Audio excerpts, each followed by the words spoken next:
It away for the second time. This is away, but boy, headed straight for the sidelines. And now where will the side judge stop his walk? That's the question. He says it crossed out of bounds at about the 17-yard line. Baltimore's offense set for this next possession. And we'll see if they can bounce back from that last drive. In particular, if they can bounce back at the quarterback position, Charles, after throwing their first interception of the ball game. Yeah, and some guys, you know they're going to want to try and get a big play right away and take control back. Others, they're going to want to look to hit a couple shorter passes, get a little momentum back that way. But for the defense, that goal's not changing a bit. They want another pick. You're exactly right about that. In fact, you've got to watch them a little bit because in coverage, they may cut down their gaps a little bit, maybe their splits a little bit in order to try and get to the ball even faster.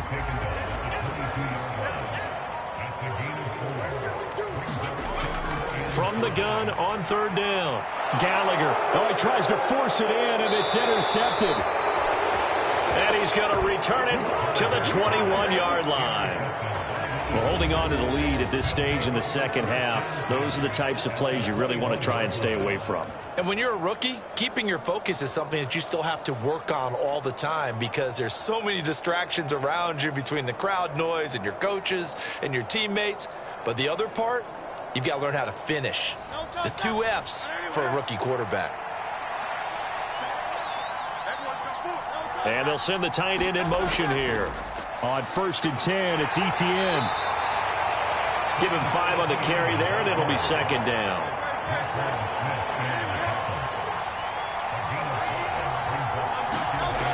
From the gun, it's Hurts. Man open left side is Brown. And the Eagles are going to be looking at 1st and goal as they move this down to the 4-yard line. And that's one of the better plays we've seen this offense put together so far. They haven't been able to get on track much at all. But listen, they're only down a couple of scores with the rest of this quarter and the entire fourth remaining. So, stranger things have happened. 1st and goal, and they got to be thinking a chance to get right back into this football game. Etienne will get about halfway there as he takes this from the 4 down to the 2. From the 2 now, 2nd and goal. It'll be Hurts on the option. And he gets halfway there down to the 1-yard line. Well, they'd really like to make the short field pay off. We'll see if they can, but this is 3rd and goal. They'll try to run with Etienne. And he's in. Touchdown, Eagles. Travis Etienne. His 2nd touchdown on the season. And the Eagles use the short field to get in for 6. So the 2nd down run didn't work. They run it again on 3rd down and get in. I wasn't sure if they might pass it, Charles. We know that they like to mix it up down here around the goal line. Yeah, almost felt like the offensive line said, forget mixing it up. Let's call our favorite running play over our best blockers, and let's get this one in. The call from Nick Sirianni. Let's go for 2 here, he says. Hurts will throw. And he's got it. So the try for 2 successful. And with it, they're back within a field goal. And the formula there on the 2-point try, they go 5 wide. Not even the option to hand the ball off. They got it. They tried to create space, and there isn't a whole lot of it there. For the defense, what you're trying to do is make sure that if they're going to catch the ball, make them catch it behind you because they run out of space with the back line. But in this case, the offense figured it out. Now after the touchdown, here's Elliott on to kick it away.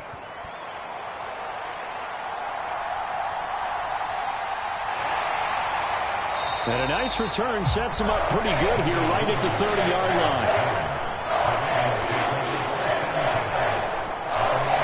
Now the Baltimore offense heading back out onto the field. Their lead down to a field goal now as they start with a 1st and 10.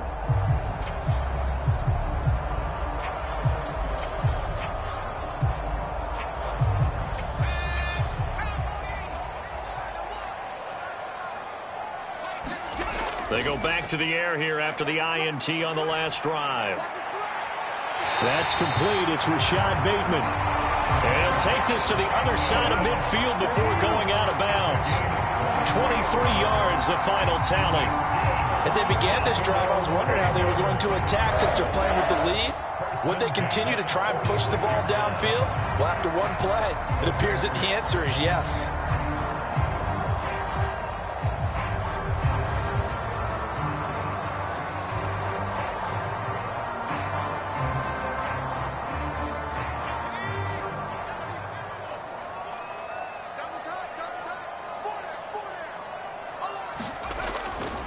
Dobbins trying the left side. And he is going to lose yardage here. Officially, it's a 1-yard loss. That's going to bring up 2nd and 11. Well, that was not what you would call straight line pursuit for a middle linebacker to make this play. He's got to work his way through the clutter to get to the ball carrier on the outside, and he does exactly that. That's called avoiding the trash.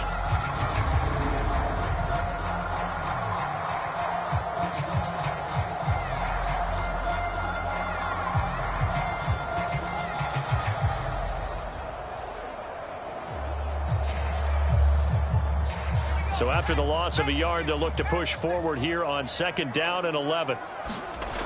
Operating from the gun, Gallagher. He completes it to Wilson. And past the 35, he'll be dropped a yard or two shy of the 30. The Raven passing game getting in sync, another first down.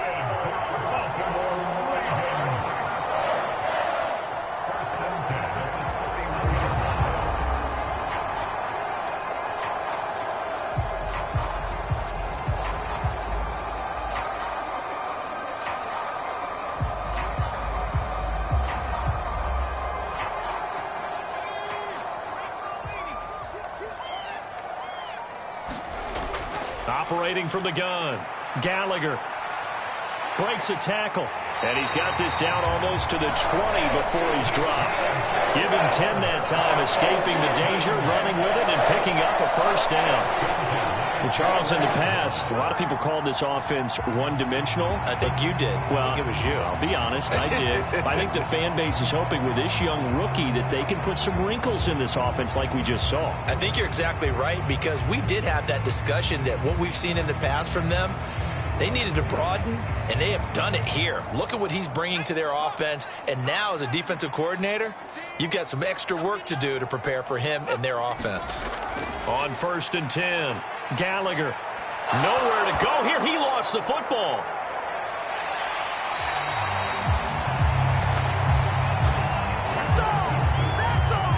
We always hear a lot of veterans on the defensive side of the football. They talk about smelling blood in the water, putting pressure on a rookie. They got to him there to force it free, but couldn't recover it. And you mentioned the pressure. Rookie quarterback, you're going to bring more pressure at him at all times because you don't know how he's going to hold up. He was fortunate there. Luck was on his side, able to recover that fumble. The fumble on 1st down. Now here's 2nd down. Gibson here running out of the gun. And he's going to be brought down just shy of the 5 at the 6.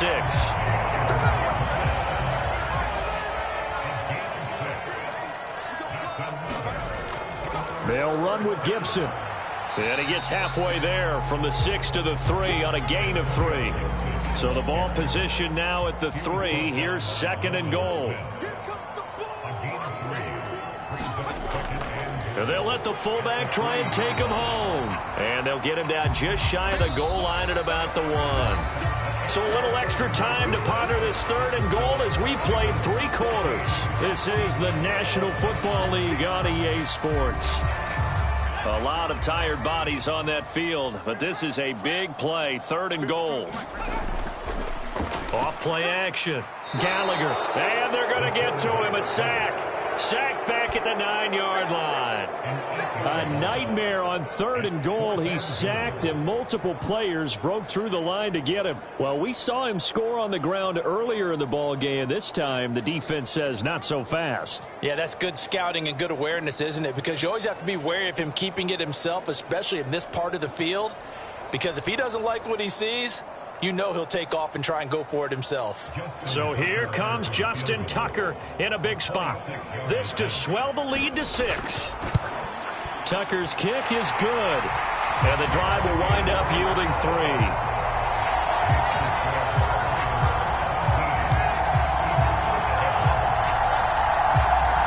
Well, I don't know if they would have gone for it on 4th and goal anyway, but the sack on 3rd down pretty much made their mind up for them. You're exactly right about that, and this is a tough place on the field to take a sack because, as you just noted, it took the decision-making away from them. Now they have to go for a field goal instead of potentially going for it. The Eagles offense now, they head back on the field. This drive here beginning probably with a pair of motivated groups. Remember, the offense scored a touchdown on their last time out, looking to repeat that in Charles's defense. They were very frustrated after giving up 6 the last time on the field. And frankly, it's just a battle of wills in a lot of ways because you know they're both motivated, they both game plan for this drive, and they both have specific outcomes in mind. To me, it just comes down to who can execute better and which side can step up and assert its will over the other. There's no question that coming into this game, this defense was pretty vocal about its desire to take this running back out of his game, and all that pregame wolfing has turned into results. 2nd down, here's Hurts. Open man, he completes it to Judy. So the completion good for 6 yards, and they're going to have a 3rd down.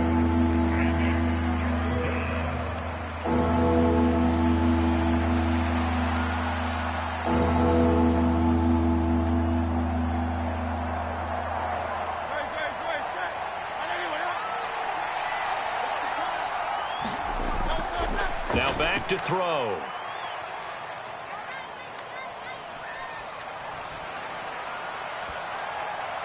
Oh, it was hit at the line of scrimmage and intercepted. Picked off by David Ojabo. And the Ravens are going to take over at their own 41.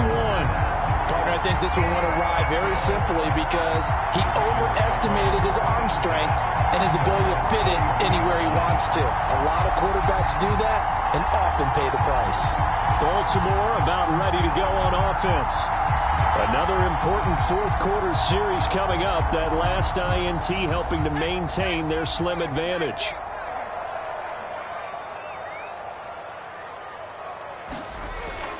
The drive will commence with a run by J.K. Dobbins. And he'll get it into enemy territory just across midfield at the 49. An ideal spot here to get a 1st down and try to run some more clock. And this is 2nd and less than a yard. Operating from the gun, Gallagher. And, he's unable to hold on to that defensively. A potential game changer, but it falls incomplete. Out of the gun now on 3rd down. He's got his target. That's complete. And he will have a Ravens 1st down, and he'll have it by plenty as they're able to keep the drive alive on 3rd and inches.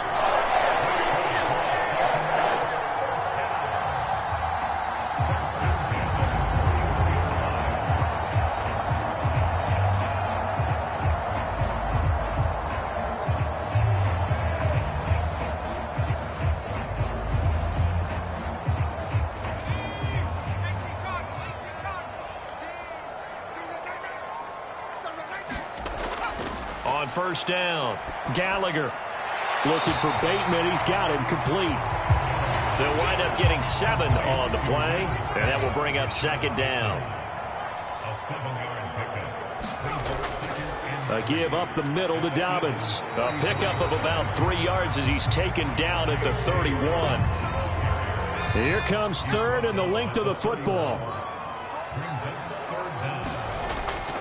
They'll try to run for it with Dobbins. And he's able to pick up the 1st before he's taken down at the 27. They're able to convert with a gain of 4. Brandon, unfortunately, I've been here before. They've had 2 opportunities to stop them, so this is demoralizing. They haven't gotten it done. Now you're calling all your blitzes, all your attack defenses, but you're not worried about playing your normal position. You're going to take chances now. Well, you said it. 2 3rd down opportunities to get off the field. Couldn't do it, and the clock continues to roll.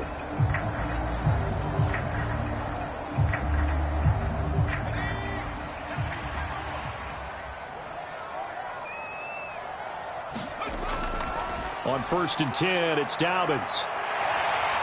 And a strong run there as he'll maneuver his way down inside the 15. 73 yards on the ground here for Dobbins, and a 1st down coming up. And that's the type of run that they're looking for because they'll need to continue to rely on him to move the sticks in this tight game in order to preserve this lead.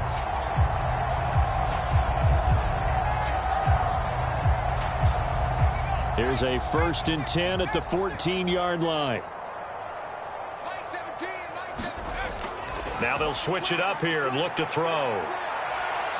And he'll take this beyond the line of scrimmage as he slides to a hole. This drive's taken more than 3 minutes off the clock already as they come up on 2nd down.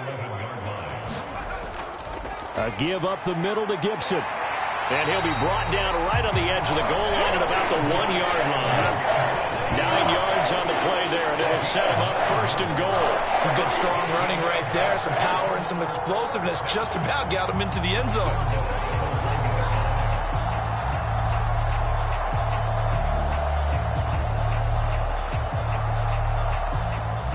So 1st and goal, 6 points here would go a long way toward wrapping this one up. They'll run with Dobbins. And he'll take it into the end zone for a Ravens touchdown. J.K. Dobbins taking it in from a yard out. And the Ravens look like they're going to get back in the win column as they extend their lead here in this 4th quarter. And that right there is the definition of a statement drive. You're in the 4th quarter, trying to get to the finish line, and here they were able to hold the ball for a long time and move it down the field. And how about that? And oh, it'll be intercepted.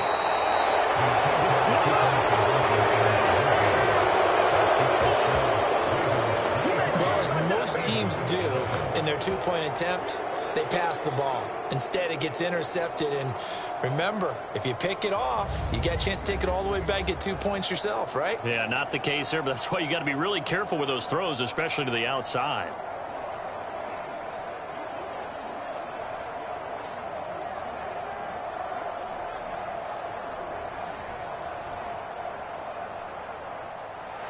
Tucker now to kick it away following the touchdown.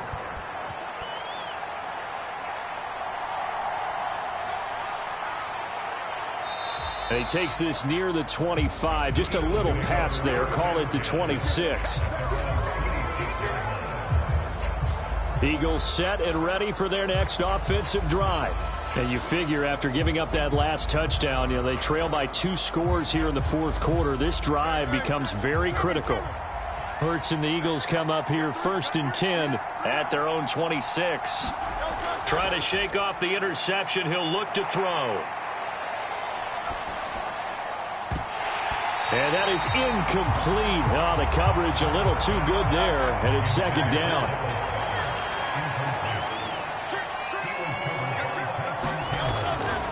They'll drop to throw. That's going to be caught by Judy. They get 6. That'll leave them with 3rd and 4.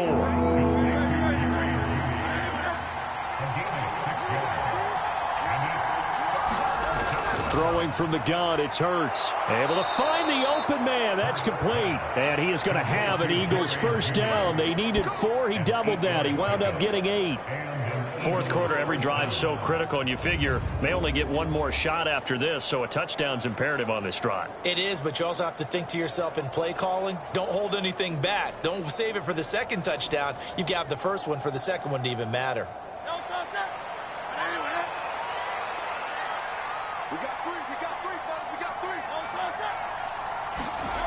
They'll throw on 1st down with Hurts. This short throw caught by Goddard. So give them 5 yards there on the pitch and catch, and it'll be 2nd down.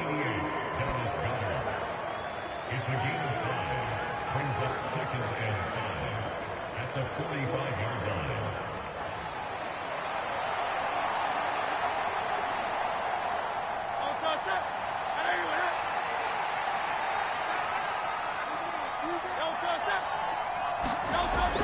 line. Again, he'll drop to throw. There's a short throw. It's caught by Kmet. A 5-yard pass on the heels of a 5-yard run. Good enough for the 1st.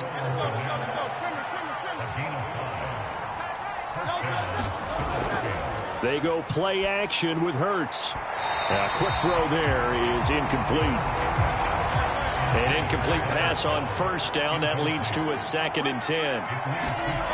From the midfield stripe, they'll look to throw. Screenplay. Here's Etienne. 4 yards the gain, and it'll bring up a 3rd down.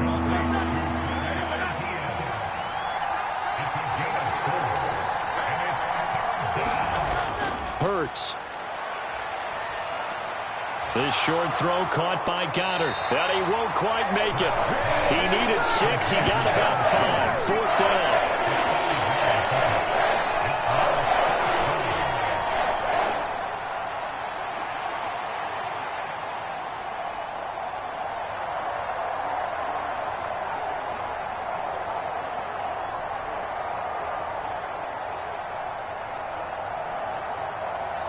All right, they're going to try and keep hope alive here on 4th down. They're going for it.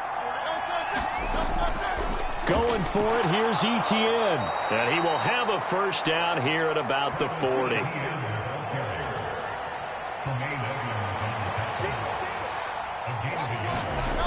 Here's Hurts to throw. It's a short one here, complete to his tight end. And he gets this to the 35. Good for a gain of 5.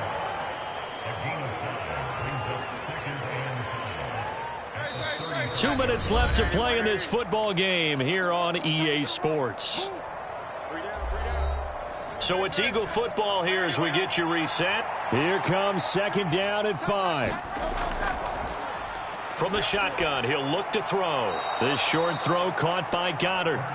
Well, the elements, the crowd, the situation, this is NFL football at its best. Here's 3rd down. And he'll be taken down, but he does have 1st down yardage. Hurts sets up to throw it. To the sideline and incomplete. Here comes 2nd down.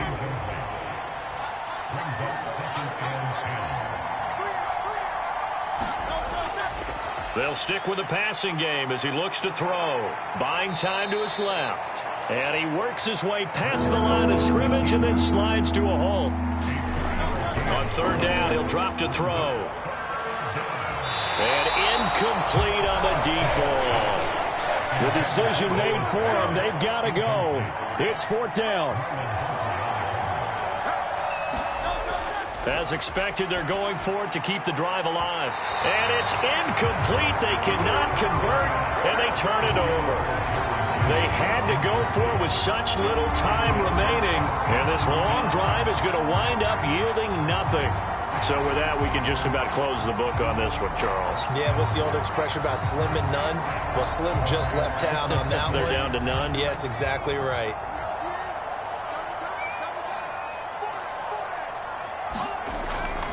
We got to have 2 hands on the football here as they run on 1st down. And able to break 1 tackle, but then quickly brought down. But a nice little gain.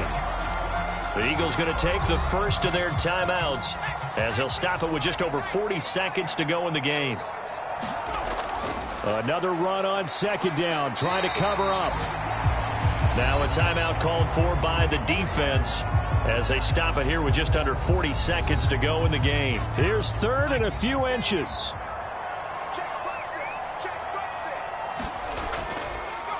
Off the play fake. Gallagher. He's got his man. The ball comes out, but this will fortunately wind up out of bounds. Looking at it from the defense's perspective, they could have really used the football to try to start eating into this deficit. Yeah, because now possession's so crucial at this stage of the game. And when you've got an opportunity to hop on a turnover and you don't get it, you can feel the frustration all the way up here. And the offense, they're living right now. Another bounce and break that goes their way.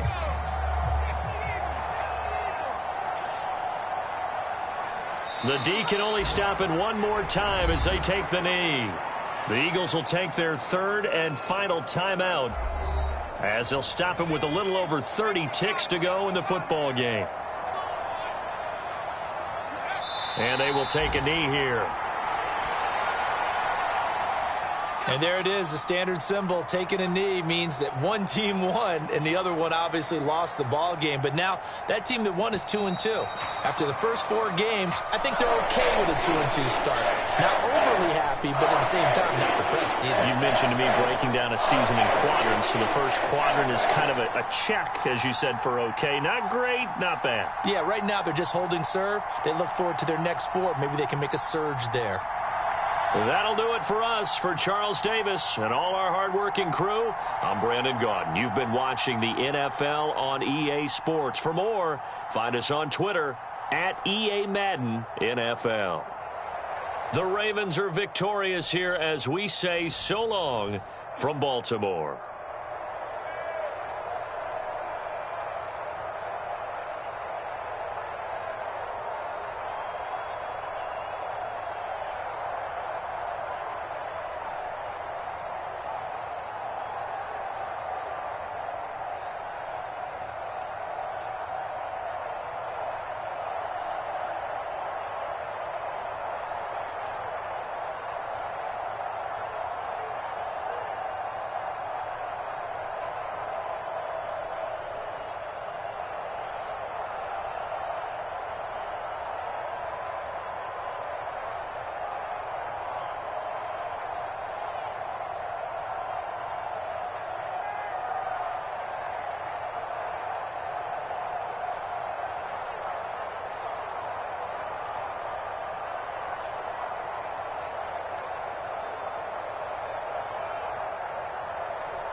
Tonight, from Hard Rock Stadium in Miami, Florida,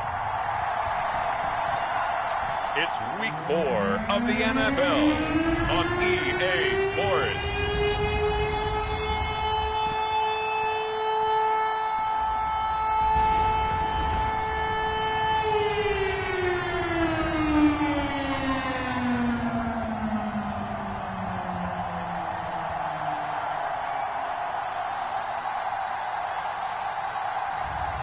It's the Miami Dolphins taking on the San Francisco 49ers. From beautiful South Florida, there's a look at Hard Rock Stadium in Miami.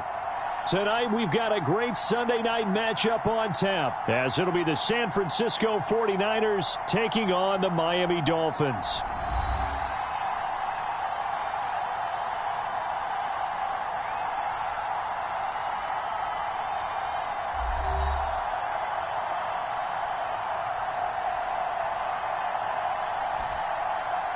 Hi, everyone. Brandon Gaudin, Charles Davis. Charles, you look at the Dolphins as they enter play in this one. They come in on a pretty good roll here, winners of 3 straight. And the offense last week, they had things humming. If you're a defensive player, you may get overshadowed a little bit, but you're really buoyed by what your offense is doing. On the other side of the field for the visiting 49ers, we're in October now, so everybody should be coming into form, shouldn't they? They really should, and what you have now is a full routine established about what you want to get done and full focus.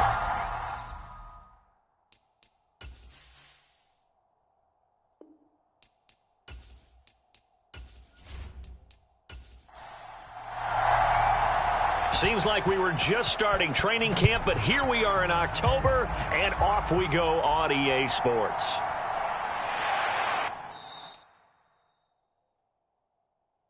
And he'll be tackled just shy of the 25.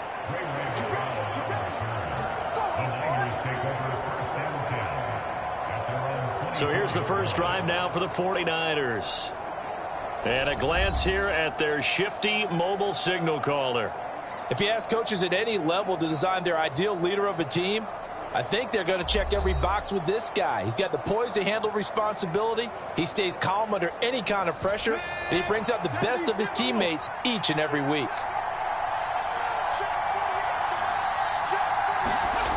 They'll try and start this drive in the air. They'll set up the screen for Hall. And he'll be out of bounds right at the 40.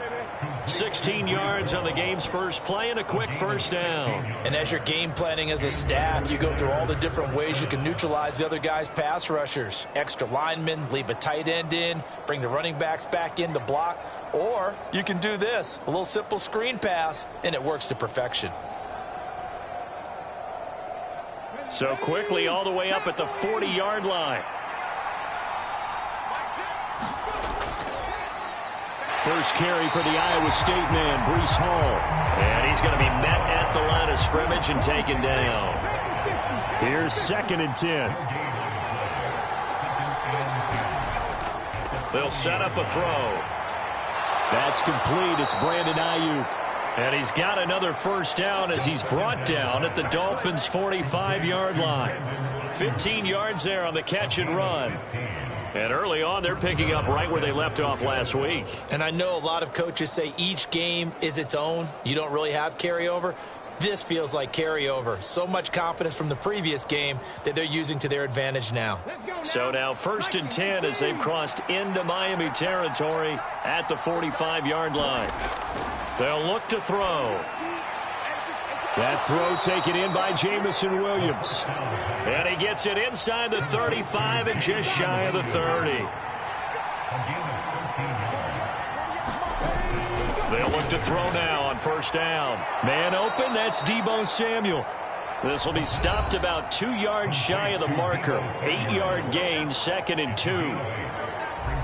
There are the numbers for Samuel from that game last week. 7 catches, 77 yards, and a touchdown. Better tighten up the coverage if you expect to slow this guy down, because if he gets going, he'll eat you up.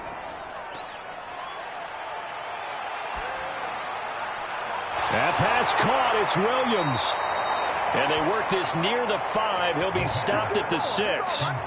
18 yards there, and it'll be a 1st and goal. A lot of precision being shown on this opening drive. They've been methodical. They've been crisp. And as a reward, they're going to be set up with an early 1st and goal.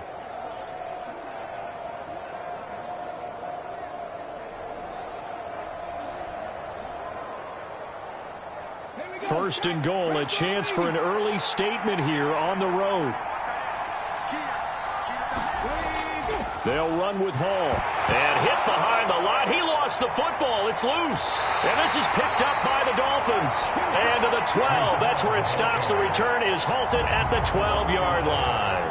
And hopefully for both sides, not a sign of things to come, Charles. This morning, it was so perfect outside, but we knew this weather was coming, and we see the effects of it here early on. And I wonder if how perfect it was this morning has psychologically fooled everyone. You know, it's almost like even though we were told the weather was coming, and you know the teams knew it as well, that maybe they got fooled and thought, it's going to be okay. And now they're probably a little upset that it's out there. Because warm-ups were dry. Oh, well, dry. And now you've got to make the change up, and it's the first quarter. Might take them a little time to settle in on their focus and concentration. They'll run with Walker to begin the drive. And he takes us across the 15 to the 17. The numbers for Walker from last week's effort: 19 carries, 56 yards. They're coming off of back-to-back wins, and I think a lot of credit belongs to this guy right here because, to me, he's not only carried his weight, he's carried a few other guys along as well. He's helped draw defensive attention away from not just him, but open things up for his teammates, too. So if this winning streak is going to continue to have some legs to it, he has to remain effective and put together another nice game.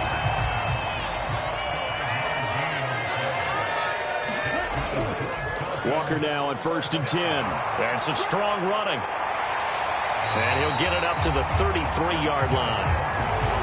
Well, this defense for the Niners, they played extremely well last week in the win over Atlanta. And I think our statistician, we ended up having to bring the blue tent and put it around him for a while because he was developing a hand injury from having to write down all the turnovers this team forced. 5, 6, 7, 8.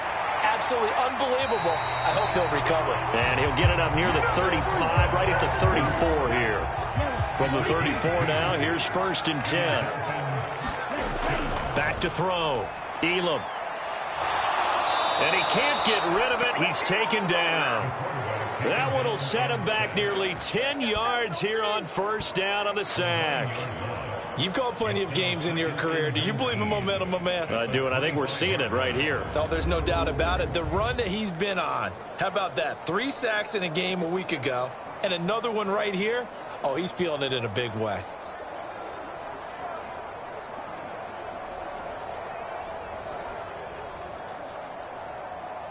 After the sack, it's 2nd and 19, and the road gets a bit tougher from here. On the counter, it's Walker. And this will be a gain of 5 as he gets it to the 30. 7th play of this drive coming up, but a long way to go on 3rd down. Operating from the gun. Elam, hard throw, incomplete. Here's Tommy Townsend on to punt.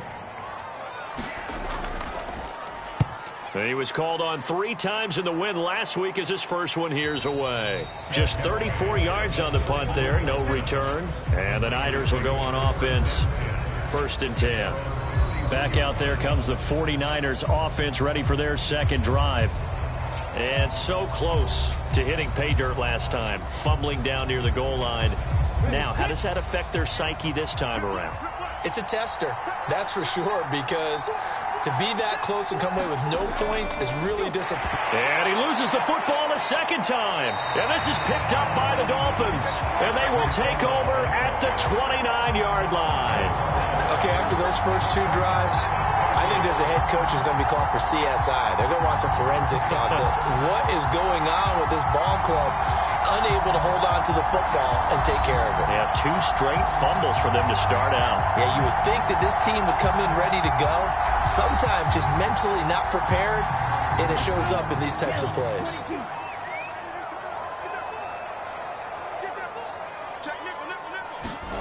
Following the fumble recovery, Elam. And that one drops down, incomplete. Good coverage there, forced the ball free, and it's second down. Running left is Walker.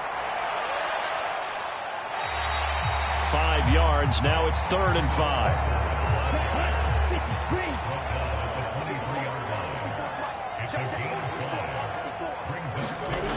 Looking to throw. Elam, and that's going to be incomplete. The coverage too good there. The contact popped the ball free, and it's 4th down. Oh, that's going to hurt a bit because they needed to come through with a completion there. Now a drive that started with great field position is facing 4th down.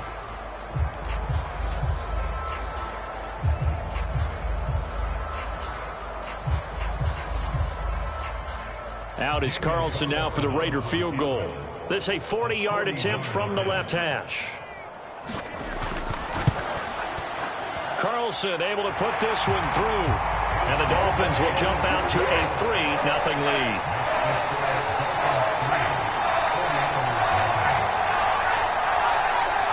So they recovered the fumble, but ultimately could not take advantage of the short field. Definitely a lost opportunity right there. I mean, they were in prime position to put 6 on the board. Now a hit and a loose football. And this is picked up by the Dolphins. And he is going to get this one back to the 20-yard line. As that ball got away from him and he saw the opposing team recover it. You felt his pain? Oh, I felt his pain, and you know what was going through his head. Tuck it away. Take care of the ball. All the things he hears all week in practice, he didn't carry it over into the game.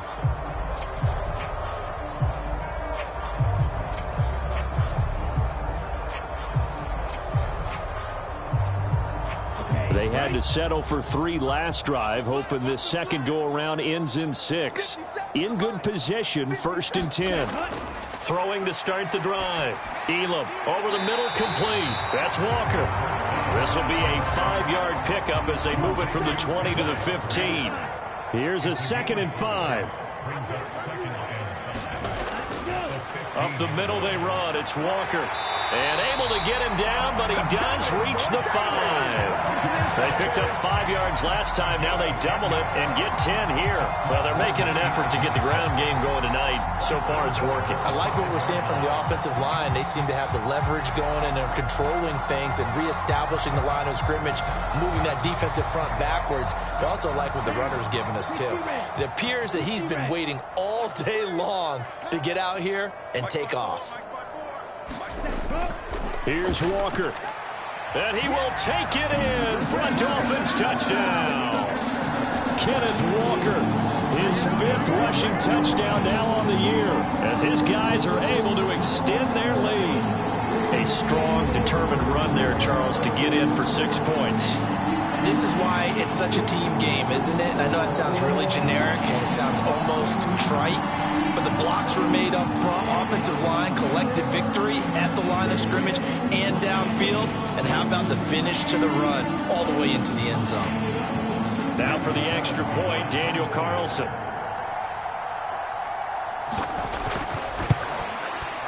Footing likely going to be an issue all night here on a rainy night, but this one is good. So they only needed 3 plays on that drive. And it was Ken Walker finishing things off with a touchdown run. So an early 10-0 lead for them now as they kick it away.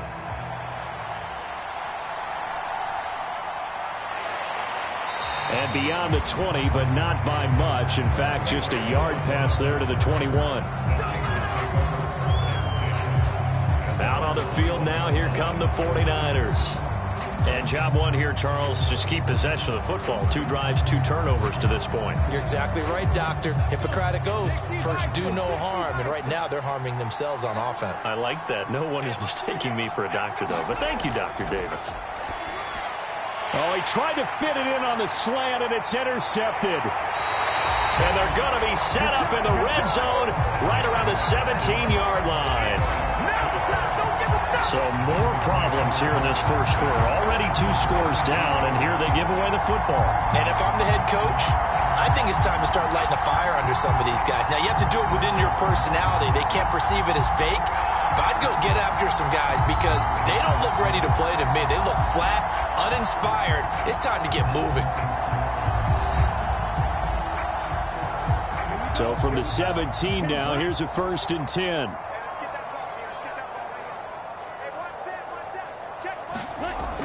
Throwing to start the drive. Elam.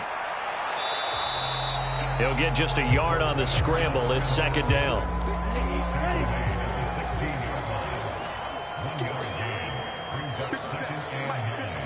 They'll bring a receiver in motion left. He's going to get it on the jet sweep. Oh, this one may need to go back to the drawing board. He's going to be swallowed up right away. In danger of squandering their great field position as they come up on a 3rd and 7. Back to throw. Elam. And he nearly got the first himself, but it appears he's going to be about a yard or two short. Decent gain on the scramble to 6, but now it's 4th. That looked great when he first took off because, in my mind, there was room to run, and he had the marker in his sight. But I certainly didn't expect him to close so quickly, and neither did he. They got to him just in time, and now that forced him to make a decision with his 4th down call.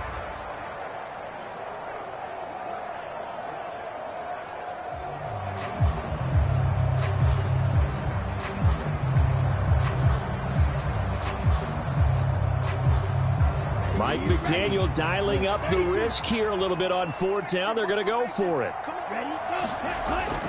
Now a shotgun snap as they'll look to throw. And this is going to be intercepted. And the 49ers are going to get the football here as the ball will come out to the 20. Well, turnovers, obviously, Charles, always costly. But, man, when you throw those interceptions in the end zone like that, it really stings. He tried to fit that one into his tight end, and I often use the expression NFL open, which means a tighter window. Down near the goal line, you really want him to be open. In this case, it cost him.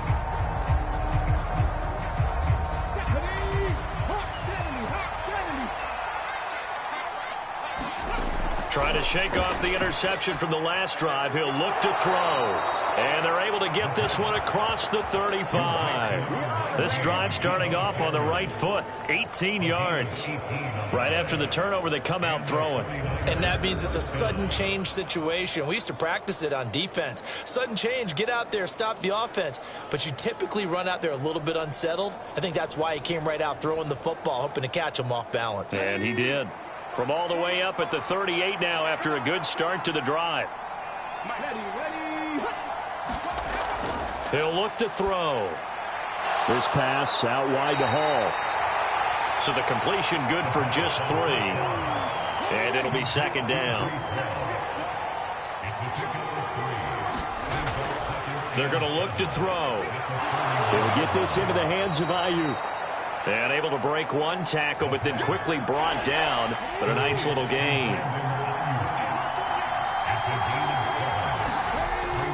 They'll run with Hall. And he's got the first down before being taken down at the 46. Move the chains, a gain of 7 on 3rd down. So now 1st and 10 as they've crossed into Miami territory at the 46.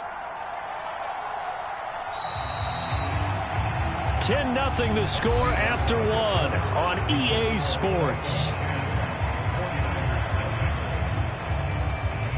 The 49ers with the football here to begin the 2nd quarter. This offense finding its legs now. Here's another 1st and 10.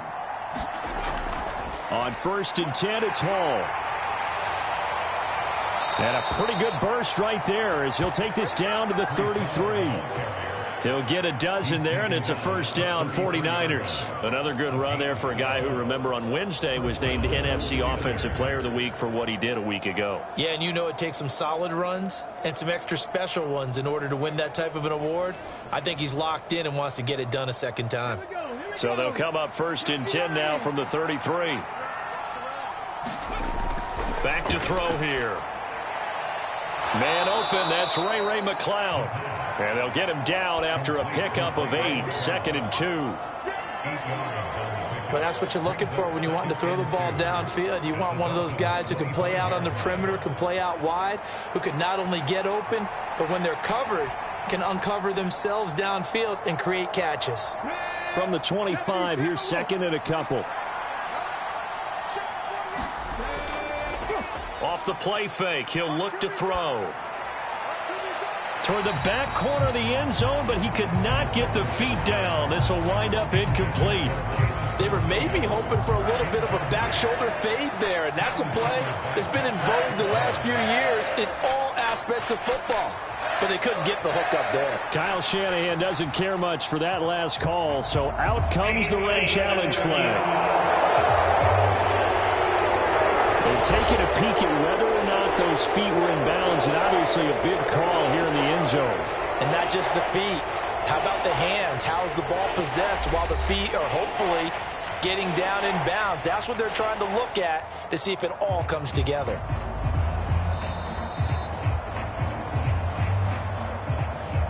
So not successful there on the challenge, and he'll have to be careful from here on out because he'll only have one challenge remaining. On play action, they'll throw. Oh, it's intercepted. A drive killer there. Picked off by Pat Surtain. And the Dolphins are going to take over at their own 13-yard line. All right, work with me, partner. This is a classic understatement. Their execution has been very poor. Last 3 drives, 2 interceptions and a fumble. Winning football? We're not seeing it right now.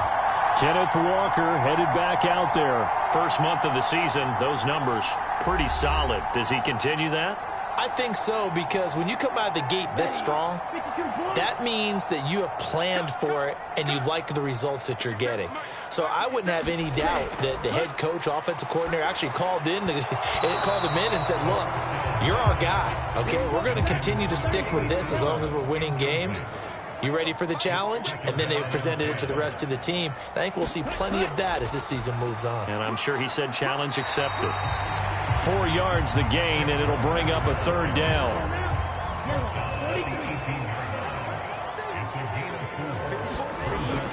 Looking to throw. Elam. Oh, the turnover fest continues. Here's another interception.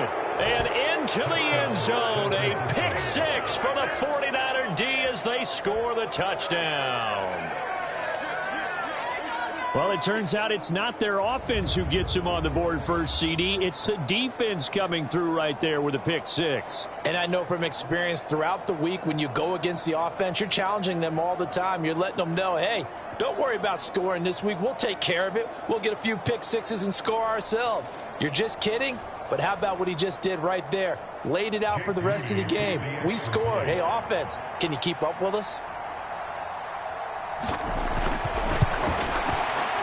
A good hold in these wet conditions. The point after is up and good. And that'll cut it to 3 at 10-7.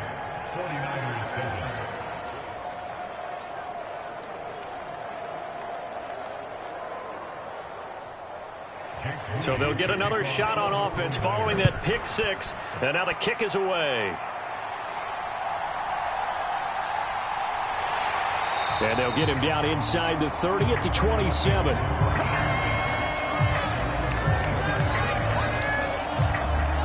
Kenneth Walker headed back out there. He's been effective so far, over the 40-yard mark here in the second quarter. Don't forget about those guys up front, though. They've been effective, too.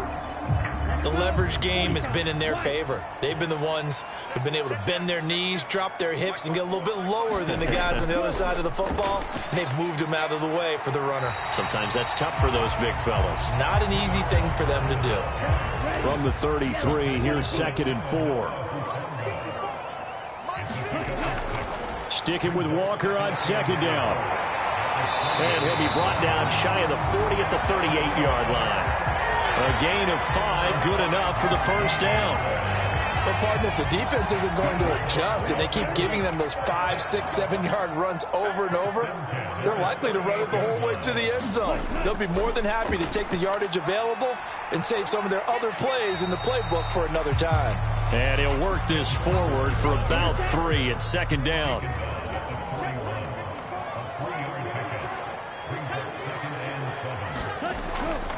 And going right back to Walker. And he'll get about 3 here up to the 44-yard line. The Dolphins on 3rd down. Not good. 0 for 4 thus far. This is 3rd and 4. Back to throw. Elam. Now the Niners get there and bring him down. And now that brings up 4th down there. A loss loss of 6 yards on the sack. Well, someone's closing in on the league lead in sacks. He came into the game in the top 5. Now you add 2 more to his total.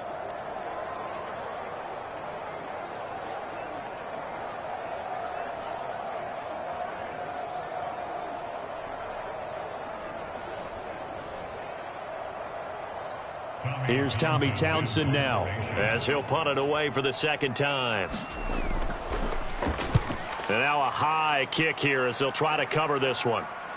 And a fair catch signaled for and taken just outside the 20-yard line. 37 yards on the punt with no return. And it will be 1st and 10 as they take over. As San Francisco's offense returns to the field, they are looking to make a bit of a 180. They are sputtering right now. And frankly, I think it's time to call your playmakers together and say, all right, guys, we're going to lean on you through this patch. We need you to get us back on track and get us going in the right direction. And this is, oh my goodness, he pulled it in one-handed. It's a gain of 35. Well, what do you think? Maybe got away with one? I mean, he's thrown 2 picks already. That looked pretty dangerous. And it had a little hang time on it. So what he needs to do right now, hug it out a little bit with his guy, because he went up and made a play on the football and kept him from potentially throwing that 3rd interception. There's some trust in there. There's also some hope.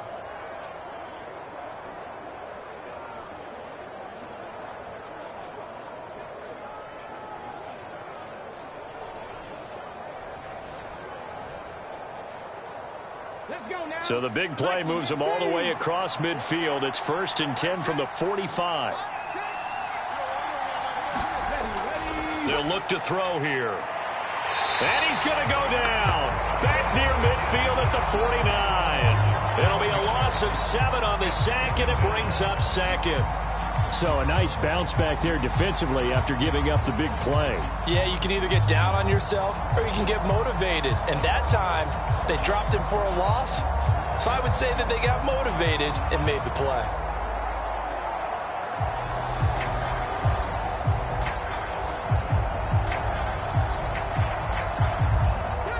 Now following the sack, they'll look to make amends on a 2nd down and 17. A give running right is Hall.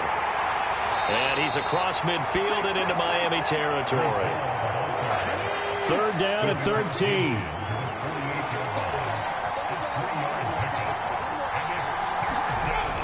Now they'll throw here out of the gun. Throwing quickly there, but it's incomplete. So on 4th down, here's the Australia native Mitch Wishnowsky to punt this one away. He only punted twice in the win last week as he gets this one away. Now fair catch is called for and taken at the, we'll call it the 37-yard line. So possession goes over here on the punt, and it'll be Dolphin football.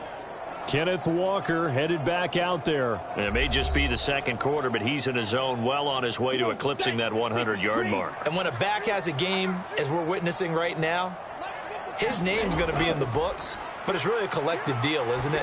Because that means he's getting plenty of blocking, a lot of help from his teammates, but he's making the most of it. And he's made the most of it to this point.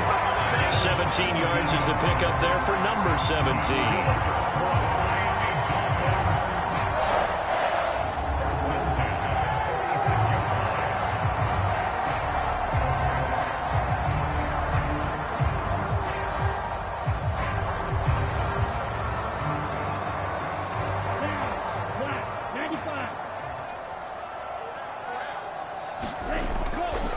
Straight ahead, Walker. As he's got this down inside the 40 to the 39. Ball on the 39. Here's 2nd and 3.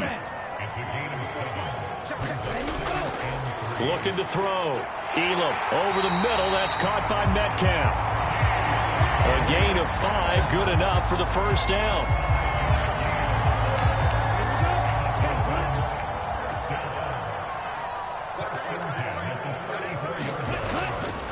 Up the middle, here's Walker. Give him 3 on 1st down. It'll set up a 2nd and 7.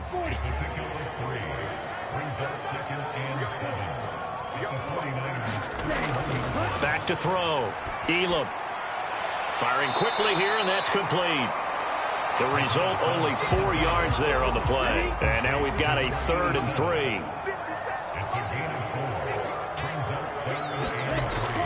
Looking to throw. Elam. He's got his running back out of the backfield. And this will move the chains again as the tackle's going to be made at the 49ers' 17-yard line. The Dolphin passing game rolling here. They've got another first down. It's a nice job hitting him on the angle route there. Coming out of the backfield, cutting sharply across the middle. And that's good timing between the quarterback and his receiver. Effective 3rd down play to move the chains. So from the 17 now, here's a 1st and 10.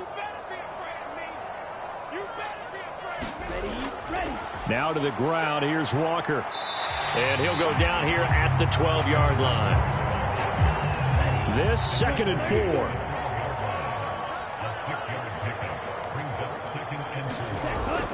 Sticking with Walker on 2nd down. And tackled down after a gain of 3. Leaves him with 1 yard to go on 3rd down. When a drive goes this long, you have to give a lot of credit to the guys up front, those big fellas, because the offensive line is putting something together that allows them to continue to control the ball. I know a lot of people think they get fatigued on a long drive. Actually, a lot of times the reverse happens. They actually get energized because they're controlling the ball, and they're the ones dictating to the defense. 9th play coming up here on this drive. This is 3rd and a yard. Back to throw. Elam. And he'll be taken down, but he does have 1st down yardage. 4 yards there as they let him out of the pocket, and he got enough for the 1st.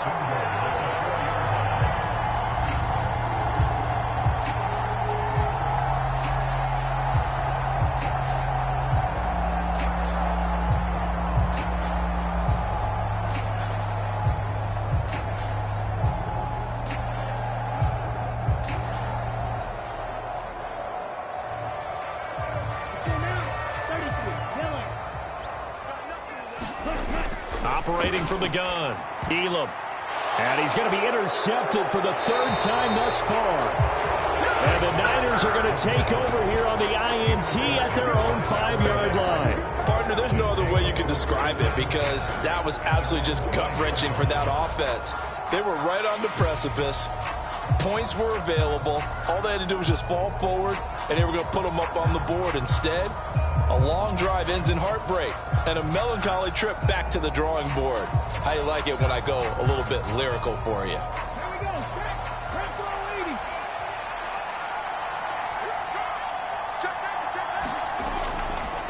Now a play fake here on 1st down. That is caught. It's Williams. And he's able to get this one all the way past the 30. 1st down now, but that clock rolling. He'll look to throw. That's over the middle and caught by Ayuk. And he's corralled at the 40, but not before picking up 8. Now San Francisco going to call their 2nd timeout as they get the stoppage with a little over 50 seconds to go in the 1st half. 2nd and 2. And this is caught by Williams. And he's got another 1st down as he's brought down at the Dolphins' 40. A good pickup there of 20 yards. Well, we can talk about it like it's just a basic route, but how about the timing on this one? Lined up on the right, runs a deep in route, and how about the throw? Right on the money. Bam, puts it right in there and on his hands. Nice completion, really good pickup.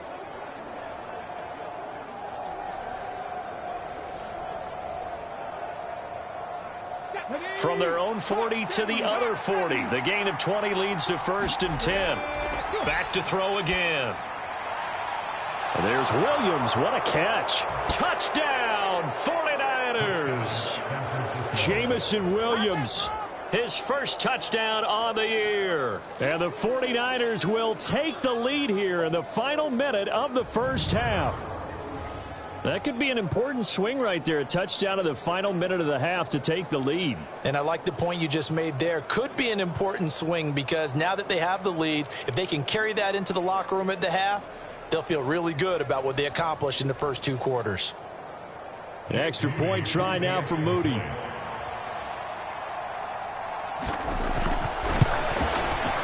And that makes it 14-10.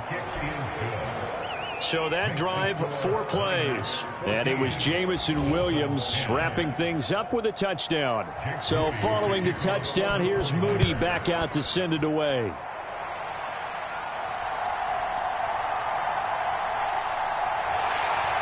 And they're going to start this drive in pretty good shape as they get it up past the 30. Kenneth Walker headed back out there. He's having himself a little bit of a banner game. His team right now, though, losing. Needs a little bit of help, and I kind of equate it to a basketball game where you have the big score, and sometimes your strategy is, okay, he can go ahead and have all of his points. Let's hold down everyone else, and that's the way you win the game. And right now, he needs everyone else to start scoring, quote-unquote, as he's been. Yeah, and he's hoping to keep it close so maybe they can keep it on the ground, not start to go through the air as much. To throw on second down, Elam. And that's going to be incomplete. 12 seconds left. They come up now 3rd and 5 following the incomplete pass. Looking to throw. Elam forced out to his left. And he fends him off. So no sack. He gets back to the line of scrimmage, but it'll still bring up a 4th down. The Dolphins will send out the punter now as he'll come on to kick this one away. He's been a busy man here in this first half as he gets it away. Oh, fighting off the defender. So we have reached halftime here with the visiting 49ers on top. As we send you up to Orlando to check in with Jonathan Coachman at our EA Sports Halftime Report. All right, Brandon, thanks very much. We'll get back to you and Charles in a minute. But first, time to give the folks at home a look at what's going on around the NFL. We'll begin up at legendary Lambeau Field in Green Bay, where you see the final score there.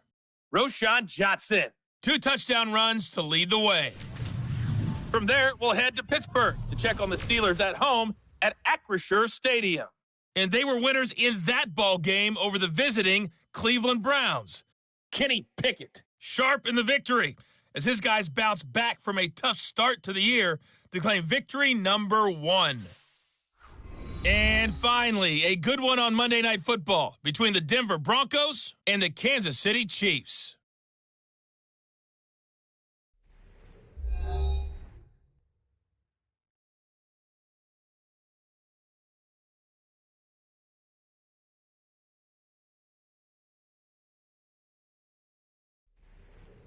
Okay, Coach, thanks as always. This one's still anyone's game as we welcome you back for quarter number 3. Forecast calling for more of the same. The rain set to continue as we are underway in the second half. And this will not be returned, so the second half begins with a touchback. Now out comes their leader and the captain of this offense back onto the field. And he's looking to take much better care of the football here in half 2 after 3 first-half interceptions. We don't have to just look strictly at the numbers here. You know what else happens to a team when you turn it over 3 times like that? It erodes confidence in you. And it erodes confidence in the offense. And now you have the defensive guys looking over and saying, what is going on here? And instead of playing for the team, they're playing angry and mad at their teammates. On second down, it's Walker. And he's upended after a gain of 2 out to the 27. They'll see about converting this 3rd and 8. Operating from the gun. Elam. And he lost the football. And now this is scooped up by the 49ers. And they take possession of the football and have it at the 36-yard line. I don't care what the scoreboard says, partner. You know who's winning this game right now? Mother Nature? Yes, indeed. Precipitation's winning in a big way. Sloppy. All these turnovers right now. Yeah, well, this was the forecast. We got what was forecasted, and we've gotten a lot of turnovers. Jamison Williams out onto the field as his guys take over on offense. Previous series, definitely a focal point. 3 catches, the touchdown grab. As a DB, your former DB, is there a number of catches on a drive you're like, oh, he got the best of us? I'm I'm not sure there's a number, but there's a great feel. And what he did on the last drive, yeah. Especially with a touchdown. Yes. You're never happy. You're exactly right. The way he capped it off. So you feel that at the sideline, and now you're looking at your buddies and saying, okay, what are we going to do to take things away from him? Because I'm not sure the other guys can make those sort of plays. So let's make sure that we don't let him get going again. They'll send a receiver in motion left. On second down, a run with Hall. And he'll be a little shy of the 25 here at the 26-yard line.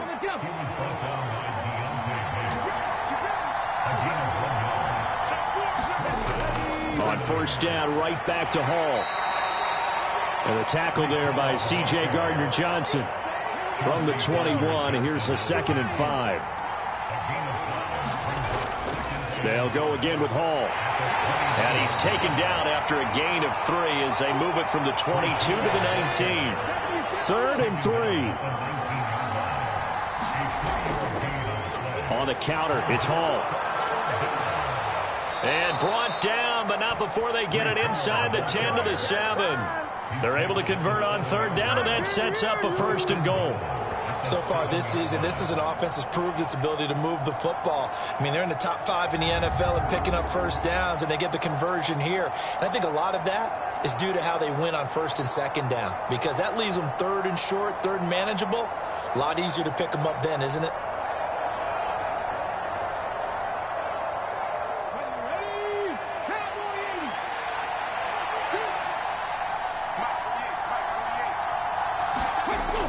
Now back to throw. And he'll just get rid of it. They've been in the red zone 3 times in this game and have not scored a single point. Can they break through here on 2nd and goal? They'll give to Hall. And he gets halfway there from the 6 to the 3 on a gain of 3. They'd really like to make the short field pay off. We'll see if they can, but this is 3rd and goal. Looking to throw. And it'll be intercepted. And the Dolphins are going to take possession here. It's a touchback, and they'll take over at the 20-yard line. So a big chance goes by the wayside there. A tough break on 3rd and goal. Yeah, as a general rule, you know you're usually not going to win games with field goals. But in this case, they had 3 points in their pocket. I get what he was trying to do, but that's a big swing of momentum right there.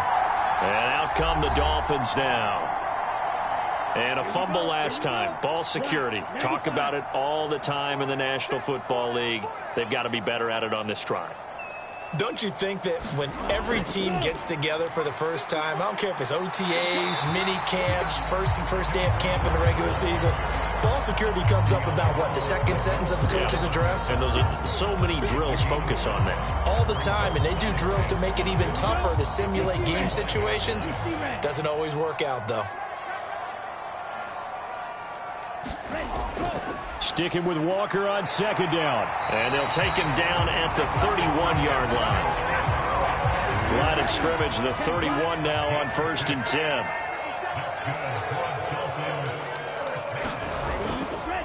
Now a run with Walker. And he'll have a Dolphins first down as the tackle made at about the 43-yard line. Partner, we always talk about how important 3rd down is, but I think 1st down is equally important because everything comes off of that play. If the defense wins the down, they are able to attack. If the offense wins the down, they might go faster, do other things, and change things up. That big play right there allows this offense to really get in gear.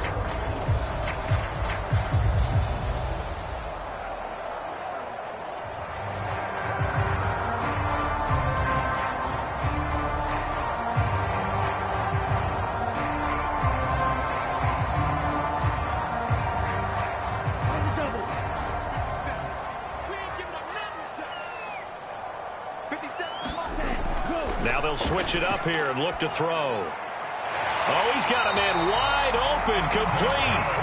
And taking it across midfield and just shy of the 40. Another nice gain, 16 yards there and a first down again. A couple of first downs right in succession, and this is an offense that can really use a good drive, and they're off to a fast start here.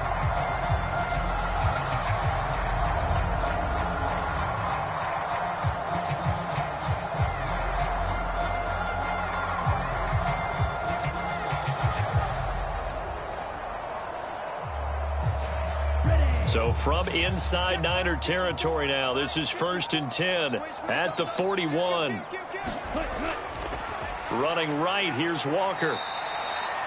He'll lose a yard there, and it's 2nd and 11. Well, that was one of the few times they've been able to contain him thus far. He's over 100 yards for the game, but he lost a bit off his total on that carry.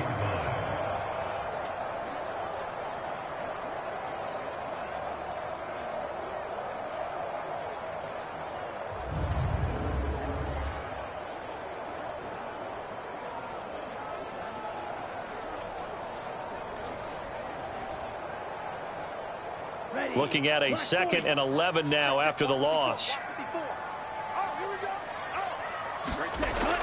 Back to throw. Elam. This one into the hands of Metcalf. They'll wind up getting 10 back as that sets them up for 3rd down.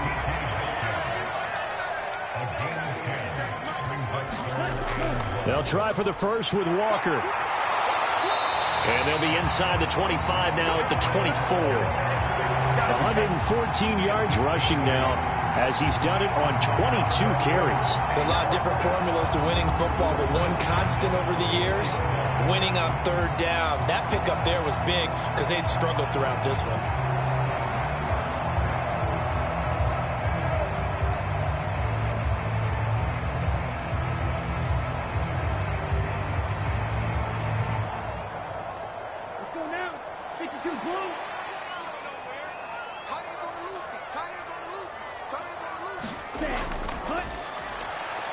Looks like he's going to get a couple here on this 1st down carry, and that'll make it 2nd and 8.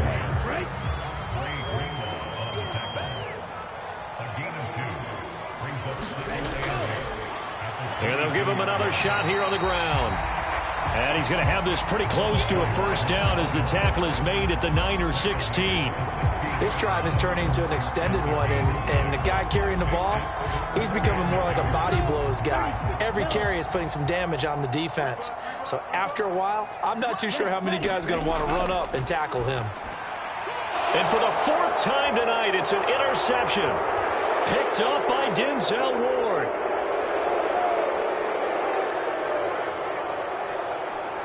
And into the end zone, a pick 6 for the 49er D as they score the touchdown.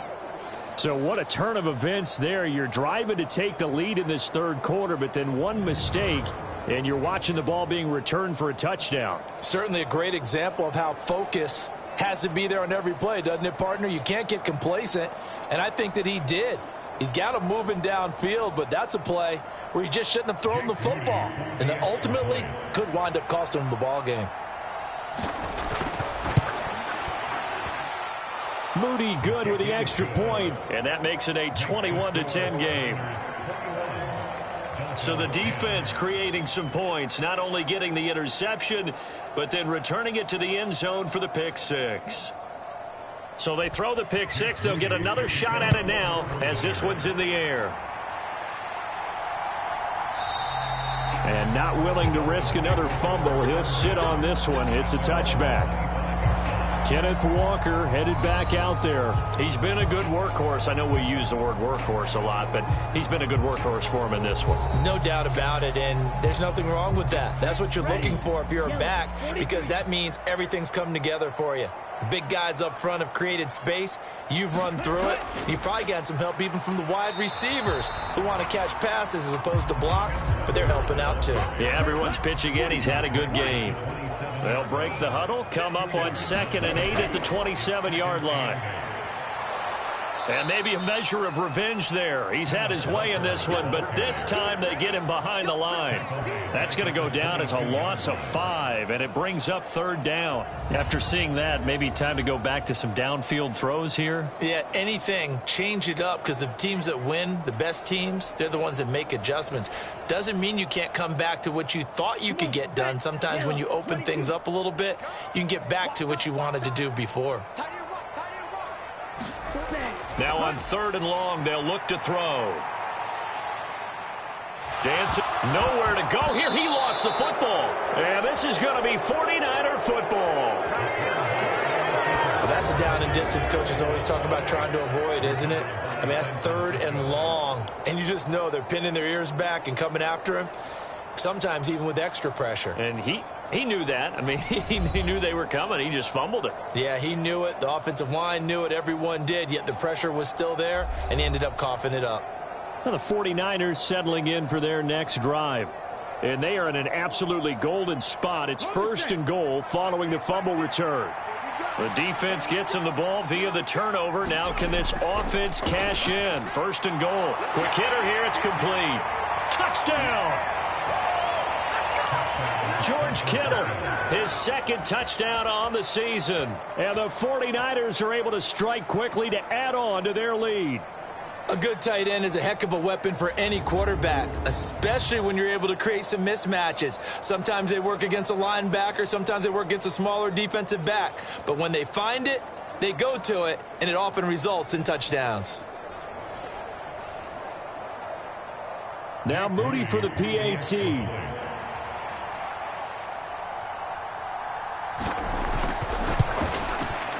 And the lead is up to 18 now. A nice, tidy little drive there, getting the ball in excellent field position, and only one play to score it.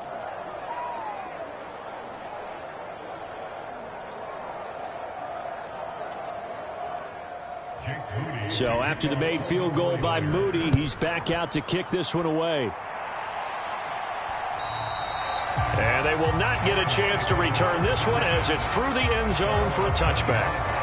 Kenneth Walker headed back out there. He's up over 100 yards, and he'll be looking to get in the end zone again. Has a tremendous nose for it, doesn't he? The ability to pile up yardage and find the end zone, that's the combination you want in your runner. That's a combination any coach wants, and we'll see if he can find that end zone once more.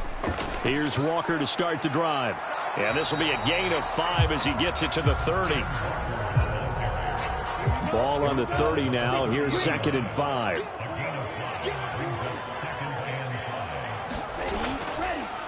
Off play action. Elam. And this throw incomplete.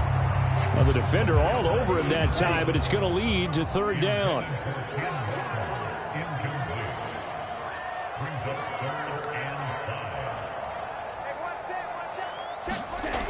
Operating from the gun. Elam. And that is incomplete. You get the sense that they're saying we're not playing up to what we're capable of, and we're deep enough into the game that the early jitters are long gone, that they should now have some sense of continuity and be able to make some of these plays that they have not been doing so far.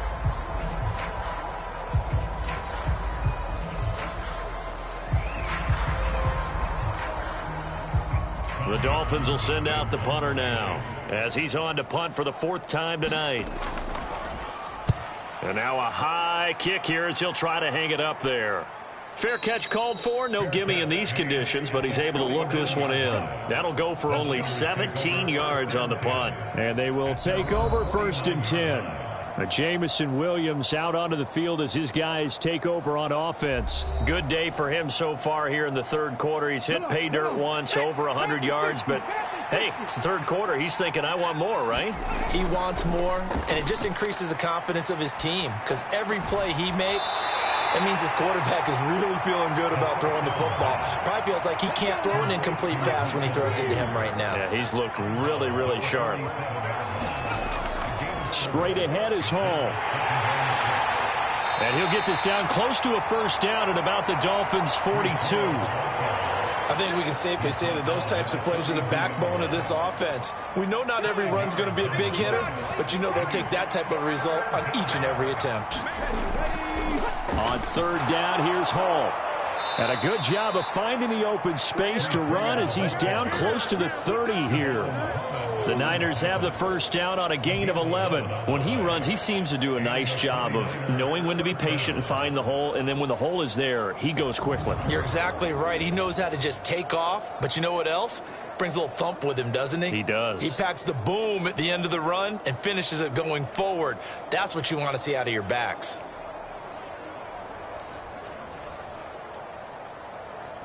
Line of scrimmage, the 31 now on 1st and 10.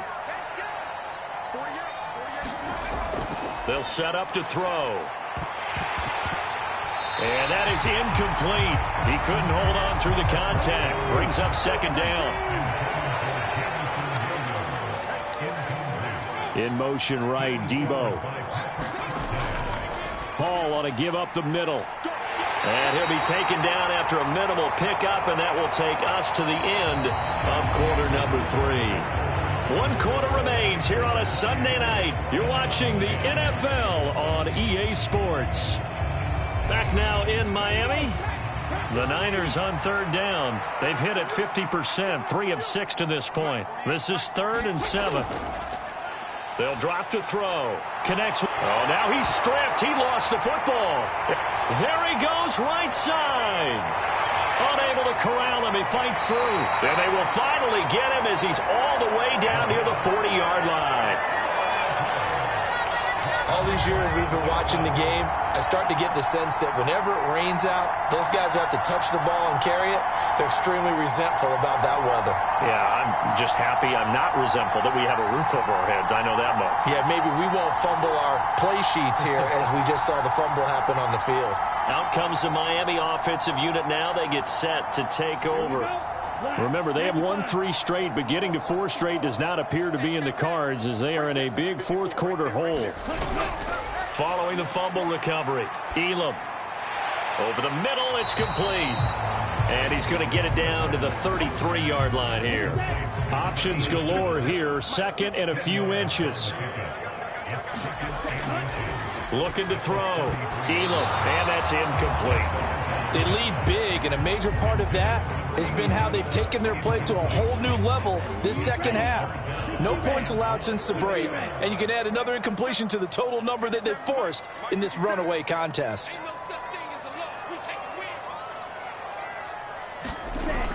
From the gun on third down, Elam. He's going to get that to his running back out of the backfield.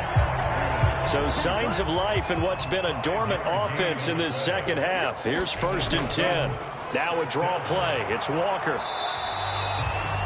5 yards is the tally on first down. That brings up 2nd and 5.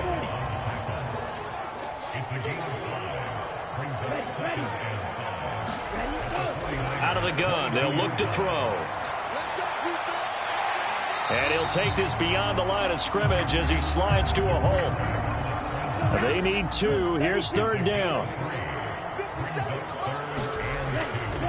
Trying the left side with Walker. Well, he's not going to get there. That won't even be close. It was blown up in the backfield. A loss of a yard, and it brings up 4th. I think this offense, specifically this running game, they're going to have to find a way to turn the page because they haven't found a way to run it effectively thus far, and it's cost them.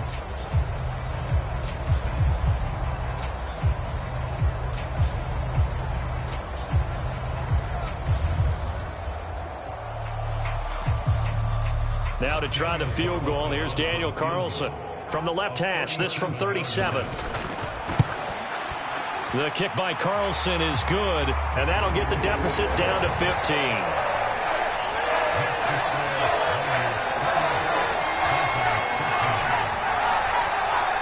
Well, with that field goal, you can argue they needed to get back within 2 scores, and they did indeed do that, but still a pretty uphill battle. Still going to take 2 fourth-quarter touchdowns to get back into it. And as you and I know, that's a tall order against any NFL defense.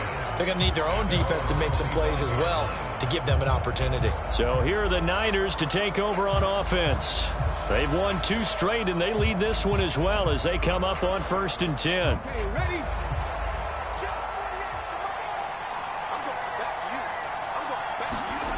They'll come out throwing here to start the drive. Got a man, that's Ayuk. And he gets this up just shy of the 30 to the 29 before he's out of bounds.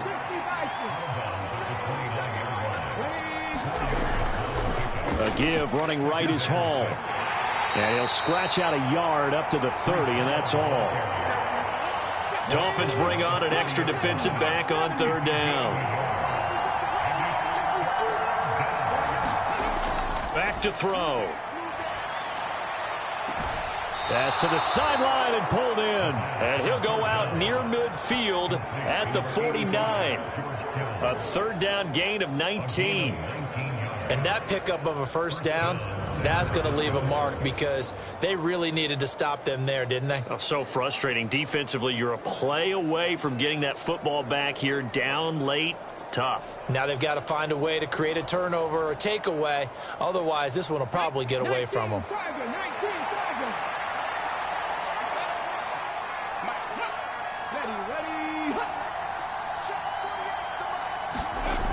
Now on first down, he'll drop to throw it. Again to the big tight end, George Kittle. And he is tackled inside the 40, not quite to the 35. Another first down as they call his number again. He's got 15 yards here. And with that last play, he's now up over that 300-yard mark. And in today's NFL, it almost feels routine. And I hate that when you talk about a 300-yard passing game. To me, 300 yards still signifies excellence, and he's achieved that in this performance. On 1st and 10, it's Hall. Look at this, middle of the field, a breakaway. Touchdown, 49ers. Breece Hall, 36 yards. And the Niners are closing in on a third straight win as they widen the gap further here in the fourth quarter. Well, it has been the passing game that's really been responsible for much of the scoring so far. But let's not forget about this running attack. They're pretty good, too, as evidenced right there. And I think, Brandon, the fact that they've thrown the ball so well contributed to that touchdown because that was a defense that was really keyed up to cover those receivers. All they wanted to do was blanket them. They didn't have enough men in the box to stop the run, and you saw the end result. Moody good with the extra point. And the lead opens up now to 22 points. That time, 75-yard drive, 5 plays. And it was capped off by a Breece Hall touchdown run.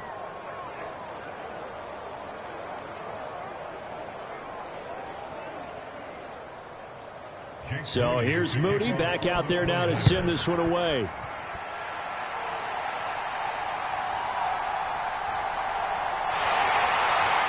And out a little across the 25 to the 27.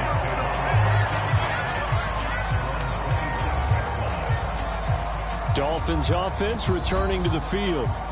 Where we stand right now in the fourth quarter, this one pretty much out of reach. And, Charles, I know they're going to be disappointed about several things with this ball game, but the self-inflicted wounds, they've had several turnovers. You would have to think that's going to be something they're going to discuss heavily in the film session in the coming days. You're absolutely right about that, partner, because they're going to have to sit in that film room and watch every error that they made and figure out how to not do it in the future. And mentally, I think a lot of the guys are already starting to think about, okay, how do we put this behind us and get better for the next time out? This, they'll use as motivation for the rest of the time that they play to hopefully never be in this. Oh, now he's stripped. He lost the football. And now this is scooped up by the 49ers. And his guys are going to take over at the 31-yard line. You've had to put up with me in this booth. I'm going to try and be simple this time and succinct. It simply has not been their night. No, I think that fumble's kind of indicative of how this whole evening's gone, isn't it? Without a doubt. I mean, they've tried, but nothing has ever really taken throughout the game. That's why they're down so big.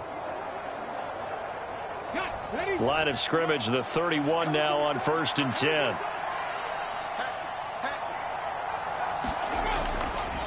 Here's a give to Hall. And he's got it down to the 28. Well, they held him to a short gain on that one, and it almost felt like on that first run, they were trying to just throw the jab at him. So how do you stop a jab?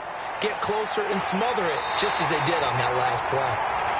Down to the 25. The Niners on 3rd down. They're at 50%, 4 for 8. This is 3rd and 4. Here's a play fake as they set up to throw. Work in the middle of the field, and he's got a man complete. And he is going to have a Niners first down as they're able to get the 3rd down conversion. Now, that's a big pickup right there, and so often we focus on how the quarterback's faking on play action. How about everyone being in on the deal and picking it up? 2nd and 3rd levels, you could see them trying to recover. They bit. Worked out offensively. Now a 1st and 10 at the 11.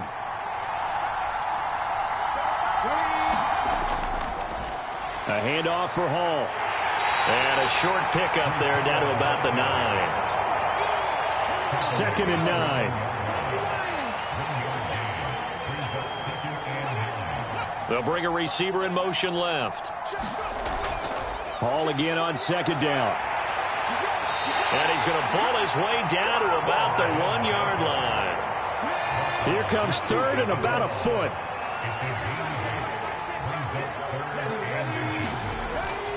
They'll try and pick it up with Mitchell. And that one going nowhere from the start as he's met in the backfield and goes backwards. A loss of a yard, and it brings up 4th. Hey, a lot of points have been scored in this game against them, but tally that one on the side of the defense. Do you think maybe, possibly, it can be a little bit of a changer for them? Maybe not a game changer, but a little bit of a momentum one that maybe they can string together some pretty good plays and slow them down. Line of scrimmage, the 2. They can still get a first down if they just get a yard out of this on 4th and very short. And he's brought down. Can't do anything with a football. It's a sack and a turnover on downs. The Niners go for it, but it doesn't work out. And the Dolphins' defense is able to hold.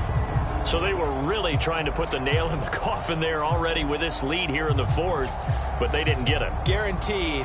It's not going to be a fun handshake in the postgame, right? You just know that there's going to be some bad blood there. And I know if we go to the postgame press conferences, the winning coach, you know what he's going to say, why he did it? We need the points, okay? Because you never know at the end of the year if points are going to come into the tiebreaker if we're trying to get into the playoffs. That's always the standard justification. A nice-looking play to start the drive down the middle and complete. And they take this up near the 30 before he's taken down. The end result, 21 yards. They were backed up to start the drive, but how about that aggressiveness? Firing it downfield right away. Nice job there getting out towards what would have been their normal starting position.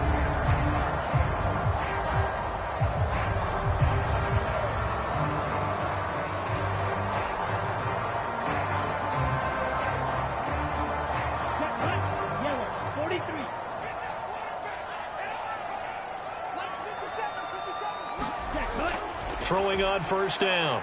Elam. Throw out wide to Walker. And they'll take him down at the 31-yard line. This is 2nd and 8.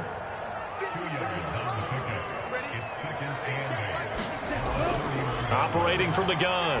Elam. They'll get this to his tight end. That's Pat Freiermuth.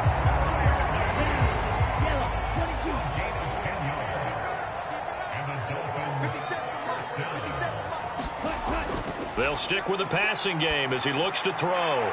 Looking middle, and that's complete. And he'll work it across midfield inside the 45. Back-to-back nice gains. That one for 14 yards and another first. Just 2 minutes remaining here in the 4th quarter of what has been a one-sided affair.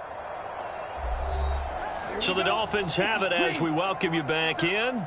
They've got a 1st and 10 as they search for a late score. They go play action here on first down. And that's going to be incomplete. Too tough to hold on to that one. It's 2nd down.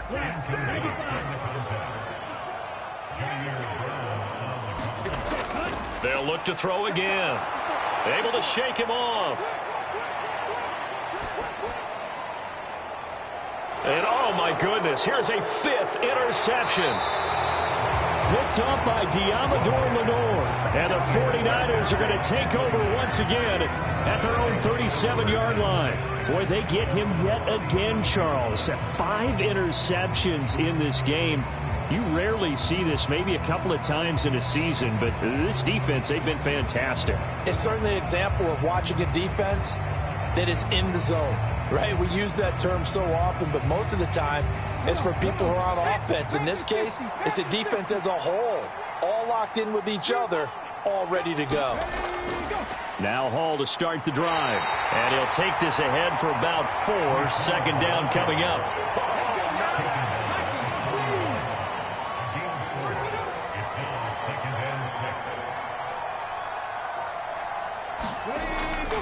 On 2nd down, a run with Hall. And he'll get it into enemy territory just across midfield at the 49. 9 yards to pick up there, and it's a first down. Well, that last run for a first down, it really should be the last straw for the defense. I don't care how many they've had in the box. They need to add more people.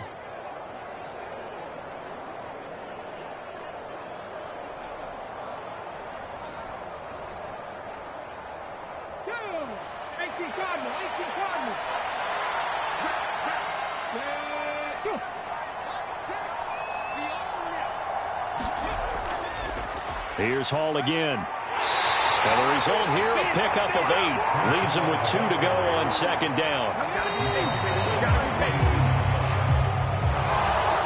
Well, this was a very close ball game at halftime, Charles, but in the second half, that offense kind of kicked things into another gear, and they were able to pull away for the victory. And, Brandon, I think they're the type of team that just looked in the mirror and said, hey, ton of pressure on, but we're the type of team that can flat out handle it. They stood up with confidence, and made it happen for a victory. So for San Francisco, they're on a nice early roll as they move to 3-1 with a win here. And they'll get another road date next week as their opponents will be the Seattle Seahawks. Meanwhile, for Miami, they're going to fall to 3-1 as they suffer their first loss. And they'll look to regroup next week as they head to Houston to take on the Texans. That'll do it for us. I'm Brandon Gaudin alongside Charles Davis. Thanks to our entire crew as well. We'll talk to you next time. So long, everybody.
today.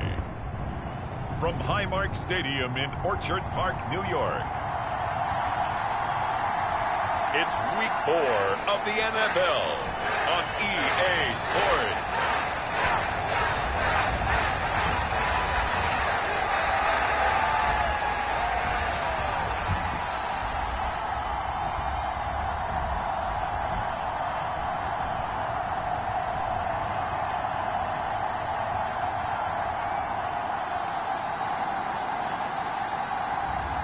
It's the Buffalo Bills taking on the Seattle Seahawks. Autumn has come to upstate New York. Fall colors abound, and we welcome you inside Highmark Stadium here in Orchard Park. Today it's Week 4, and we've got what should be a great one here, as it'll be the Seattle Seahawks taking on the Buffalo Bills.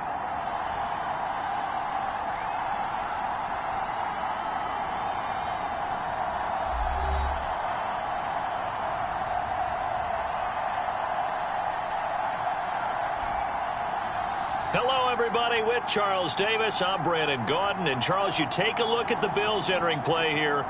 And losers their last time out, so they'll look to make amends here. And one of the best ways you can do that is to be at home, and they are. They're going to try and ride that home crowd and that wave of emotion to a victory in this one. Meanwhile, for our visitors, the Seahawks, they come in 0-3 and in desperate need of a win. And as a team, you start to feel a little bit snake bit. They need something good.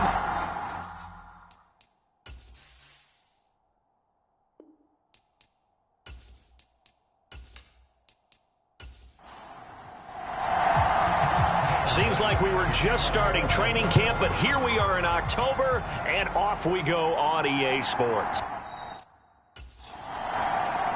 No run back here on the opening kickoff, as we'll start at the 25. So out come the Seahawks now for their first possession. And a look at a guy, definitely got a little razzle-dazzle to him. Can do it with his arm or his legs. Their mobile QB. And it's funny how we always talk about how analytics are starting to creep into the game. One analytic that's been there for a long time, teams that start 0-3 usually don't make the playoffs. So we know one quarterback today that's determined to end that slide right now. It's not impossible, but this is a must-win for him and his team. And not much to speak of. Call it a 1-yard gain up to the 26. The last play got just a yard. Here's 2nd and 9 from the 26. A first carry here for Joe Mixon. And down he goes, but he takes it up to the 40. That one good for 14 and a Seahawk first. And that's how you get started and open up a game. Really well-blocked play. Picked up a nice chunk of yardage. And if you're the offensive line, that's exactly what you've talked about all week long in your meetings. Establish the line of scrimmage and take control. And they gave their running back plenty of room to rumble.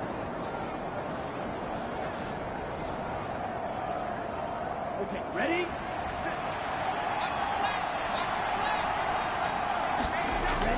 They'll look to throw here on first down. Throw left side complete. That's Stevenson. And this will leave him a yard short. Nice pickup of 9 yards on first down. These are his numbers from last week's contest. 4 catches, 55 yards. And I'd certainly expect them to use him quite a bit because he runs excellent routes, has good hands, and knows how to get open. 2nd and 1. Looking left side, and he's got a man. That's Stevenson. So 1st and 10 now in Buffalo territory at the 46. Out of the shotgun, they run with Mixon. And nothing much materializing there on the first down run. He'll get a couple, and that's it. Here's a 2nd and 8. He'll drop to throw.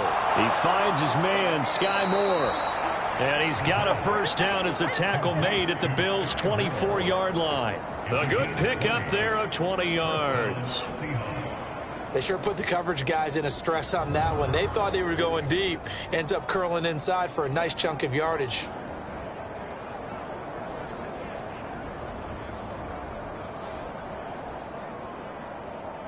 Set, ready. Get your control.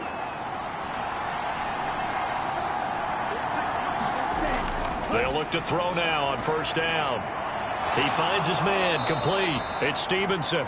This will be stopped about 2 yards shy of the marker. 8-yard gain, 2nd and 2.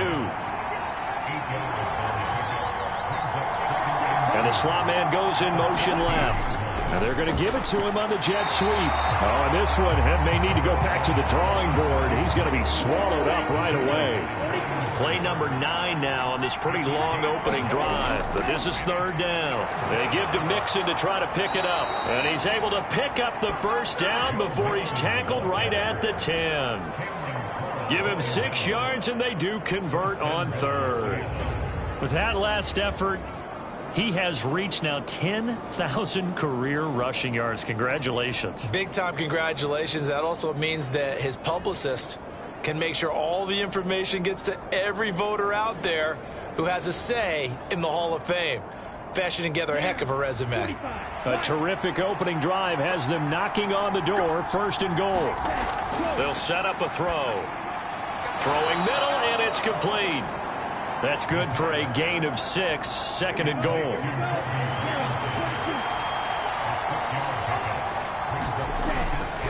Mixon. It's going to go backwards. He'll lose yardage back to the 5. That'll be a loss of a yard, and it leads to a 3rd down. Driven it down the field nicely here on the opening drive, and now it's put up or shut up. No doubt about it, because to make that type of a drive and ultimately kick a field goal would feel very disappointing. But I'm just wondering, is the head coach thinking, is this 4-down territory? Might he go for it?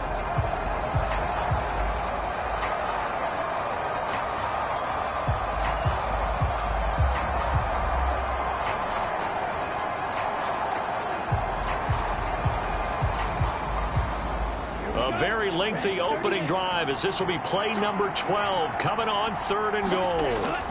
They'll look to throw. Nothing open downfield, so he'll throw it away. So out now is the Seattle field goal team. This a fairly straightforward 22-yard short attempt. And this one is right through. And the Seahawks grab a 3-0 lead.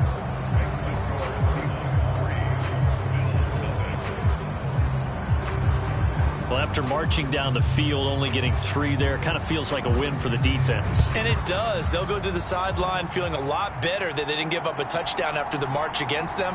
But if I were the offense, I wouldn't hang my head over that one. That's a good drive, and 3 points were put on the board.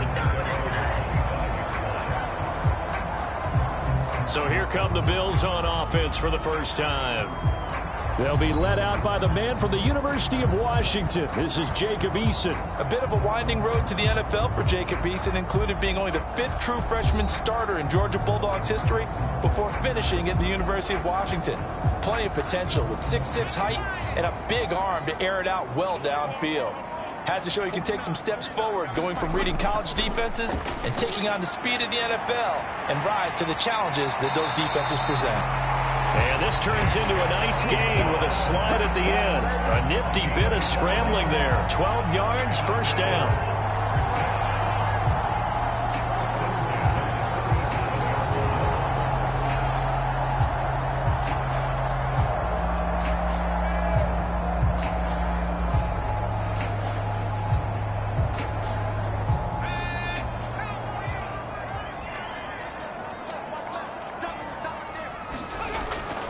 Play action. It's Eason. Shrugs the tackle. Nice.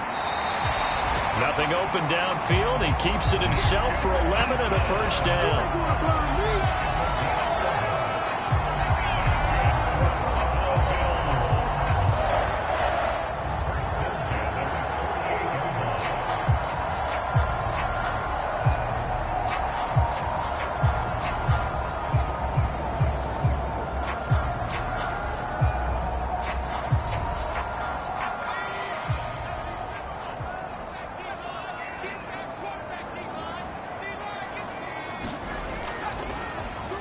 Now it's Eason on the option.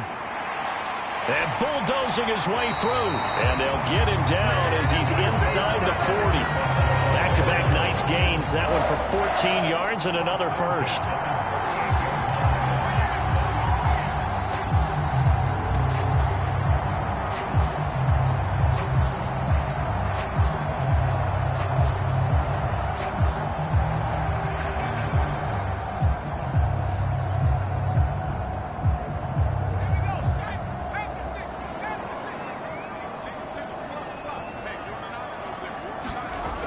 From the gun is Eason. That's caught by Gabriel Davis. And he is out of bounds inside the 30. Second down and a yard.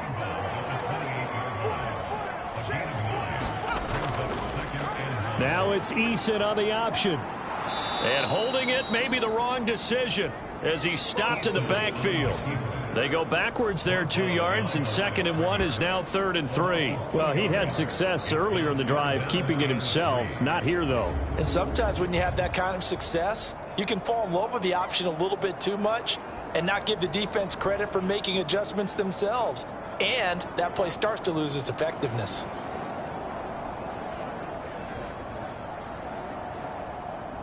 They'll come up now 3rd and 3.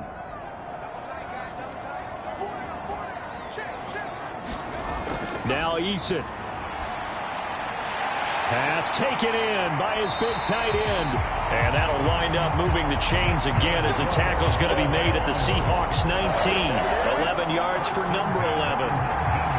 And after that completion, you can understand why so many teams in the league are emphasizing speed on defense at every position. The tight ends have created so many tough matchups now. If you can't run with a tight end as a linebacker, this is going to be the result every time.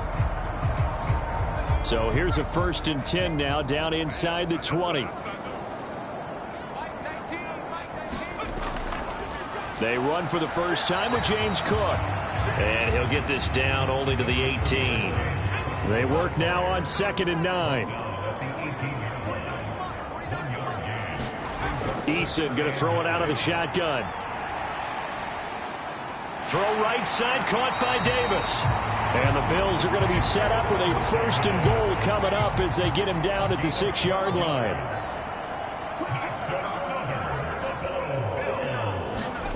Eason.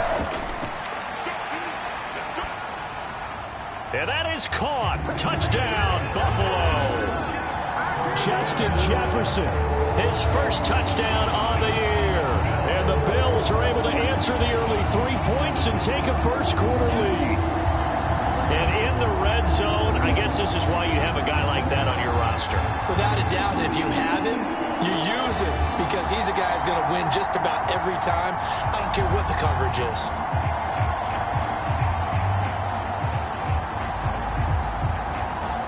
Tyler Bass on for the extra point attempt. He's got it. They'll see that opening drive field goal and raise it a touchdown, and that makes it 7-3. A good drive that time as they go 9 plays in all. And it was all capped off by Justin Jefferson's touchdown reception. After the touchdown, Bass to kick it away. And this will not be returned. It's a touchback, and they'll begin at the 25. Seattle's offense coming back onto the field, ready for their second drive.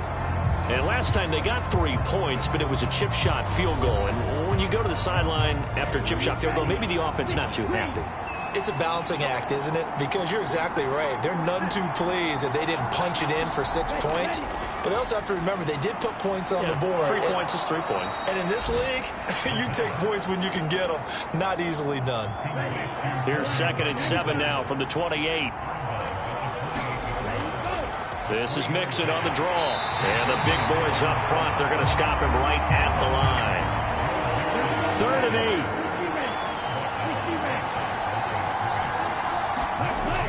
He'll look to throw. And this pass broken up. Excellent coverage there on 3rd down, as that was not an easy one to hold on to. Excellent defensive effort to get to him and provide a little contact before the catch could be made cleanly.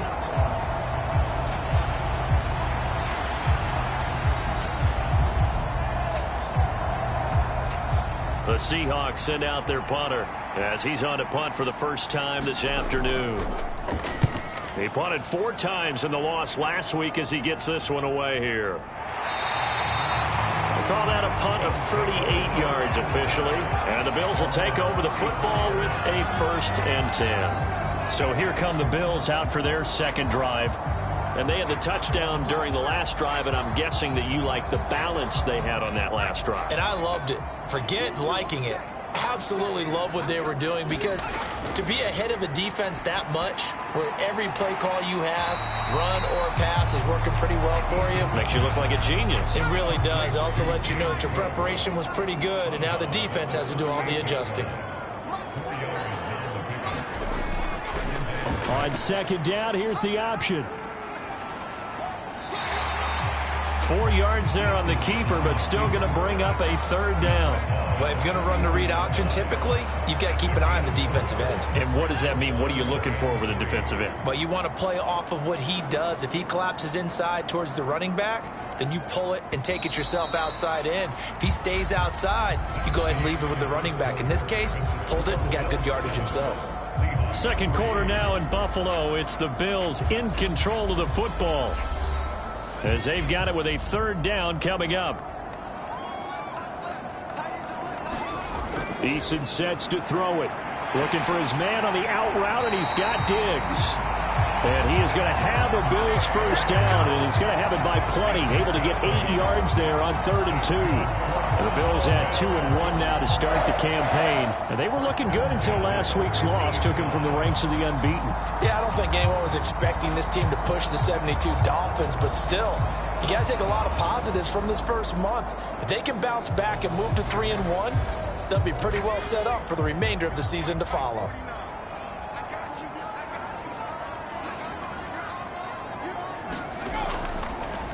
They run the option here on 1st and 10. And trying to push forward, but he is going to be stuffed up in the backfield. Officially, it's a 1-yard loss. That's going to bring up 2nd and 11. And on this play, the read for the quarterback was the defensive end, and he was totally focused on the quarterback. He should have given it off inside to the running back. Instead, he kept it and ended up taking a loss on the play.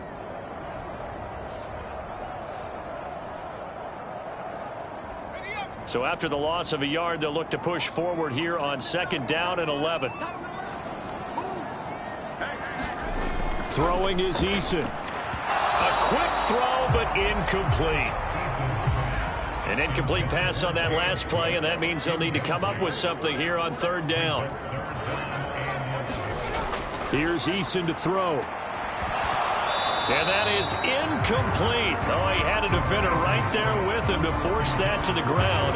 And 4th down now coming up. The Bills send the punter out as he's on here to punt it away. Only 2 punts for him last week in the loss as he gets this one away. And he gets it here to right around the 24 before he's out of bounds. Just a 30-yard punt that time. And it'll be Seahawk football, 1st and 10. The Seattle now ready to march out of the field. And Charles, a very uninspired effort the last time we saw them out there. It was a quick 3-and-out, then they punted the football. Yeah, and you never want to get stopped so soundly during a series, but what would be even worse now is letting it happen again right here. They've got to get going. They'll come out throwing here on 1st down.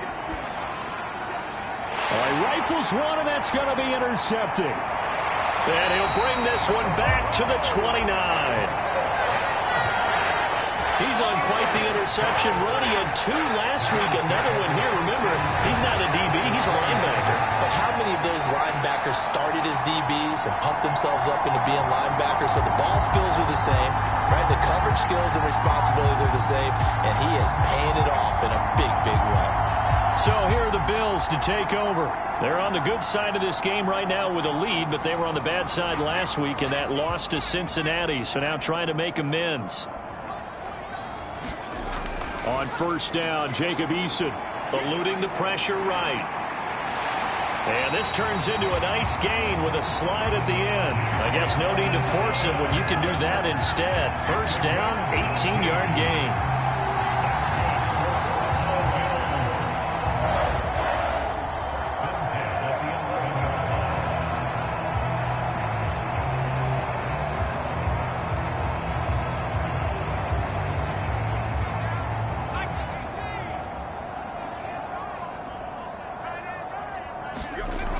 Operating from the gun, Eason. He's got it complete to Diggs, right side.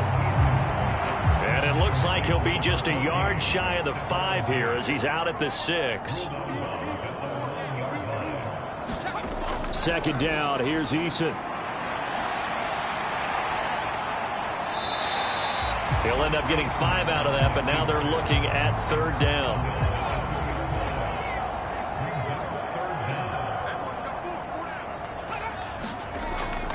Trying to pick it up on the ground with Harris. And he fights his way into the end zone for a Bills touchdown. Damian Harris, his first rushing touchdown of the year. And they are able to add on to their advantage. On third down and short and everything well executed, he not only gets the first down, Charles, he gets the touchdown as well. And you see the defense commit to the run so often in these situations. But there's always that little bit of hesitancy, isn't there, partner? Thinking that they may play action you. They took advantage of that hesitancy and found their way into the end zone with a running play. Tyler Bass now for the point after.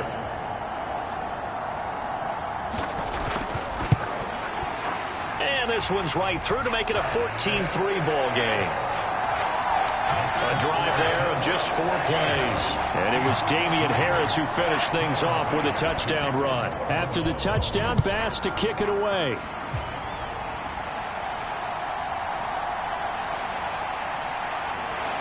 And he'll go down as this drive will start at the 25-yard line. Joe Mixon and the rest of his offense making their way back onto the field. He's just been looking for some space. I'm not going to pin it on him or the offensive line, but they need to get this run game going better. Sometimes you just have to credit the defense. They came in with a plan themselves. So I think now you try and mix things up a little bit.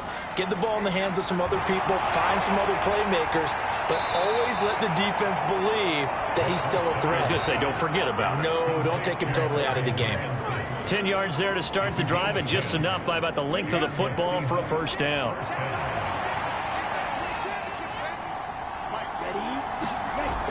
Back to throw here.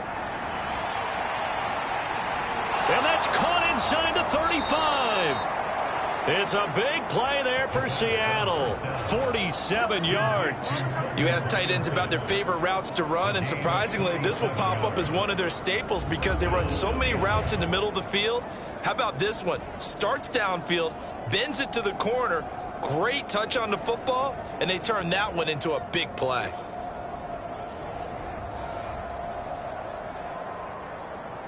So the big play means just like that, they'll operate from the red zone now on first down. They're going to look to throw. And he will be brought down at about the 6-yard line.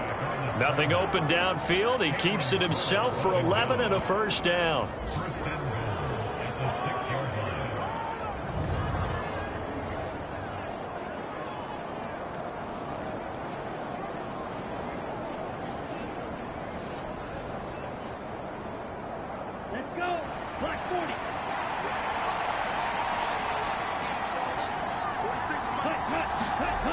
They'll look to throw here.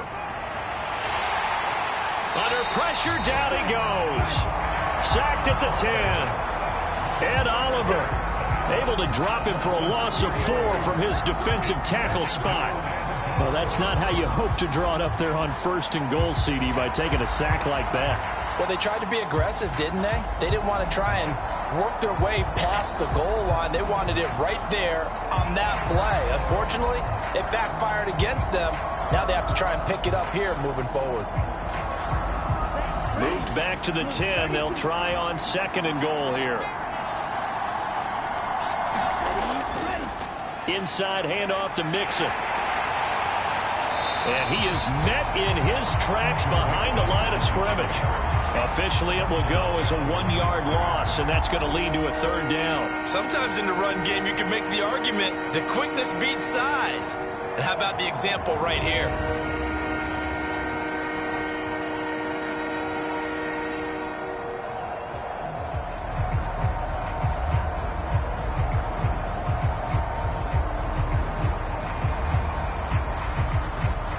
And now can they reverse the trend on third and goal with the last 2 plays having gone backwards? This goes out wide for Mixon. And he's able to work it here to the 8-yard line. 3 yards, all they could muster there, and it'll bring up 4th down. Well, there certainly was a lot going on that play. Every option in the end zone covered. No place to go with the ball. Had to swing it out to the back. A good job running and getting him tackled in the open field.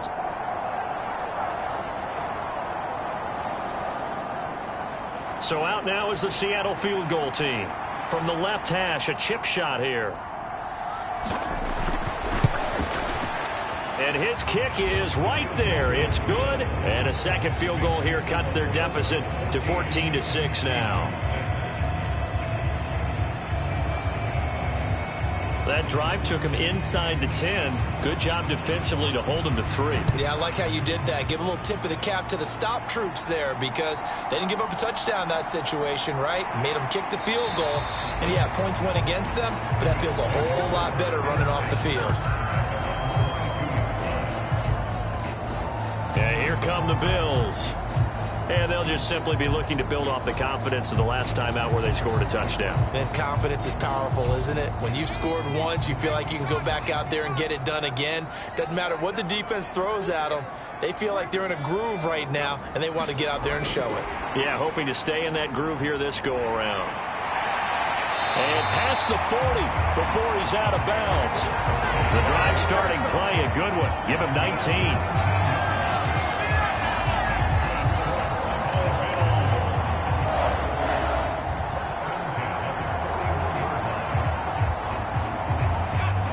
Play has him up past the 40 already, and another 1st and 10. Up the middle, it's Cook. Credit him with a 1-yard gain there to make it 2nd and 9.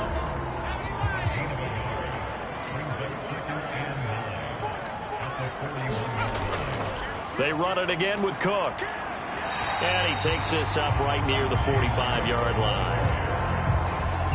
This offense so far on 3rd down, they've been good. 3 for 4 thus far. This will be 3rd and 6. Able to find the open man. That's complete. And that'll wind up moving the chains again as the tackle's going to be made at the Seahawks 37. 3rd catch of this first half for him, and this one is a 1st down.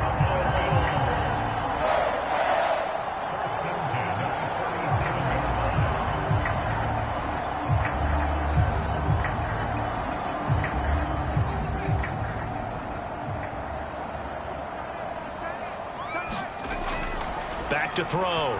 Eason. He'll find Diggs once more on the completion. And they're going to move it down inside the 25. 13 yards as they've got the connection working. His 2nd catch in a row, 1st down. I like that one, partner. They go back-to-back with excellent gains. And really, it shouldn't be a surprise who they were throwing the ball to. He's their best guy. Yeah, we knew that they would get him involved early. They're doubling down on getting him involved early. Don't be surprised if they'll come right back to him again. They haven't shown the propensity to be able to stop him. Now a toss left side into the hands of his tight end. And he's brought down, but not before a really nice stiff arm to create a little space. Here now, 2nd and 4. They'll give to Cook on the read option. Trying to find a lane, but instead he'll get back to the line of scrimmage and no more. This will be the 8th play of the drive here. 3rd and 4. Looking to throw. Eason. Touchdown, Bills. A great play there. His 2nd touchdown on the season. And the Bills have taken a 2-touchdown lead now. The big fella was the recipient there for that touchdown pass, and it seems like more and more the tight end is the guy you have to worry about most in the passing game.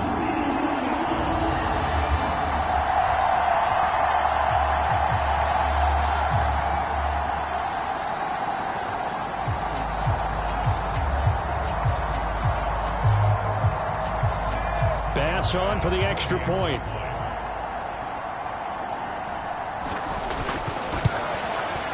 It's up and good, and that'll make the score 21-6.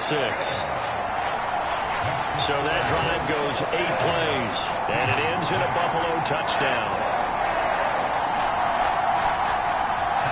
After the touchdown, Bass to kick it away.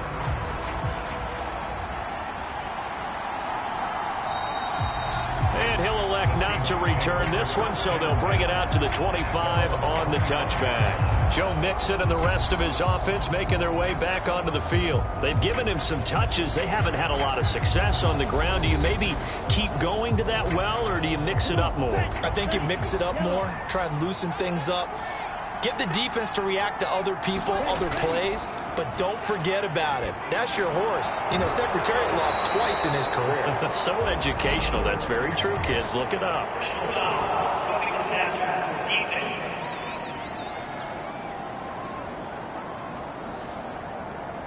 After the penalty, a fresh set of downs. It's 1st and 10. He'll look to throw. It won't be a sack, but it's no gain, and it brings up 2nd down. And we've hit the 2-minute mark in this first half of action. 2nd and 10.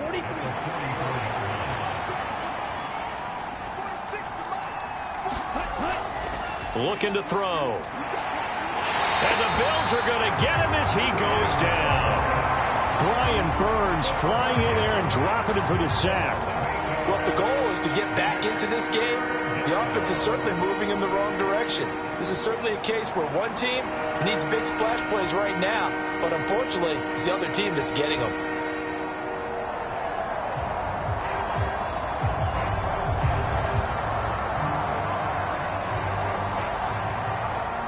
They need 18 yards here on 3rd down. Mixing up the middle.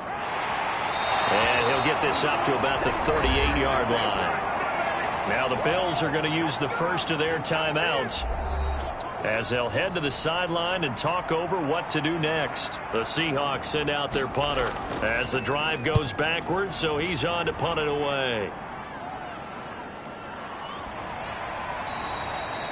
It's a 39-yard punt, 3 on the return, and out will come the offense as they take over.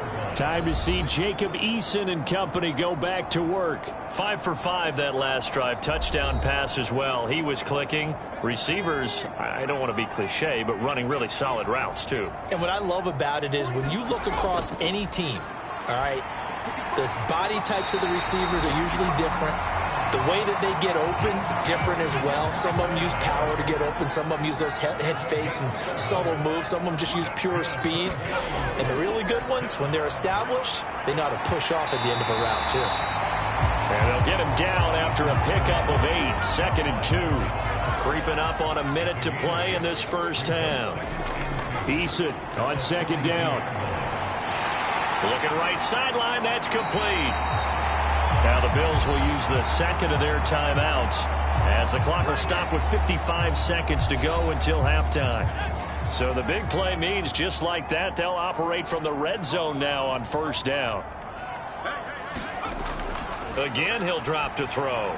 And this is Cook with a grab. They had the huge play last time. Here it is a much smaller gain of 2. 2nd down and 8. Back to throw again. This is caught. And the Bills are going to be set up with a 1st and goal on a pass play that moves them all the way down to the 1. And they'll burn the timeout with 5 seconds left. A chance to try to add 3 points before heading to the locker room. The kick by Bass is good. And the Bills will add on to their lead.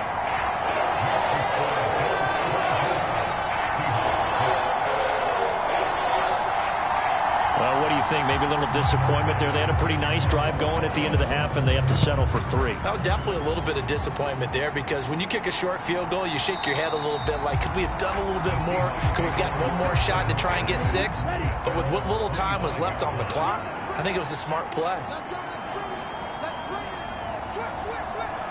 He'll take the knee, and the final couple seconds will tick by in this first half. So we reach halftime in what's been a fairly one-sided game so far. As we'll send you down to Orlando, and we check in with Jonathan Coachman for our EA Sports Halftime Report. Coach. All right, Brandon, thanks very much. A lot to get to here as we say goodbye to September and take a look around the NFL here on this first day of October. We'll start up at MetLife Stadium in New Jersey and it's the Jets who have the lead with that one getting close to halftime. DJ Moore, a touchdown reception. From there, we head on over to Wisconsin to check on the Packers at home at Lambeau Field. And you can see, currently they trail in that ball game. Calvin Ridley, well over 100 yards with 2 touchdown catches to boot. Lastly, let's get to Pittsburgh to check on the Steelers at home in Acrisure Stadium. As you can see, the score there in the second quarter. The Steelers trying to hold on and claim victory.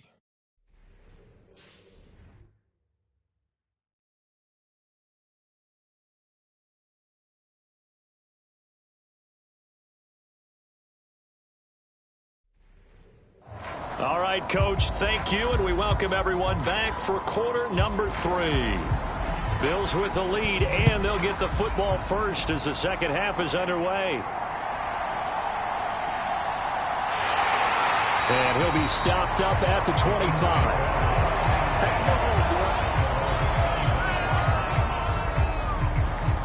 Out come the Bills now as he'll go on offense first here in this third quarter.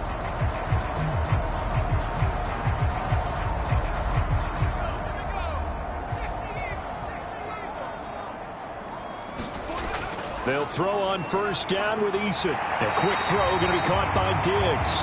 And they're able to get this one across the 35. He continues to deliver a first down here. He had 4 catches in the first half, and this one number 5.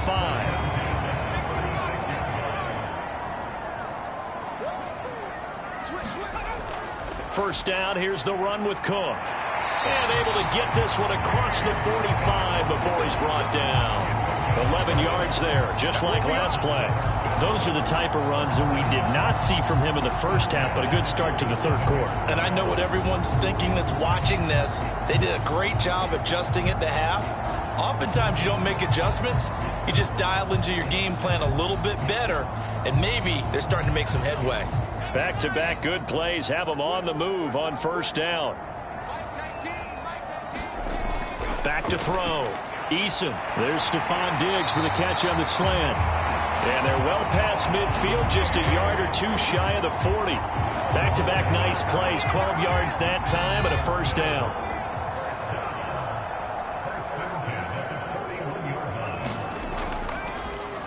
Now it's Eason on the option. The 20. And he'll go out of bounds inside the 15-yard line.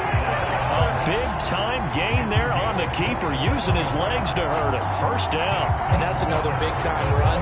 And it sure looks like the leverage game is being won by the offensive line. They're the low man on just about every snap, and they're winning, pushing back the defensive front and creating great space for their runners. Here's a 1st and 10 at the 14-yard line. Looking to throw. Eason. Over the middle, it's complete. And the nimble footwork gets him just inside the 10 to the 9, but no further. Give him a gain of 5 on the completion, and it's second down.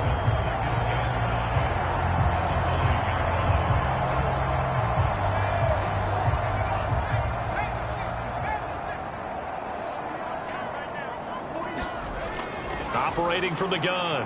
Eason being chased out left. And he is into the end zone for a Buffalo touchdown. Jacob Eason, his 3rd touchdown of the game and 4th on the year. And the Bills take the opening kickoff of the third quarter and drive right down the field to extend their lead. Not the first time on this drive we saw him take matters into his own hands, and this time he finishes things off with a touchdown run. You're not going to be happy with me, but I think he took matters into his own feet, didn't he? Oh, Davis from the top rope. I like it.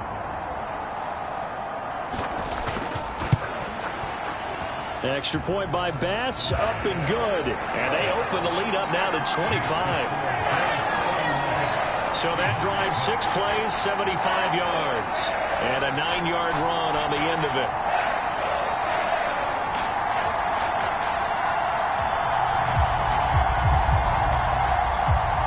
After the touchdown, Bass to kick it away.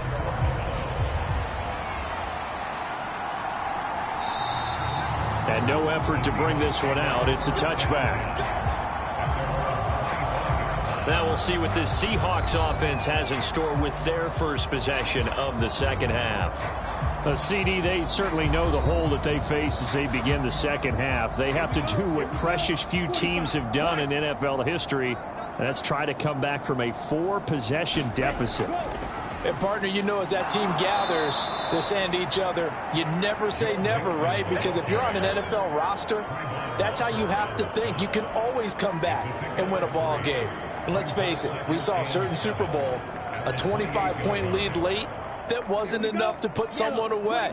But that being said, this task is near impossible. Let's face it. And bottom line is, it officially becomes impossible if this possession is an empty one.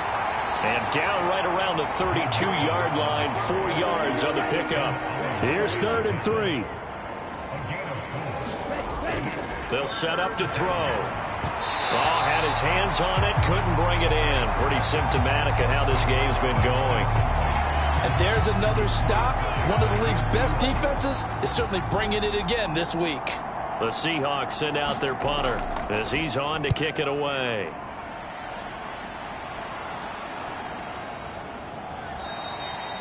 "39 yards on the punt, give him just 1 yard on the return." Back onto the field now comes the Bills offense.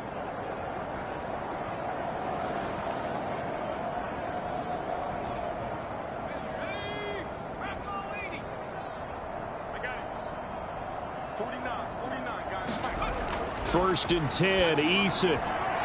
Wide open receiver, complete. And he gets this one just shy of the 40. They'll mark him down at the 39. So from the 39 now, they'll come up on a 1st and 10. Back to throw. Eason into heavy traffic, and it's intercepted. It's Marte Mapu. And he's able to get it back to the 33-yard line. A lot of bodies there in the middle of the field, and that one intercepted. Yeah, he's looking for his tight end running a drag route across the field, and normally you'd like him to work a little bit further outside. Here the throw is a little early, and it winds up in the hands of the defender. The Seattle now ready to march onto the field. Well, we haven't exactly been treated to a nail-biter in this one, CD, and if they cannot score here, this one's pretty much all but over. Are you saying that you feel like people are starting to think about getting out of here and maybe beating the traffic in order to get home or to their final destination? Yeah, I don't think there's a whole lot of reason to hang around, especially if they can't score here. Yeah, you're right about that, because it has been pretty clear who the better team has been in this one. And in a league that we talk about every game being a one-score game as we go into it, watching this blowout, let's just say it's been unusual. From the 13 now, they work on 1st and 10. Now back to throw.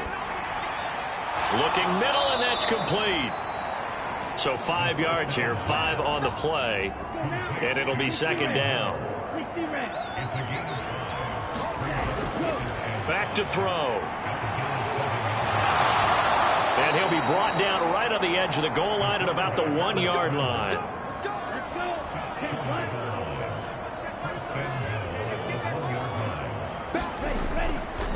They'll give it to Mixon, and he will score. Touchdown, Seattle. Joe Mixon punching it in from a yard away. And the Seahawks are able to cut into that deficit. And that's a step in the right direction. This had the feeling of one of those turning point kind of drives. If you come up empty there, it could be a long road back. But they persevered and hung around, and they closed the gap here in the 3rd quarter with their first touchdown of the game.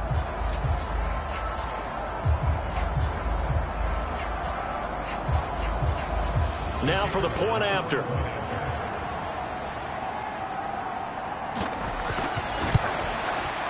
He's got it, and that'll make the score 31-13. Just a 4-play drive that time. And it all culminated in the touchdown run coming from Joe Mixon. The kick unit for the Seahawks out there on the field, and we are ready to rock.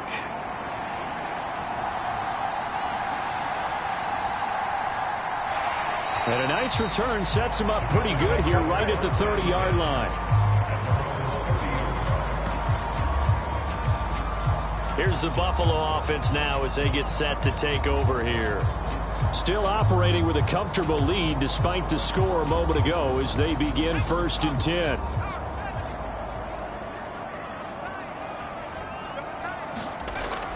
They start the drive with Cook. He's tackled a yard short of the marker. Good gain of 9 on 1st down. Good yardage there on 1st down. Exactly what you want. Get yourself set up to keep making 1st downs, keep the clock running. And if they're smart, you're starting to milk the clock. No hurry before you run your 2nd down play. From the 39, Eason out route to Jefferson, and he's got it. 9 yards to pick up there, and it's a 1st down.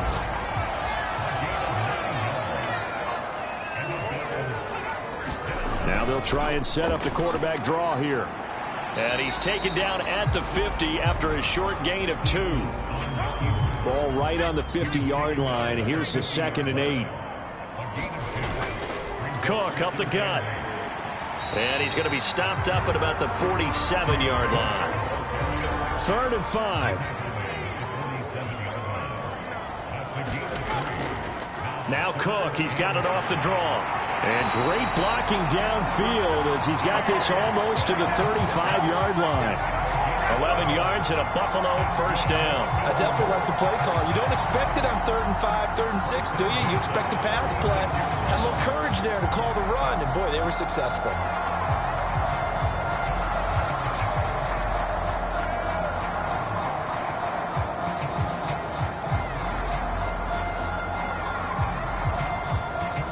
So from the 36 now, 1st and 10.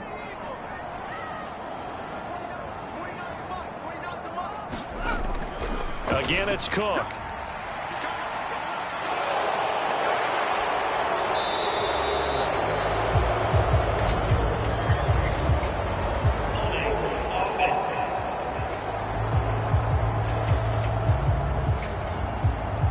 That's on the tackle, Braden Smith. Now they'll switch it up here and look to throw. Throw left side complete. That's Hines. They'll give him 4 yards there, and that's going to bring up 2nd down. Now they'll throw here out of the gun. Finding Harris over the middle. And able to break 1 tackle, but then quickly brought down. But a nice little gain. He's having a big game through the air, and sometimes those smart decisions just dump it off. That's how you continue to have big games through the air. I agree totally. That's a great analogy, a great way to put it, because he doesn't get too greedy where everything has to be pushed downfield, trying to create big plays that aren't there. You dump it off and take that nice gain, and things add up, and now you have the kind of game he's having. Boy, you know, some plays you can just sort of tell they're not going to work from the start, and that was one of them right there. Yeah, I mean, he had every option taken away, and so all that was left for him to do was to try and keep it himself, but even he knew that he had nowhere to go. The offense staying out. They're going to go on 4th and 2.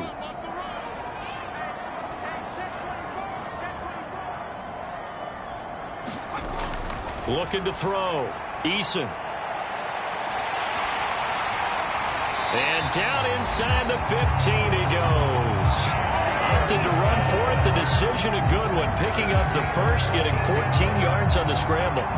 Partner, even I can figure out who deserves the lion's share of credit for their lead right now, because he has been terrific in a dual threat role, really chewing up yardage and getting them points with his legs. Simply put, that defense has had no way of stopping him, and that's why his side is on top.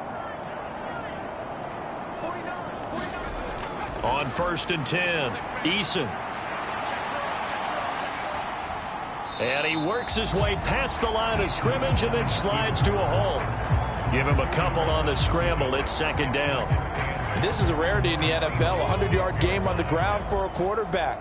Even as those passers get more athletic and mobile, we only see about 5 of these a season. It takes a special set of circumstances for it to happen, and, of course, a special player. And he'll get it here to the 10-yard line. It'll be a nickel look here for the Seahawks on 3rd down. Back to throw. Eason setting up the screen for Cook. And he'll be taken down, but he does have 1st down yardage. It'll be 1st and goal when we come back. We'll return with more after this. You're watching the NFL on EA Sports. Back now in Buffalo. It's the Bills with a lead and the football here to begin the 4th quarter. One of the tight ends comes in motion. Cook will struggle to get to the line of scrimmage as he'll be tackled back at the 4-yard line. That's going to go as a loss of a yard, and it'll be 2nd down. The job of any linebacker involves having enough strength to fight off a blocker and get to ball carriers. But in this case, I think we can safely say he beat him right off the snap to get into the backfield and make that play. From back at the 4, here's 2nd and goal.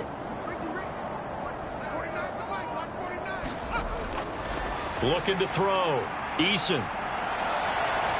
And he'll take it into the end zone for a Buffalo touchdown.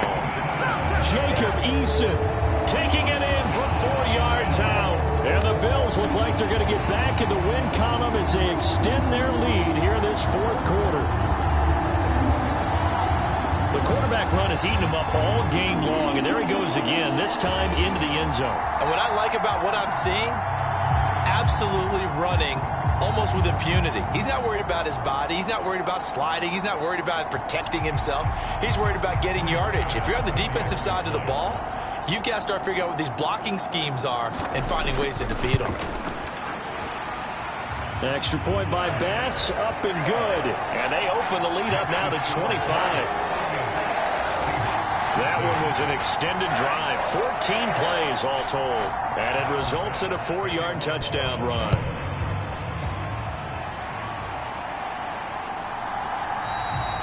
And he'll elect not to return this one, so they'll bring it out to the 25 on the touchback. Now the ball now going back over the Seattle Seahawks offense. And you see a lot of frustrated faces as they are inching closer to a 4th straight loss.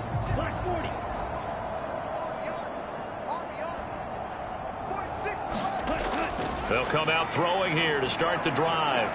That escapes the sack, but he can't get away forever, and down he goes. Buried by multiple defenders on the drive's first play. Like the footwork back there, I thought he did a pretty good job of evading that first wave of players. Tried to buy a little extra time out of the pocket, but in the end, oh, that was a tough one. Yeah, winds up getting buried for the loss. Now a 2nd and 10. From the shotgun, he'll look to throw.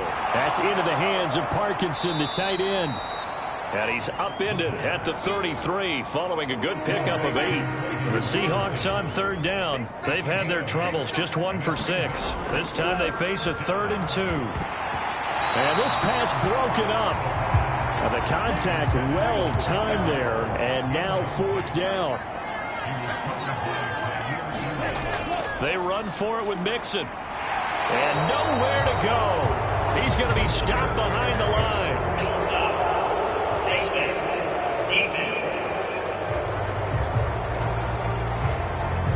That's a big letdown defensively. They had him stopped behind the line, but the face mask going to bail the offense out. And the hand does not have to be up there for too long. Just a little bit of a grab is going to be enough to get the call and the 15 yards against them. On 1st down, he'll drop to throw. He finds his man complete. It's Stevenson. And the result here, a pickup of 8. Leaves him with 2 to go on 2nd down. They'll look to throw again.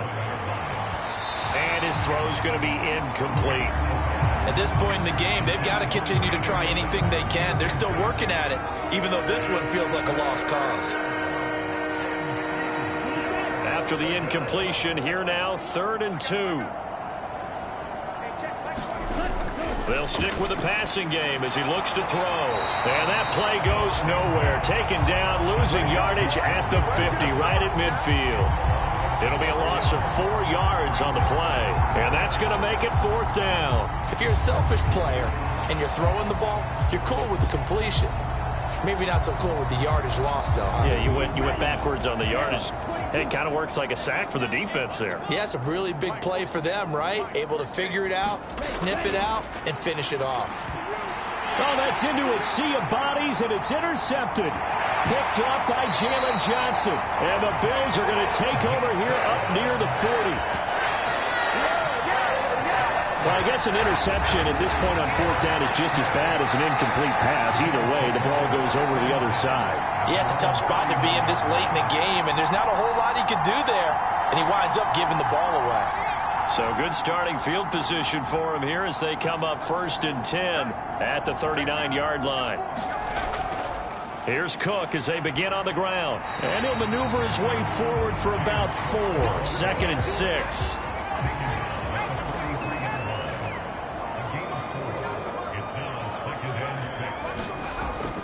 Here's Cook again. And give him about 5 as he gets this up to the 48-yard line. Here comes 3rd and the length of the football.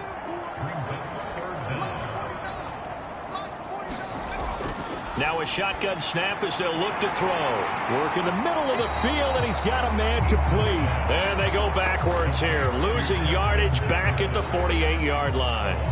This will wind up a loss on the play, and it'll be 4th down. And that was a heck of a play there on the outside. Partner, sometimes I think on a play like this as a corner, you've got to think to yourself, all I got to do is slow him down so others can come over and support. But in this case, he said, forget that. I've got this. Sorry you had to make the run for nothing, fellas. And on 4th down, on is the punt team sending this one away. And a fair catch called for and made just outside the 15-yard line. No return, but it goes down as just a punt of 31 yards. And it will be 1st and 10 as they take over.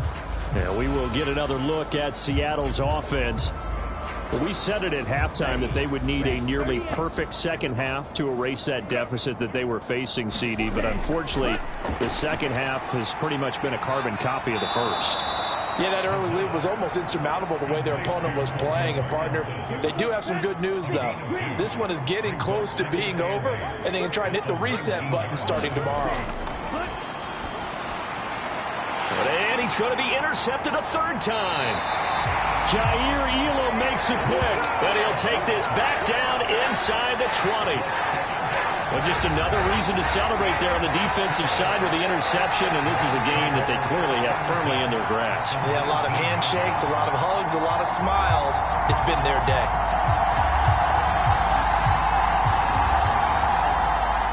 So here's a 1st and 10 now down inside the 20. Throwing to start the drive. Eason. And a quick throw here. That's complete. And he is out of bounds. Looks like right at the 15. 2nd and 6. Back to throw. Eason. Nifty move. Eason gets hit, and the ball pops free. And the Seahawks have picked it up. And a big turnover there as his guys will get the football back. We just saw the dilemma for every coach. You want them to fight for the extra yardage, but somehow continue to cover the football. Oftentimes when you fight that hard, the ball becomes exposed. Defensively, it's obvious they're trying to be more aggressive. First tackle a little too aggressive. Second one, though, they strip it loose. The Seahawks again now ready to take over on offense. Now, they've sort of lost their way, partner. How do they recalibrate and get this proverbial train back on track? Well, this is where leadership really comes into play. How's the head coach handling it? The offensive coordinator? Sometimes they just make a joke. All right, guys, you had your fun? All right. Throw it out the window. Yeah, let's get back on track here. And sometimes that'll work just fine. I guess it's time now to lean on that leadership. So the completion gets them just a yard. And that'll leave them with a 3rd and 2.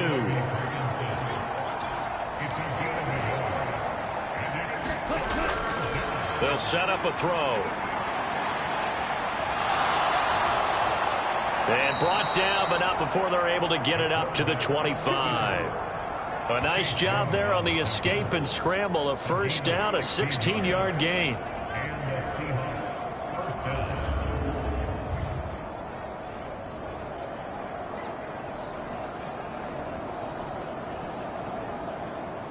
Okay, ready?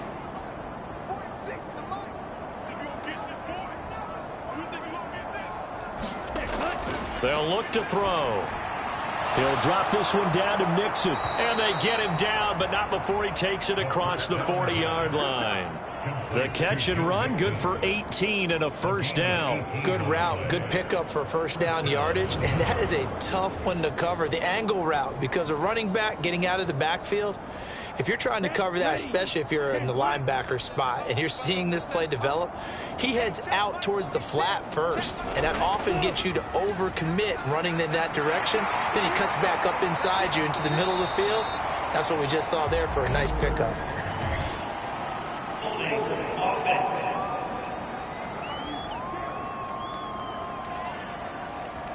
They're backed up here with a 1st and 20 now after the holding penalty. He'll drop to throw. Firing quickly here, and that's complete. And he gets this up across the 35 before he's out of bounds. 2nd and long. Throwing middle, and it's complete. And a 6-yard gain gets him right around the 43. Now play number 7 of the drive as they're looking at a 3rd and 10. They'll drop to throw. That is caught. And taking it across midfield and inside the 45. 5th catch of the afternoon, and that gives him a first down.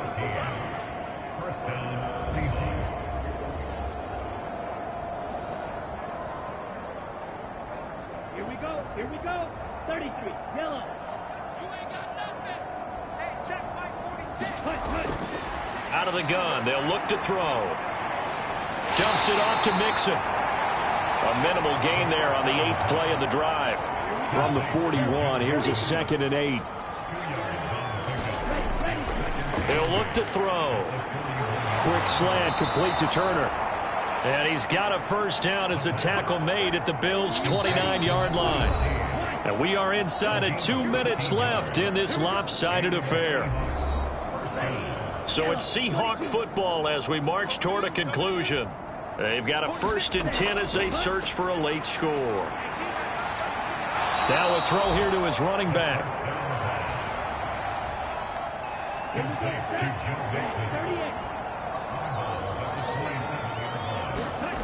Here's 2nd and 8. Finding Mixon here again on back-to-back plays. And he's got a first down as the tackle made at the Bills' 16. He finds his man complete. It's Stevenson. And he'll be out of bounds, taking it just shy of the 10 at the 11 or the 12. Yeah, that's good for a gain of 6, and that'll make it 2nd down.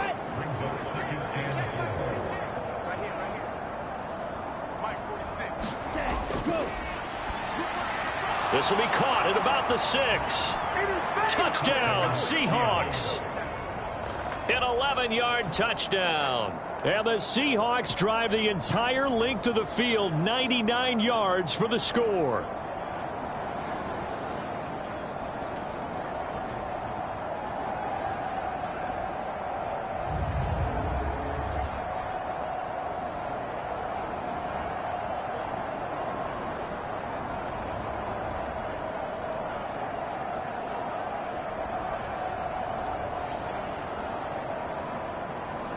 Now they'll line up to kick the extra point.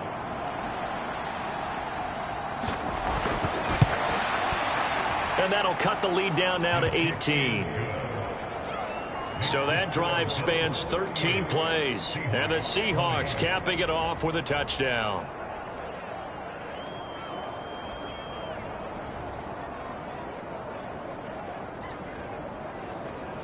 So it would no doubt be a miracle comeback from here, but let's see what they can do starting with the onside kick. And the Bills are going to recover.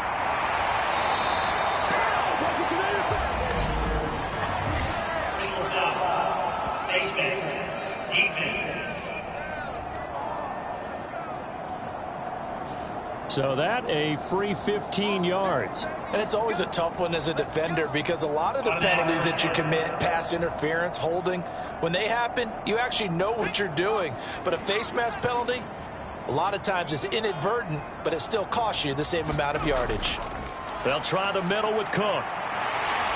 Oh, fine work there as he gets this thing down to the 11-yard line. 16 yards there, and the Bills have a first down. Interior of that line blocked really well on that run, but also the two tight ends, they blocked well too. Not only have they scouted the line of scrimmage, with their agility, they can get upfield and hit moving targets like linebackers, defensive backs.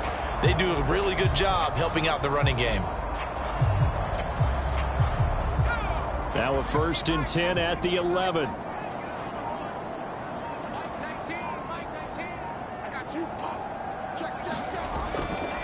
From the pistol, they run it with Cook.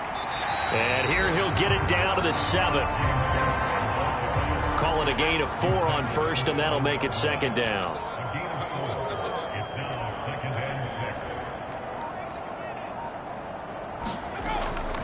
On 2nd down, Cook. And he'll be taken down here, and that is how this one is going to come to an end. So it's a victory here for the Buffalo Bills. And to be frank, Charles, probably not too many people surprised at how this one turned out. Yeah, I don't think so at all. I mean, they're such a good football team. They were at home. You know, you walked in and you looked at the advantages and you saw that they had most of them. And it'd take a lot to try and even it up. I just thought 2 words for this ball game: methodical and predictable. And both of them came together. So for Buffalo, they're on a nice early roll as they move to 3-1 with a win here. And they will hit the road next week for a date with the Cleveland Browns. Meanwhile, for Seattle, they'll sink now to 0-4. And they'll get a chance to redeem themselves at home next week. So that'll do it for us. For Charles Davis and all our crew, I'm Brandon Gaudin. You've been watching the NFL on EA Sports. With that, we say so long from Buffalo.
Today, it's Madden NFL football. It's week 4 of the NFL on EA Sports.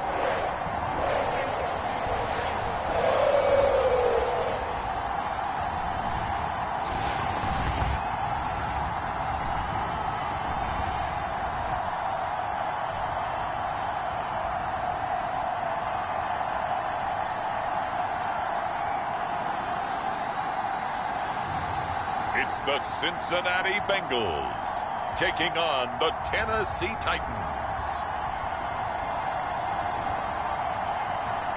From the banks of the Ohio River, there's a look at what's now known as Paycor Stadium here in Cincinnati.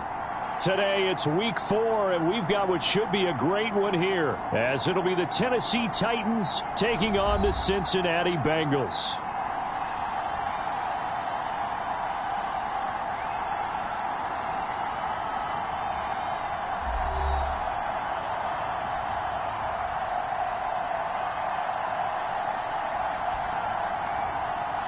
With Charles Davis, as always, I'm Brandon Gaudin. Charles, you talk about storylines in this one. I think it begins and ends with our 2 quarterbacks, certainly 2 of the best in the business. And nowadays, I don't think you can get by for long periods of time without a top-flight quarterback. The way the game is played, with all the responsibility he has and how the game flows through him, if he's not on the top of his game, your team's not going to benefit at all.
Seems like we were just starting training camp, but here we are in October, and off we go on EA Sports.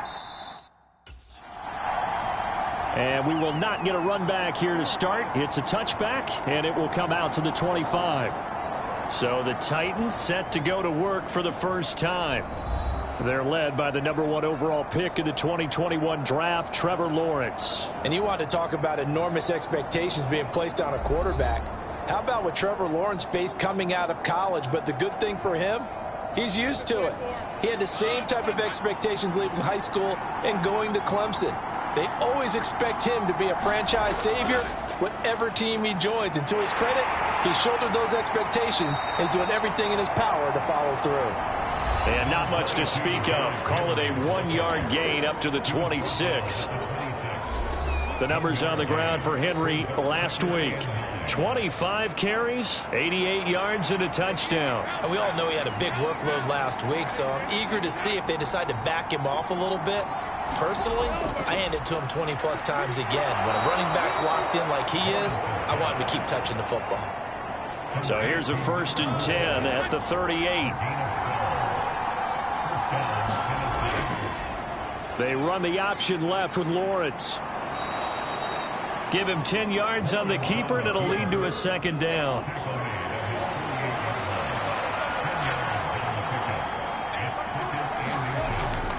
Off the option, here's Henry. And he tries to power forward, but he will not get back to the line of scrimmage.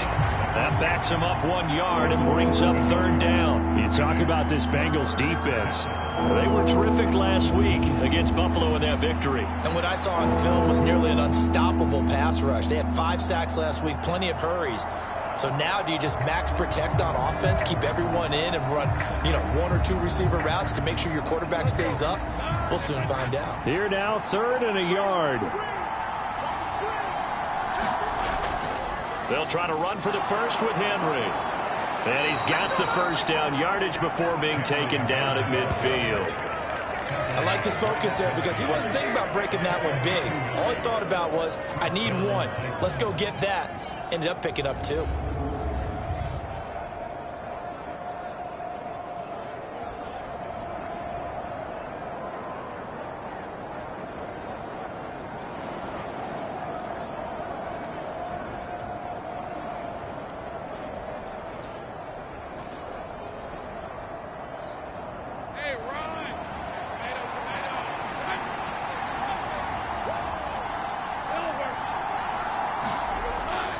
First down carry for Henry. And he'll power ahead, but only for about 3 yards. Second down coming up.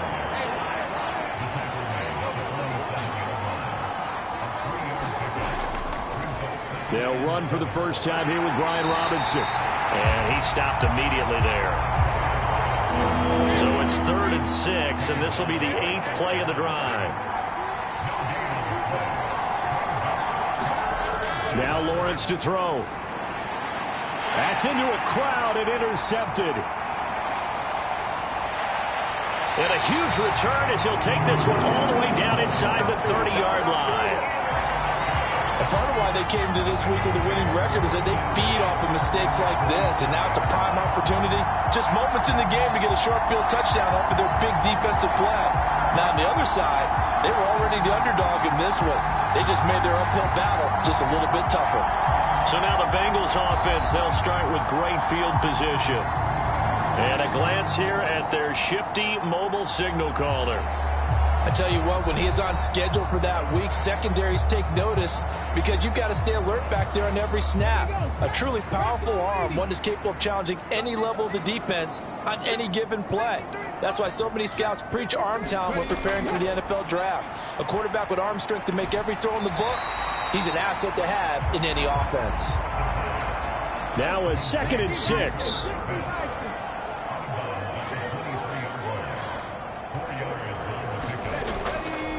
A first carry now. This is Williams.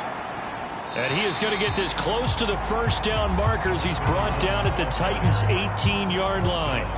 It's a 6-yard run. Leaves him with about a foot or so here still to go to hit the marker with 3rd down coming up. And there we saw one of the downsides of blitzing during a rundown because sometimes you get out of your gaps. You don't fit the run quite as well because you're headed towards the ball carrier with abandon. Here's 3rd and a few inches.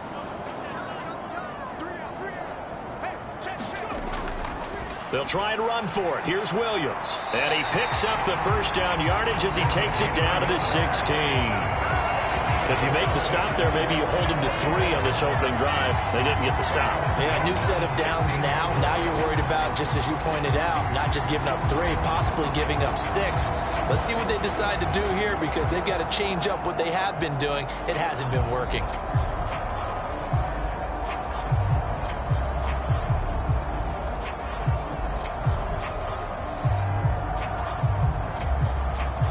So the ball down to the 16 here for 1st and 10. They'll stay on the ground with Williams. And they'll lose yardage here. Knocked back to the 19-yard line.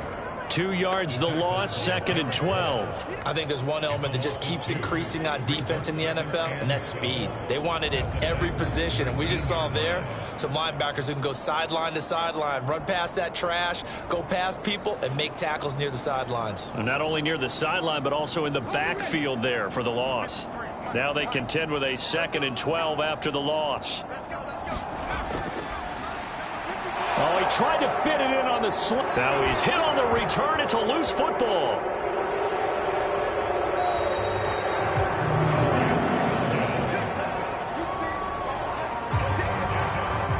Well, do you want to unpack that one, or do you want me to? You're the boss. We get the interception, then really he's just too loose with the football on the return, and he coughs it right back up the other way. I've seen this happen in an NFL game, and boy, did it cost someone. San Francisco at Atlanta a few seasons ago. Atlanta throws the interception. San Francisco runs it back. Game is salted away. Fumbles on the return. Atlanta gets it back, drives down, kicks the game-winning field goal. How about that? And a crazy situation we just saw there.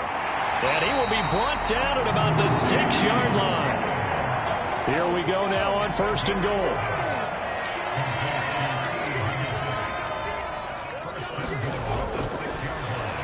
And it's caught. Touchdown. T.J. Hawkinson, his first touchdown on the year. And the Bengals take the early turnover and convert it into an opening touchdown. For good reason, quarterbacks want to get the ball to the perimeter to their wide receivers for big plays. But in this situation, it felt like, based on coverage, he knew that he wanted his tight end to have the football, and for good reason.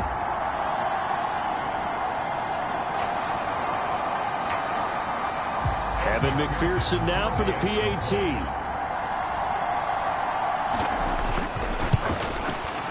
And he's got it to make it 7-0 Bengals. Well, that drive started with not a whole lot of real estate in front of them. In plus territory, excellent field position. 2 plays later, pay dirt. After the touchdown, McPherson on to kick this one away. And this will be a touchback, so they'll bring it out to the 25. The Titans coming back onto the field for their second drive. They threw an interception the first time they had the football, wound up leading to a touchdown the other way. How do you approach drive number 2? Going back to your game plan coming in, everyone has matchups that they like better than others, where they think they have an advantage. Dial up some of those plays. Try and go to those spots and get your offense moving. Well, they had the run for no gain. Now they'll try again from the 25 on 2nd and 10. Again, it's Henry. And from the 25, they work this to the 29, a gain of 4. They are in need of 6 yards here if they hope to move the chains. On 3rd down, Lawrence. He's got his target. That's complete. And he will have a Titans first down as they're able to get the 3rd down conversion. Well, we always hear about the connections some quarterbacks have with certain receivers. I think this guy has a connection with just about everyone. Didn't mind throwing it in there against double coverage to him. Shows some confidence, supreme confidence. Big-time confidence that he would make the play for him, and he did.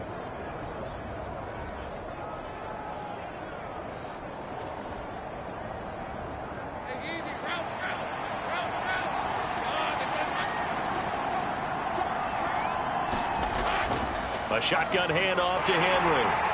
And he'll power his way forward for about 4 yards there on the first down carry. 2nd down and 6 now.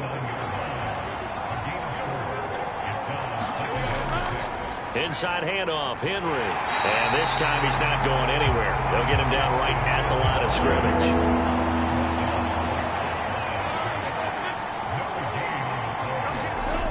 Here's Lawrence to throw. Pass taken in by Phillips. And all the way inside the 15 before they drop him. That goes as a gain of 36 on 3rd down.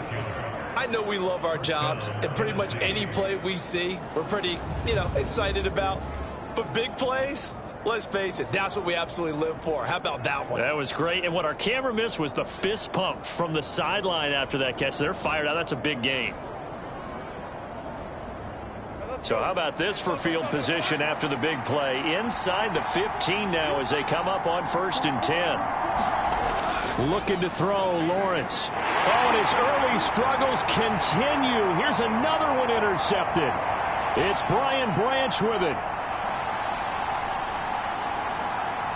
And he will bring it back. It's a pick 6 for a Bengals TD.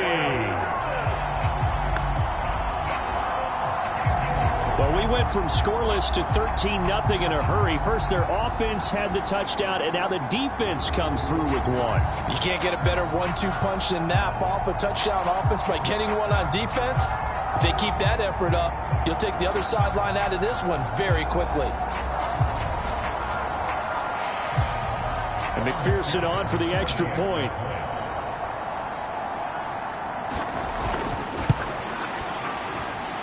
And it's good, and they have jumped out here to a quick 14-0 first quarter lead. A heck of a play there defensively, getting the interception, navigating his way into the end zone for the touchdown.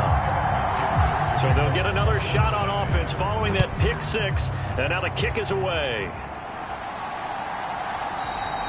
And he'll decide to not bring this one out as their drive will begin at the 25. Here's Tennessee ready to begin this drive offensively. They find themselves in a good-size hole here, and a good-size hole early on in this game as they come up on first down.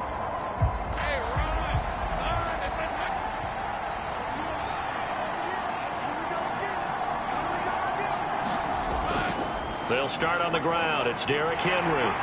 And he's going to be dropped following a pickup of 7 past the 30 to the 32. Well, this defense for the Bengals, they were terrific last week in the victory over Buffalo.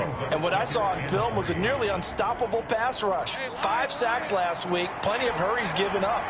So now what do you do on offense? You just max protect, keep everyone in and run the ball, or maybe just 1 or 2 receiver routes in order to try and keep your quarterback upright.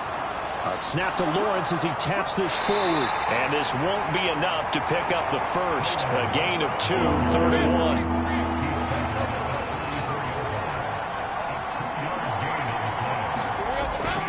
Tenth carry now for Derrick Henry. Henry fighting for the marker, but I don't think he got there. He did not.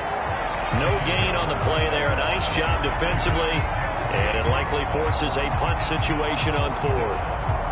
Yes, it's the first half, but we'll see if that stuff there on 3rd and 1 comes back to haunt him. I hope you don't mind, but it's not going to stop me from putting a check mark next to this play. Let's look back as this game progresses and see if this is one of the key plays in the game, even though it occurred early.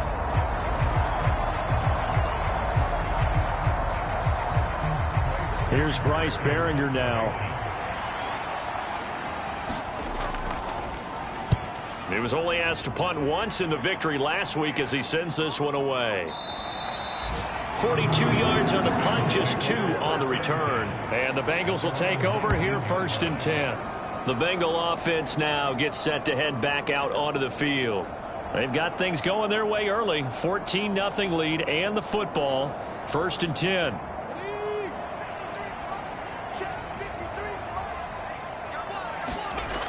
They'll try and start this drive in the air. Going underneath, he's got Hockenson. 2nd and 7.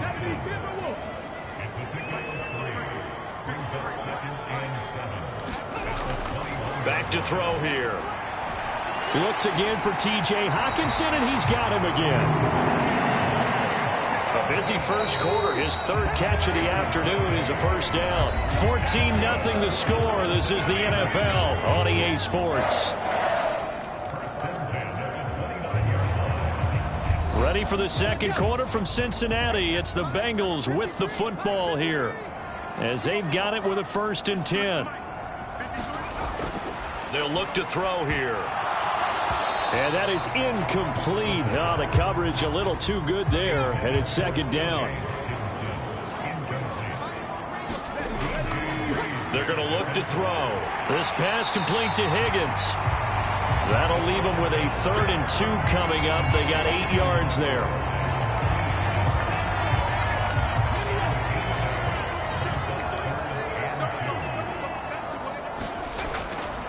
Looking to throw. Able to find the open man. That's complete. And he'll be out of bounds after getting this one across the 40. So 2 first downs, and that moves the ball to the 42 now, 1st and 10. Now we give up the middle to Williams. And he is going to lose yardage here. He'll lose a yard there, and it's 2nd and 11. The Bengals hit 3-0 here in the month of September. And they come in on a pretty good roll here. Winners of 3 straight. And they were able to tough it out last week. A close 1-score game. And those are the kind of wins that pull you together as a team because everyone gains confidence and they feel like they can continue to get better. Looking at a 2nd and 11 now after the loss.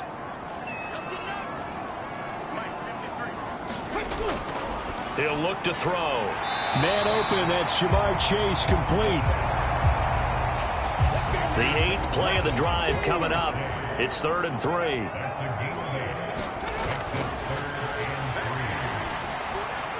And he's going to drop this off to Williams, complete. And I don't think he got there, no. He's short by maybe a foot, maybe. Call it 4th and inches. Always important as a defender on 3rd down to keep the play in front of you and make sure you don't give up enough space that they can make a move on you in the open field. Try as he might, he wasn't able to get to the 1st down marker. Excellent defense, good tackling.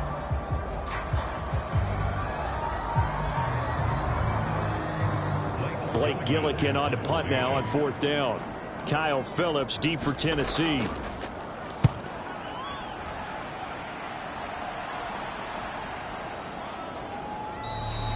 And that one hits at the 7, but bounds into the end zone, and that'll be a touchback.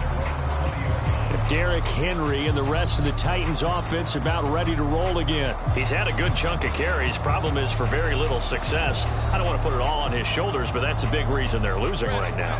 Have to be very careful that he doesn't start pointing fingers. Offensive line obviously trying. The defense is doing a nice job against him today. When it's all said and done, it's all about the guy in the mirror. He has to get it done better going forward. See if he can look and do some soul searching now. Here's a 2nd and 5 now from the 25.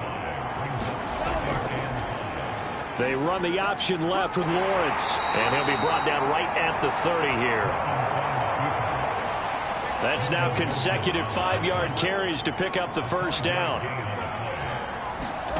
Here's Lawrence. He gets this one to Burks. This will be stopped about 2 yards shy of the marker. 8-yard gain, 2nd and 2. Running from the gun with Henry. And he'll only get a yard to bring up 3rd and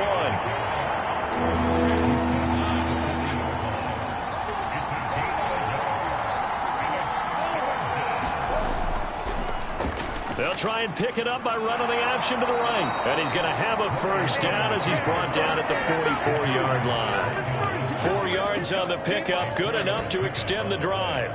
I do know that owners, when they watch their quarterbacks running with the football, they usually hold their breath because that's the franchise. But when you're getting that kind of a gain, hard to argue against calling it.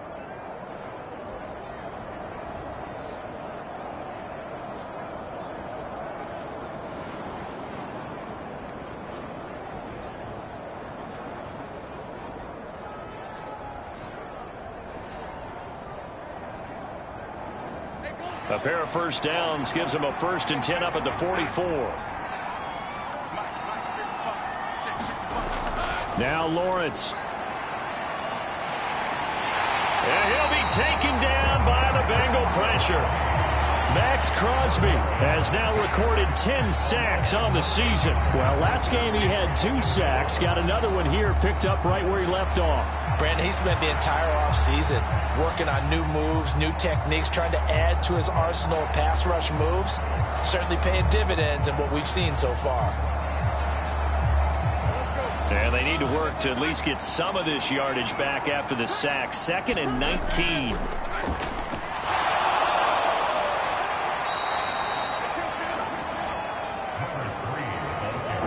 Naturally so. The defense was keyed in on everyone but the back on that play, and it took them an extra second to react when he got the carry.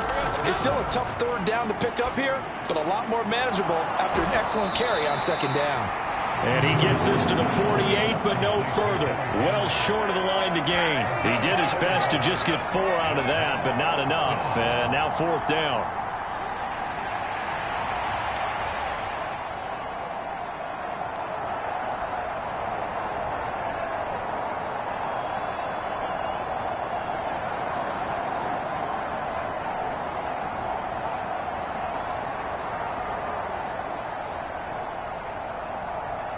Here's Bryce Behringer on now to punt. And he gets it away. A directional kick going toward the sideline.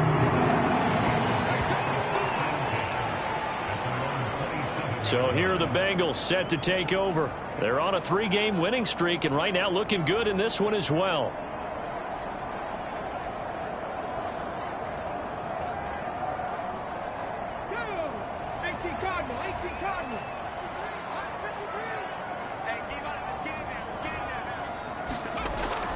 They'll come out throwing here on 1st down. Throw left side complete to Chase. It'll be a gain of 5, and it'll be second down. They'll set up to throw. And he'll go right back to Chase. That's caught again.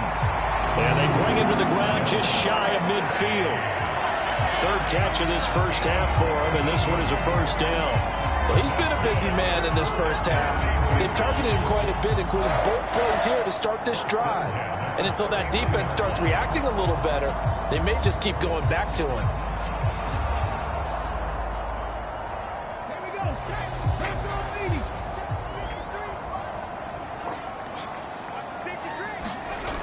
Now a first down carry. It's Williams. And this time he's able to take it down to the 42. On any explosive run, you can almost feel the ground shaking, and that's from the offensive linemen creating space for their runners. I had an old coach tell me before, they always told his runners, run around the offensive line in pregame. Get used to the ground shaking so you don't trip and fall when it happens in a game.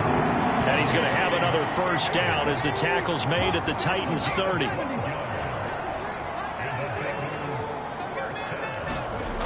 Now back to throw. He has it complete to Christian Watson.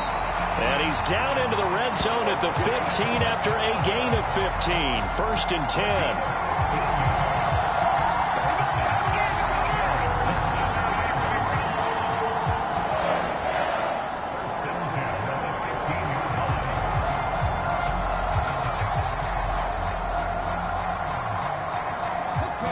Line of scrimmage, the 15. It's first and 10. Back to throw. This is caught. Touchdown. Jamar Chase with career touchdown number 70. And the Bengals have moved out in front by 3 touchdowns. Partner, remember that old film of Peyton Manning going through the route tree with his great receivers in Indianapolis? I think we're seeing the results of the same type of work here today. These guys know each other so well that they don't even have to call the play. They can just look each other and know the route that's going to be run, and usually the connection is perfect. McPherson on for the point after.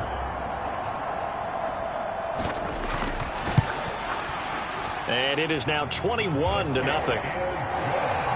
So the drive there took 6 plays. And it was Jamar Chase who finished it off with a touchdown reception.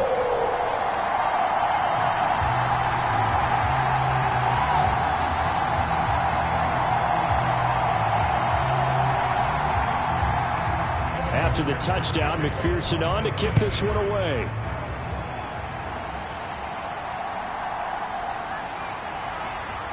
And he won't quite make it to the 25.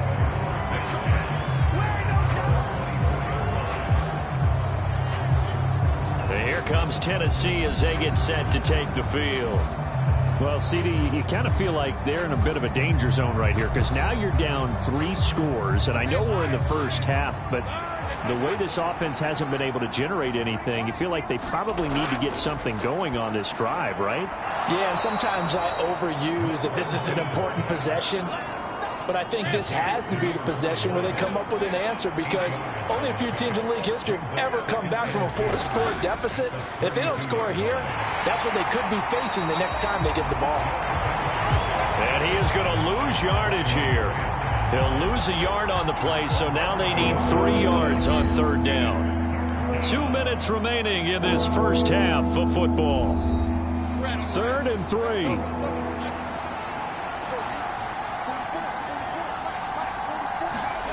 Now Lawrence. Over the middle, complete. That's right. And he will have a Titans first down as they're able to get the 3rd down conversion. And his throw's going to be incomplete. Here's 2nd and 10.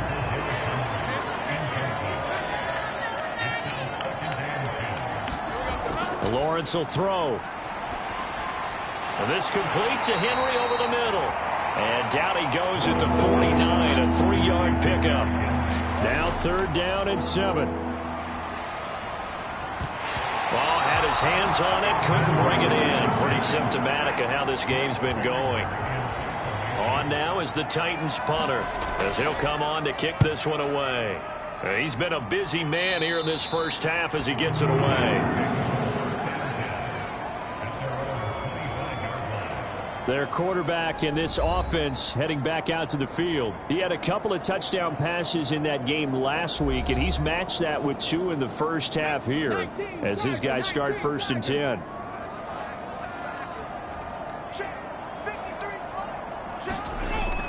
They'll come out throwing here to start the drive. They'll set up the screen. This is Williams. And he's going to get a solid gain of 9 before being brought down. 2nd and right at a yard. Now the Bengals going to use the first of their timeouts as they get the stoppage with just under 50 seconds remaining in half number 1. Maybe a good spot to take a shot. Here's 2nd and a yard from the 34. Screen play set up for Williams. The Bengals going to use the 2nd of their timeouts as the clock will stop with 45 seconds to go in the first half.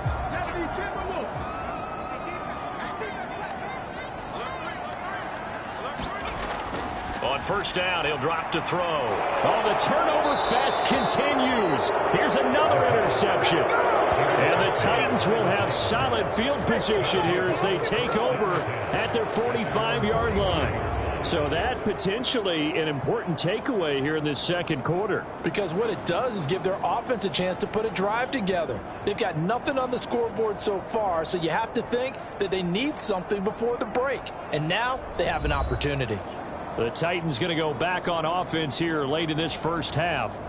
And with good starting field position and 3 timeouts as well in their pocket, no reason not to try and put a late scoring drive together. Throwing now, Lawrence on 1st down. It's a short one here, complete to his tight end. The Titans going to use the first of their timeouts as the clock will stop with 37 seconds to play in this first half. He finds his man, complete. It's Phillips. Now Tennessee going to use the 2nd of their timeouts as they'll stop it with a little over 30 seconds to go in the first half of play. So from the 36 now, 1st and 10. Lawrence. And that one will fall incomplete. Clock here now just under 30 seconds to go in this first half. He didn't just deny a big throw there. He broke that one up in the red zone. An excellent play, one that may help save points on the board when this drive is over. 2nd and 10 now. It's Lawrence. He'll take a shot for the end zone. And that will be caught, but out of the end zone, says the field judge. It's ruled incomplete. So back-to-back incompletions, and that has them staring at a 3rd and 10. From the gun, it's Lawrence. And that will be incomplete with the clock showing 18 seconds now to go. Well, they certainly did a nice job there, picking him up out of the backfield and then running stride for stride with him. That's good coverage, and it led to an incompletion. And this is off the left upright. And it comes back. It's no good. And this will stay a 3-touchdown game.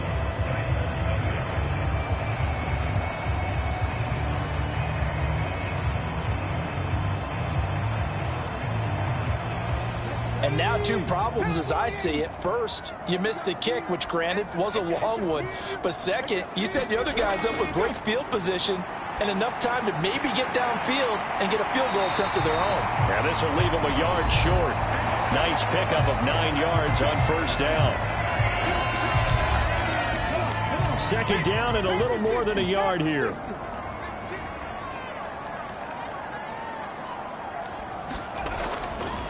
Up the middle, it's Williams. And he's stopped after a gain of 1. Not enough. Still a yard to go on 3rd down. So we've reached halftime here in the Queen City, and it's the Bengals leading this one. As we'll head down to Orlando, that's where we find our man Jonathan Coachman at our EA Sports Halftime Report. Coach. All right, Brandon, thanks very much. A lot to get to here as we say goodbye to September and take a look around the NFL here on this first day of October. We'll begin up in the Steel City, Acrisure Stadium in Pittsburgh, where it was the home team who were able to hold serve and get a victory in their stadium. Kenny Pickett, sharp in the victory as his guys bounce back from a tough start to the year to claim victory number 1. From there, let's head over to Minneapolis to check on the Vikings at home at U.S. Bank Stadium. and they've got the lead in their ball game over the visiting Carolina Panthers. Drake London, a touchdown reception. Finally, let's get out to Southern Nevada and see what's happening with the Raiders at home in Las Vegas. And this one going the visitors' way as the Texans have the lead in that one. Matthew Stafford, 3 touchdown passes.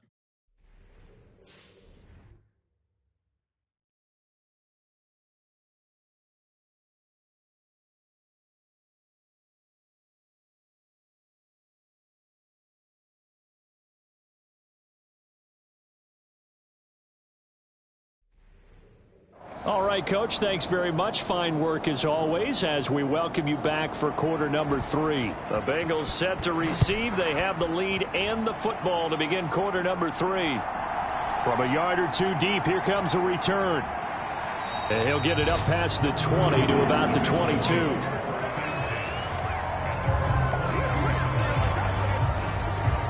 The Bengal offense now with a football first here to begin quarter number 3.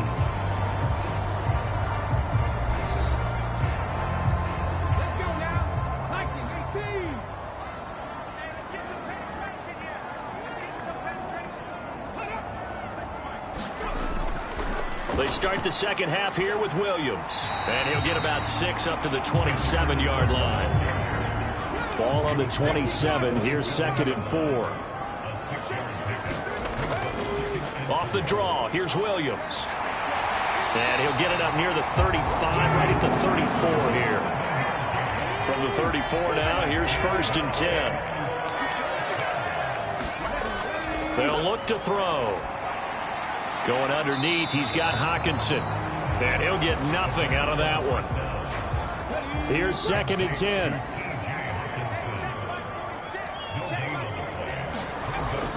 They'll set up a throw. He's going to have the hook up here to Chase. And he'll have it past midfield almost to the 40 before being taken down. 23 yards the pickup there. And this is what it's been like all game long. Guys running free in the middle of the field. This defense has just had no answer for this passing game. And that's another good hook up there.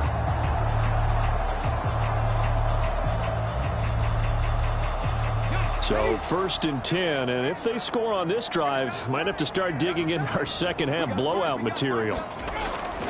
Now a shotgun snap as they'll look to throw. Open man is Higgins. So give them 5 yards there on the pitch and catch, and that'll bring up 2nd down. They'll stick with the passing game as he looks to throw. And that one complete once again to Higgins. And Higgins is going to have a Bengals first down as he'll get the ball down inside the 30. It's a 9-yard gain, and it'll keep the drive moving. Again, he'll drop to throw. It's a short one here, complete to the tight end. And that's good for a pickup of 10 yards. And that'll leave him with a 2nd and just a few inches left. Back to throw again. And that falls to the ground, incomplete. A nice job of bodying him up defensively. And now it brings up 3rd down. They'll look to throw again. That is caught and brought down, but not before they get it inside the 10 to the 7. They're able to convert on 3rd down, and that sets up a 1st and goal. And I'll tell you what, this offense is playing a little bit of keep away right now. They've come out here in the 3rd quarter, possessed the ball for quite a while, and they keep on converting. Nice pitch and catch there to set up the 1st and goal.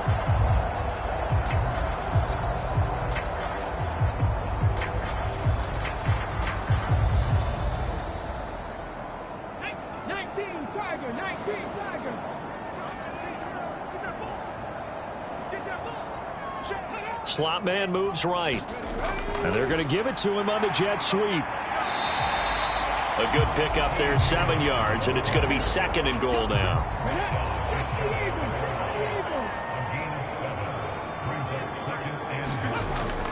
Williams is in. Touchdown, Bengals. Off the offensive line coaches always tell their guys, if we score touchdowns, that means we get to the end zone first. That's exactly what those blockers did, clearing the way for their back.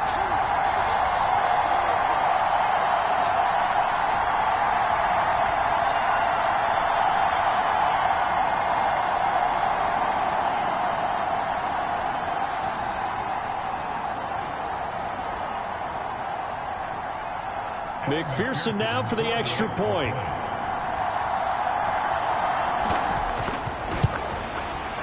It's good, and they stretch their lead to 28-0 now.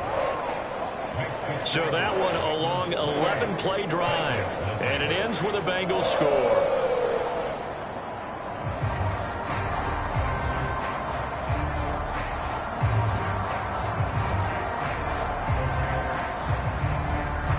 After the touchdown, McPherson on to kick this one away.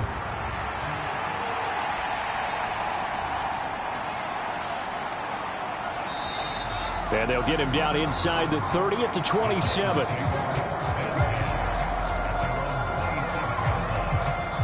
The Titans offense gears up for their first possession of the second half.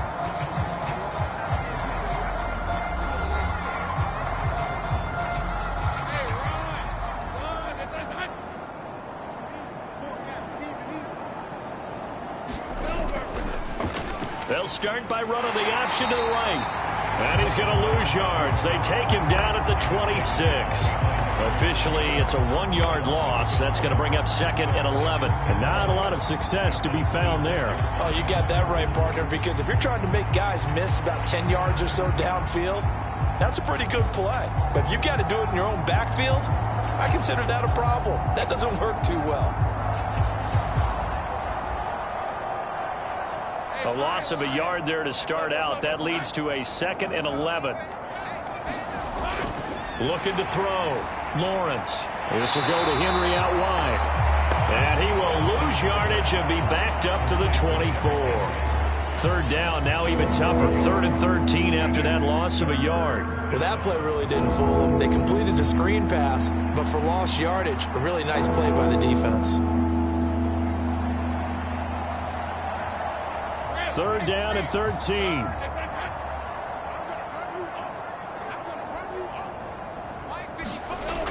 Operating from the gun, Lawrence. He's got Derrick Henry again, back-to-back catches. And he gets this up just shy of the 30 to the 29 before he's out of bounds. So they're forced to punt on 4th as this one's away. And this will be taken at the 13. 54-yard punt, 14 on the return, nets them 40. And the Bengals take over 1st and 10. Cincinnati set to take over once again. A long drive last time out for this offense, Charles. If you remember, they started basically in the shadows of their own end zone, marched it down the field, and a lot of that was through the passing game. And, partner, as a former defensive back, I'm having almost a physical reaction watching what's happening right now. But let's give credit where it's due, because they've done an excellent job moving the ball through the air. Secondary getting picked apart pass by pass. Obviously, they need to make some adjustments there on the back end. And because offensively, we know that they're not going to be shy about throwing that football. And he'll be brought down right around the 37. 7 catches for him now, and this last one, a 1st down. That time they hit him out of the slot on the drag. And that route takes some fortitude from the guy running it, because he knows he's going through the briar patch, as I like to call it, right? He's trying to work his way through all that traffic and people wanting to put a little contact on him. Really well done. They'll hand it off now. Williams. He'll be dropped shy of the 40 despite powering through the tackle. Just a yard on the pickup there, and it'll bring up a 2nd and 9. Yeah, things were pretty stacked up there in the middle of the line. A lot of bodies, not much space. I think ultimately he was fortunate to get anything out of that run. Here now, 2nd and 9 from the 39-yard line. Meanwhile, the throw here is complete. And he'll be taken down, but not before he gets into enemy territory. He's up to 70 yards receiving now as that last catch gets him a 1st down.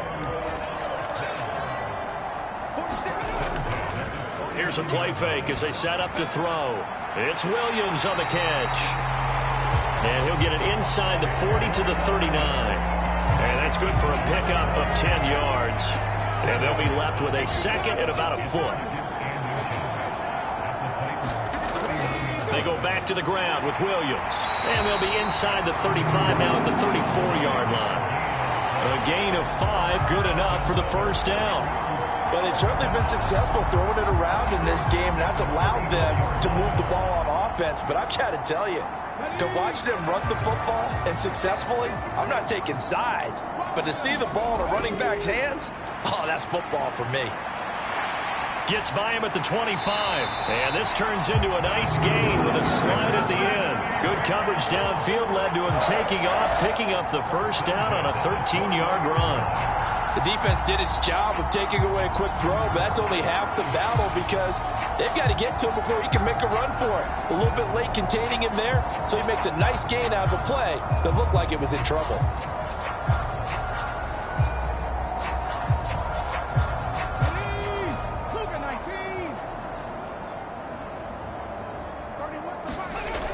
Now on first down, he'll drop to throw it. Quick slant caught by Chase. And he gets it inside the 10 to the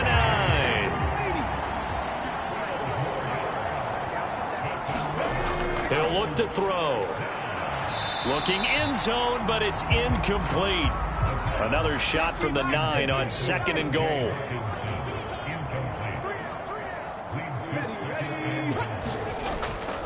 Now a handoff. Here's Williams.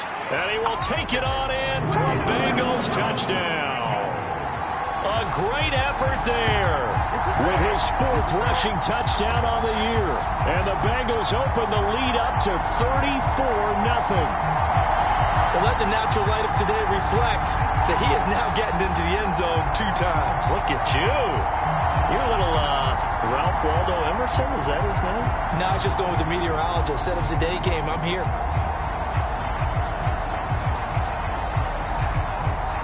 And McPherson on for the extra point.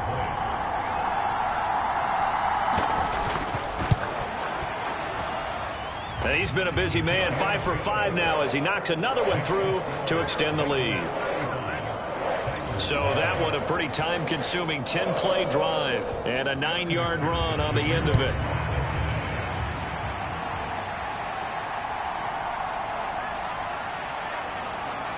And he takes this near the 25. Just a little pass there. Call it the 26. The Titans set and ready to go on offense. Well, we're still in the third quarter, so there's some time to kind of clean this up and make it look more respectable. Now, a win, that's probably gone out the window, Charles, but I don't know. Do you look at this as a time to just improve and maybe start to look towards the future? I think you have to find something to play for, something to grasp onto until the clock runs out. But, Brandon, we've been around this game a long time. This is an outlier. You don't get many blowouts like this no matter how the game looks on paper going in. This one has turned out to be everyone's worst nightmare realized.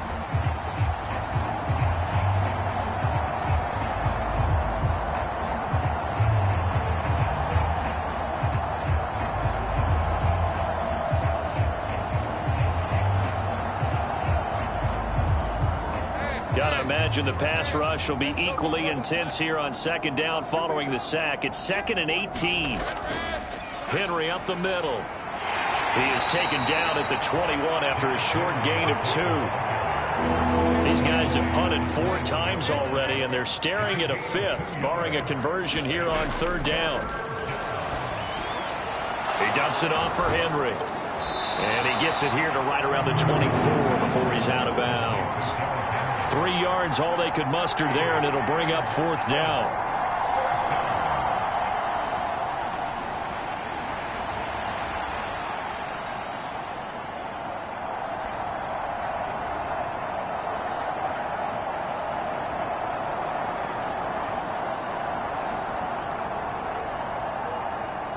On now is the Titans punter as he's on for the 5th time here today.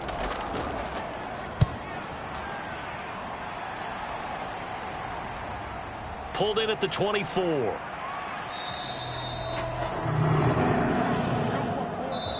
We have played 3 quarters. We'll return with more after this break. You're watching the NFL on EA Sports. Back now in Cincinnati. And this is a blowout so far as we get set for the fourth quarter. A very one-sided affair. They'll fake the jet sweep and instead give up the middle to Williams. And he's across the 40, 3 extra yards to the 43. 54 yards rushing for him now to this point. From the 43, it's 2nd and 3.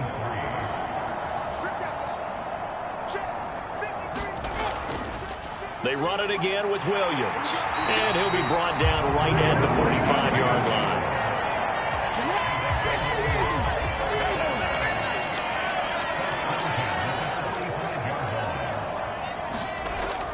Now a man who's been busy this afternoon, it's Williams. And he's up over midfield and down into Tennessee territory. 7 yards on the pickup there, and it'll leave him with a 2nd and 3.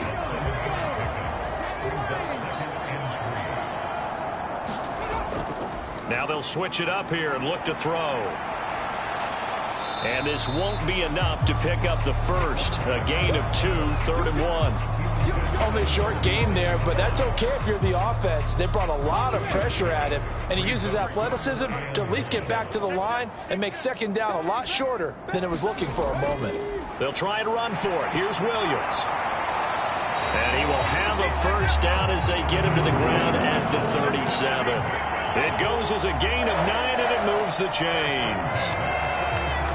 Sometimes I get almost mesmerized watching these runners who have great vision. You know, those eyes that carry their feet to open spaces, make people miss. I just love watching those guys go to work.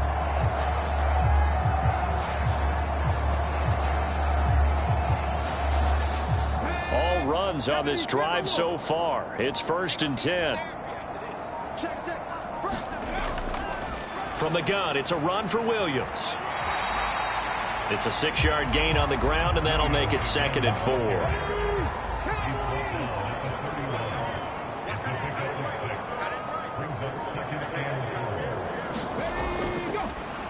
They'll try the middle with Cook. 4 yards the pickup, first down.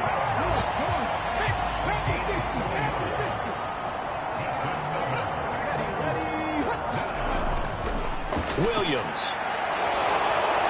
And he'll be tackled at the 23 after a gain of 3.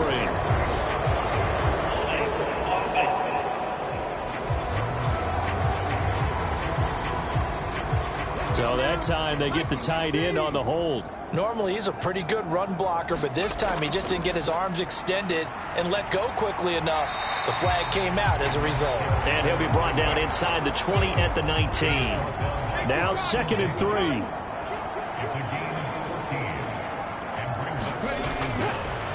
They'll drop to throw.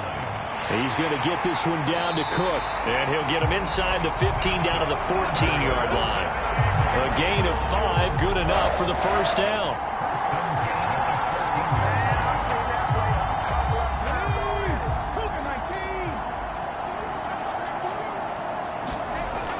Back to throw here. And this will be incomplete. Physical play on the football there, and it's 2nd down.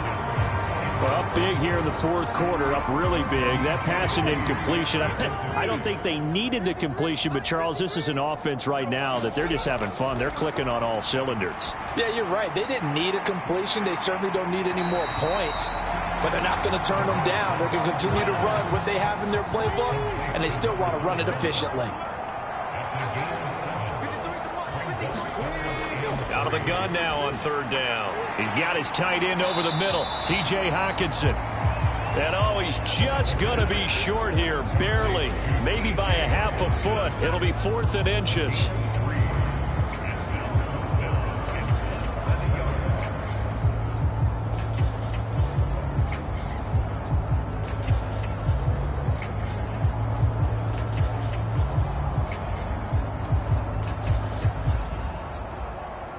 The offense here not budging. They're going to fight for it on 4th and inches. They're going to look to throw. Pass taken in by his big tight end. Touchdown, Bengals. T.J. Hockenson. with 2 touchdowns on the season, both in this game. And the Bengals are going to be moving to 4-0 as they extend their lead.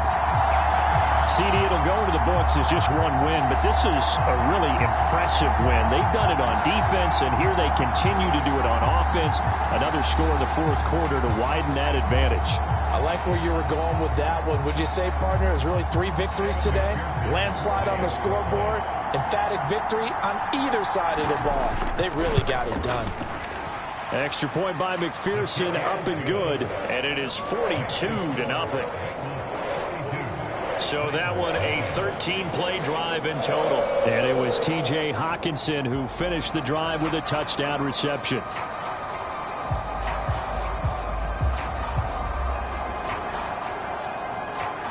After the touchdown, McPherson on to kick this one away.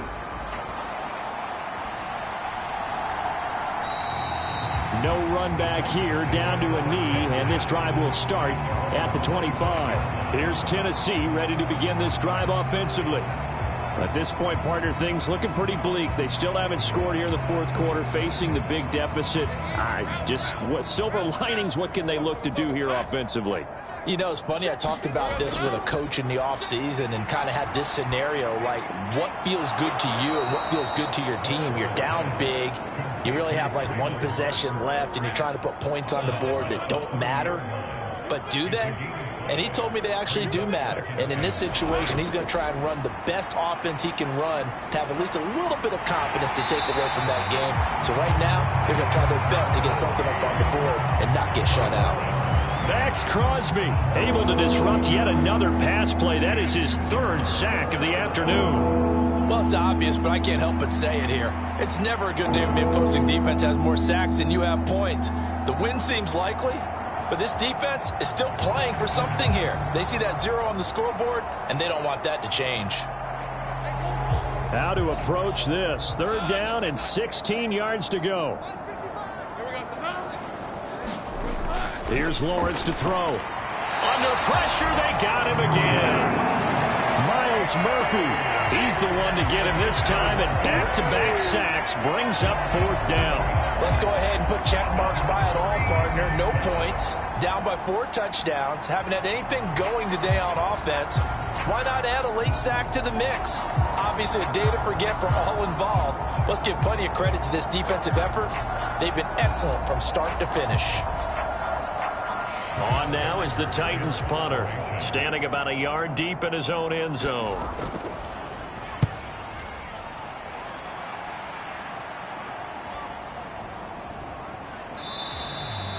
A 41-yard punt there with no return, and they will take over 1st and 10. Now the Cincinnati offense ready to see what they can do here. Well, they don't really need the points here, Charles, given what we're looking at on the scoreboard, but they've scored on 3 consecutive possessions, 3 consecutive drives, and I'm sure that they would like to keep that streak going here and continuing to pour it on.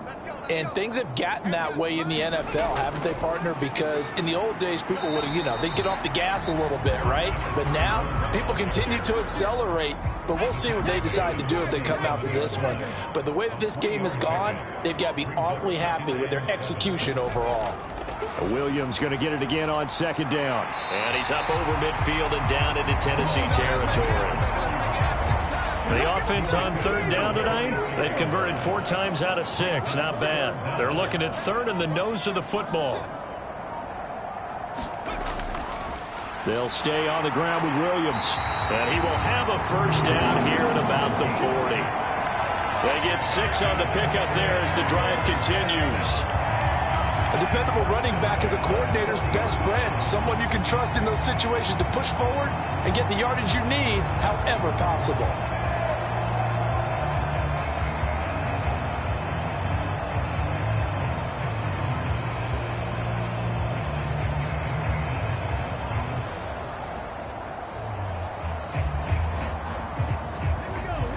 Just 2 minutes remaining here in the 4th quarter of what has been a one-sided affair. So the Bengals in possession of the football here as we get you reset. And they have just about put this one on ice as they've got it here 1st and 10. And a good push up front, and he's able to navigate his way down inside the 30. 12 yards that time and a Cincinnati first down. Nothing too fancy, just a carry up the middle, but a successful carry up the middle against this 3-4 defense. And to be able to do that, what do you have to control? The nose guard, right? Got to be able to move him. Otherwise, you're not getting anything up the middle. Nice job by the center. Got a little help from one of his friends playing guard.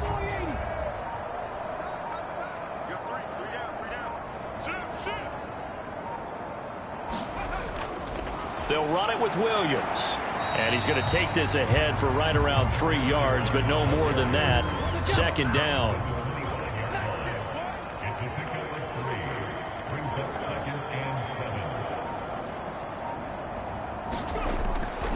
They'll run out of the gun here. Williams. And they'll bring him down at the 18-yard line.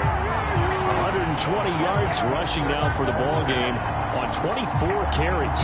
So much of the game today, we're looking for hybrid players, guys who can do a combination of jobs. And anyone who plays a strong safety position, now more than ever, is a hybrid type player. Half defensive back that covers passes and half linebacker that makes tackles. We just saw the linebacker make that play.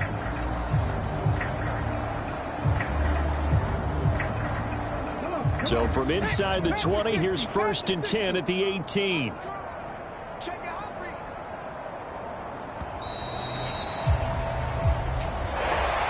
So not just a blowout win for them today, Charles, but a shutout blowout win as well. Clearly just a superior effort on both sides of the ball. Hey, didn't it feel like you get a touchdown, you get a touchdown, and then the defense jumped up and said, hold it, we're getting involved as well. You're exactly right. Big points, both sides contributing, a full team win. So for Cincinnati, that early momentum continues here as they move to 4-0. And they'll get to stay home again next week. Meanwhile, for the Titans, they'll drop down to 1-3. And they'll be on the road next week as they get a date with the Jaguars in Jacksonville.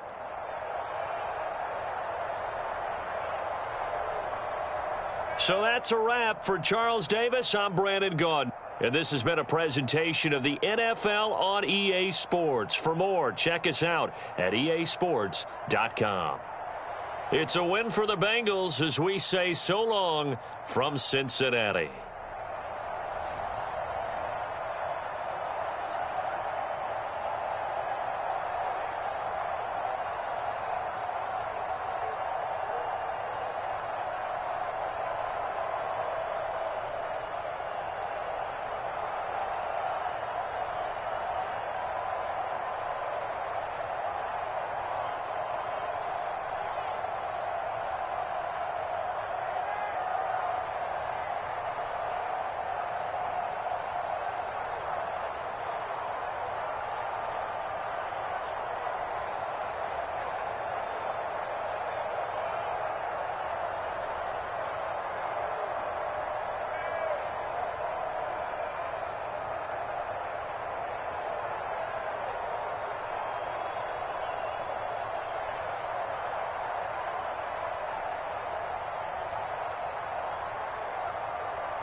today.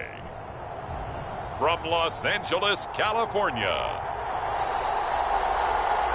it's Week 4 of the NFL on EA Sports.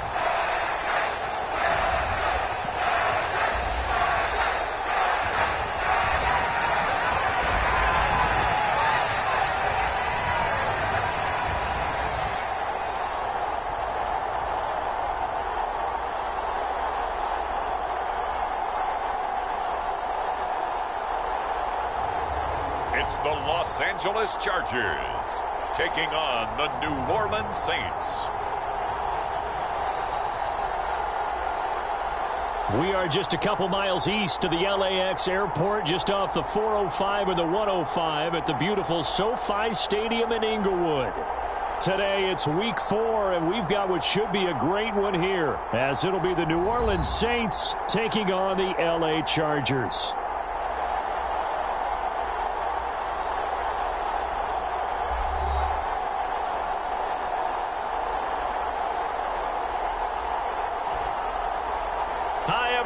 Brandon Gaudin alongside Charles Davis. And Charles, we take a look at this Charger club entering play here. We're in October now, so everybody should be...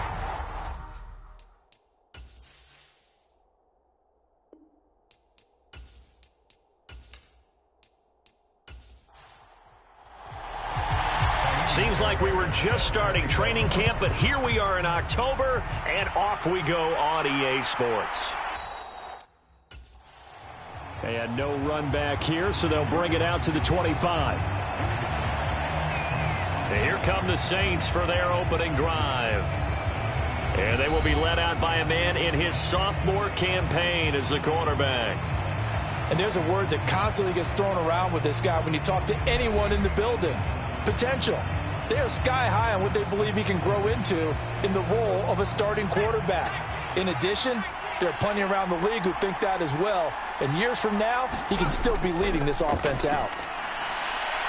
The drive starts with a completion left side. He'll wind up getting a yard on the game's first play at second down.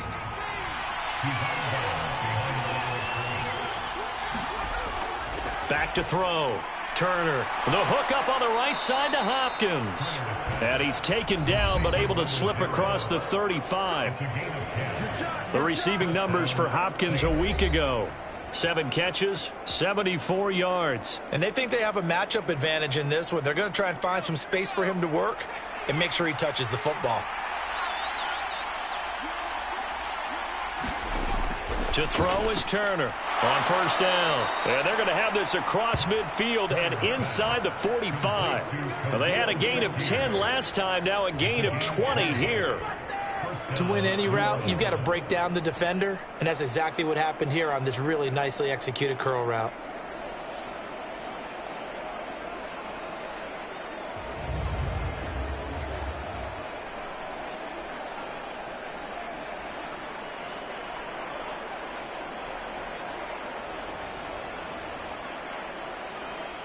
So from Charger territory now, here's a 1st and 10 at the 44-yard line.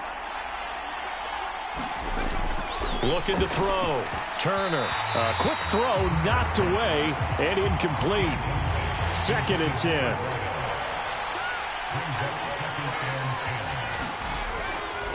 Off the play fake. Turner. Now he fires deep for Shakir. And he's got it inside the 10. And down he goes, taking it inside the 10, just shy of the 5 at the 6. A big pickup of 38. Brandon, we've both been around the game long enough that we know that in pregame, defenses are pretty amped up, aren't they? I mean, they're pounding lockers, and they can't wait to get out there. But when you hit them with some big pass plays early, it takes the starch right out of them. Now a chance to make that big play really hurt. It's 1st and goal just outside the 5. Mims in motion left. And he is going to lose yardage here. A loss of 2 there. 2nd down.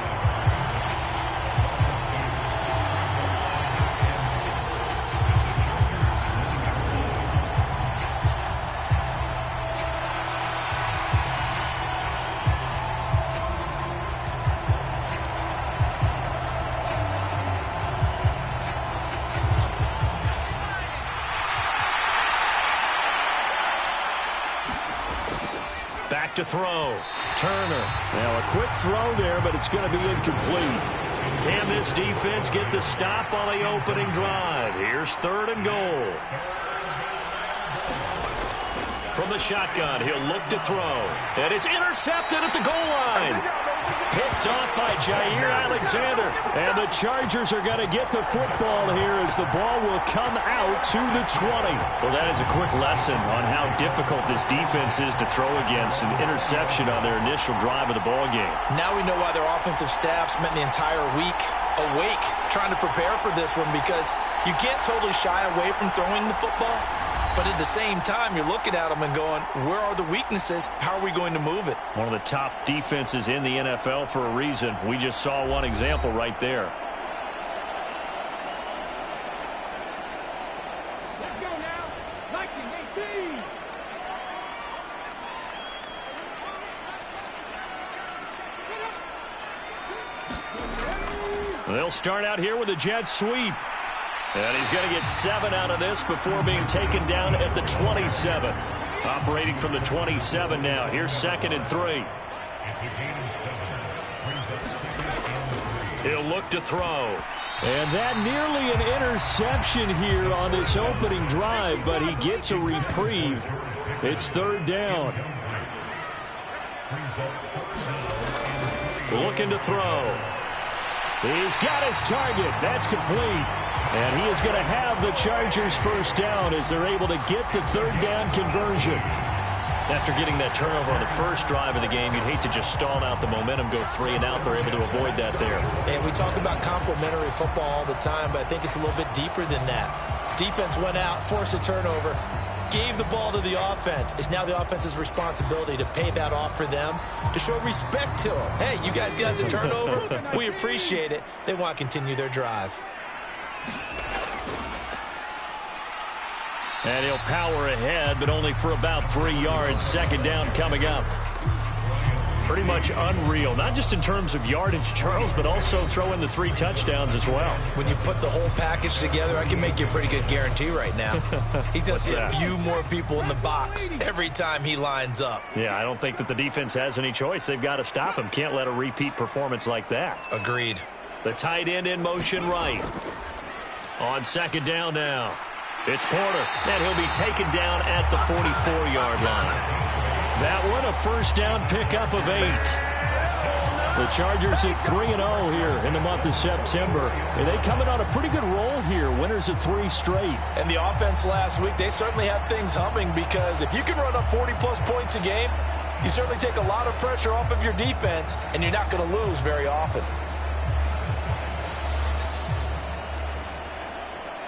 So in Saints territory now. Here's 1st and 10 at the 44-yard line. They'll keep it on the ground. Porter. And he'll fight forward on the straight-ahead running for just a couple of yards. 2nd down. Well, any lane that might have been open there was closed pretty quickly, and that was because the defensive front, they won that battle at the point of attack at the line of scrimmage. They used great leverage, held their spot, and stacked him up.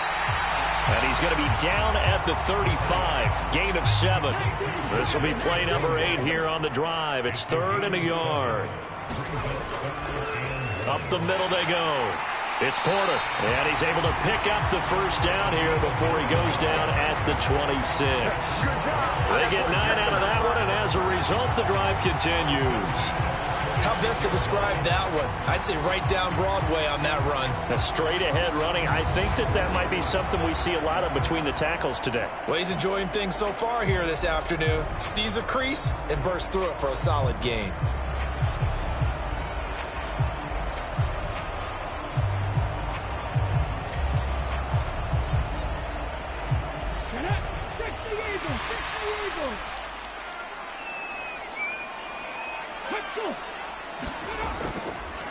They'll run for the first time with Isaiah Spiller. Sharp there with his feet, gets him a little extra space, and then drop just inside the 20. 2nd down and 3. Right back to Spiller on 2nd down. And he'll get him inside the 15 down to the 14-yard line. Here's a 1st and 10 at the 14-yard line. Now a handoff up the middle. Porter. And he takes it in for a Charger touchdown. A great play there with his 6th rushing touchdown on the year. And the Chargers use the early turnover to get on the board first here in this one. In as many coaches' meetings as we sit in, we hear the word finish all the time, don't we? And on that play, the back actually finished getting into the end zone, breaking the last tackle. Tried to wrap up, tried to use the proper technique, just wasn't able to get it done. Kaimi Fairbairn on for the extra point.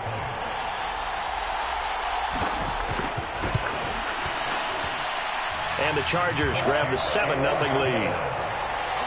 A pretty long drive that time. 11 plays all told. And it was finished off by the 14-yard touchdown run. So after the touchdown, here's Fairbairn now to kick it away. On the return, here's Hall. And the tackle going to be made right there at the 25-yard line. New Orleans Saints, they get ready to set up shop for their second drive. They had the interception last time. It led to the opening touchdown. So now 7-0 to score as they start 1st and 10.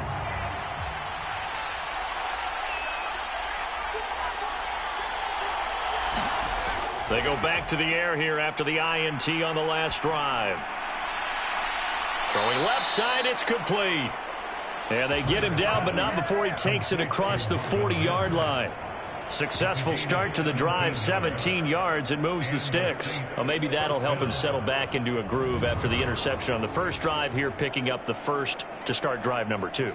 And it is just starting over, isn't it? Sometimes it's just how you have to do it. You have to erase things from your mind. Don't worry about what happened before, because over the course of a game, the good players, things turn out pretty well for them, and that's what he's trying to do here. Turner now, throwing on 1st down. It's complete to Hopkins. And he'll be corralled out across midfield down to the 45.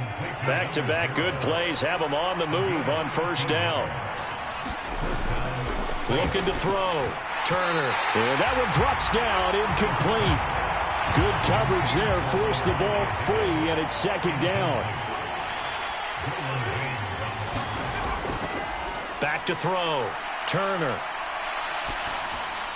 And his throw is incomplete. Now they face a 3rd and 10 after back-to-back incompletions. Looking to throw. Turner. Quick hitter here. It's complete.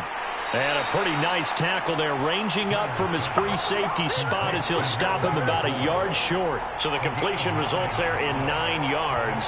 And that'll bring up 4th down. Brandon, it certainly looked like they had that play defended well, but it still almost worked. Got it to the running back. He wound up getting really good yardage out of it. But it was 3rd and long, and they were able to rally and stop it before he could get to the marker.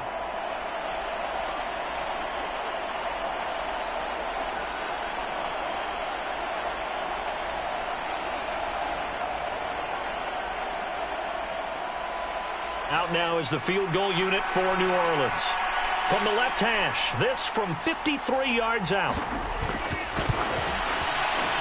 And this won't get there, won't be on line either. It's no good, off to the right, and this will stay at a 7-point game.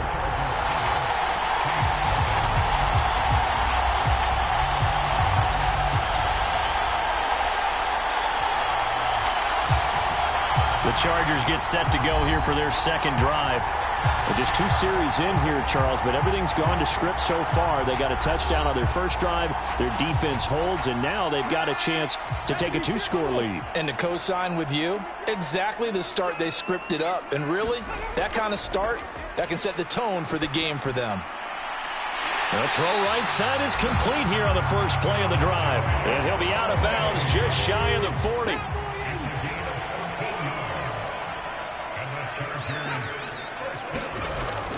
They'll look to throw now on 1st down. Pass complete. George Pickens with it. Give him a gain of 5 on the completion. And it'll be 2nd down.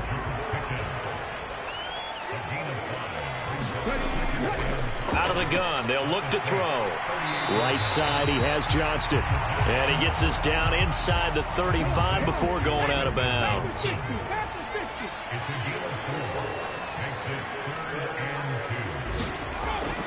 They'll go to the air here on 3rd and 2. Work in the middle of the field, and he's got a man complete. And he gets this one inside the 15, just a yard or two shy of the 10. Well, they were in search of a short gain on 3rd down, and they wind up nabbing over 20 yards. And let's face it, that what we just saw there, not a surprise, is it? I mean, this is what he does well. And if you don't tackle him as soon as he catches the ball, this is the end result. Big yardage after it. Got the speed, the agility, so good with run after catch. And we're only in the first quarter, so they better get a wrangle and a hold on that quickly. Yeah, you're exactly right. And what's really difficult to try and defend him is if you want to press him so that you get him on the ground quickly after the catch, a lot of times he'll just run past you at the initial point of contact, and he'll go deep.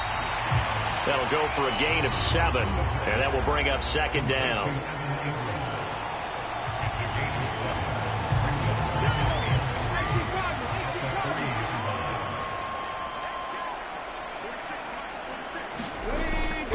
Now a first carry for their fullback. And he's into the end zone. Touchdown, Chargers. Xander Horvath, his 2nd touchdown on the season. And the Chargers have taken a 13-0 first quarter lead. Well, it was 2nd and goal. You're in there close. That's the fullback's comfort zone. Not only is it his comfort zone, it's an expectation. That's what he's supposed to do. Turn and hand it to him. Big guys fire out. Find your way into the end zone. Fairbairn now to add the extra point.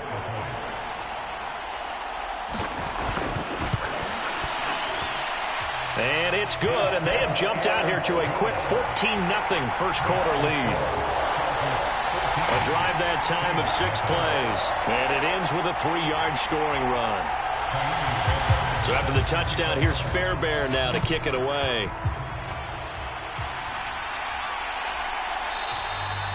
No run back here for Hall, and this will come out to the 25.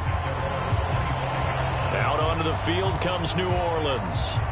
They've been outplayed early, no question. Down 14-0 already as they come up 1st and 10.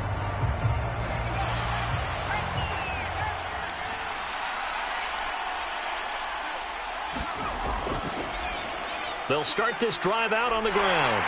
He'll be dropped after a gain of about 6 across the 30 to the 31. 14-0 to score. This is the NFL on EA Sports. The Saints with the football here to begin quarter number 2. They'll come up now 2nd and 4 from the 31 as they've got it as we resume action.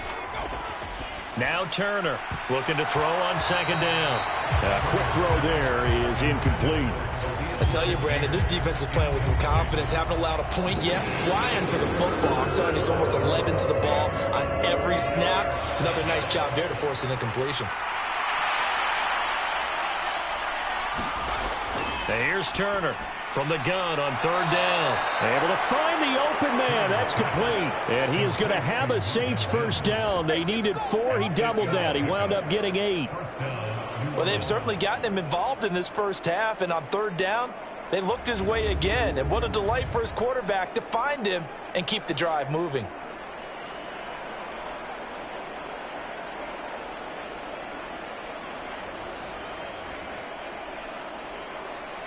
So from the 39 now, they'll come up on a 1st and 10. Off play action. Turner going deep for Hopkins. And it's incomplete. Took a shot, couldn't connect. Now a 2nd and 10.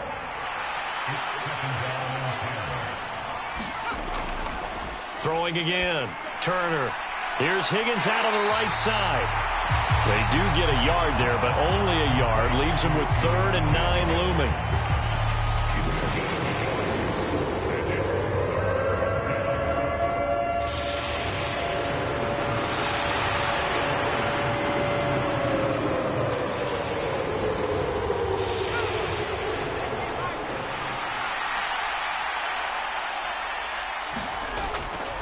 Now they'll throw here out of the gun. Got his man complete over the middle. It's Higgins.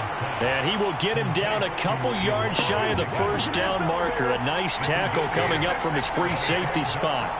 I know exactly what's going to be said about that play from the defensive perspective. What's that?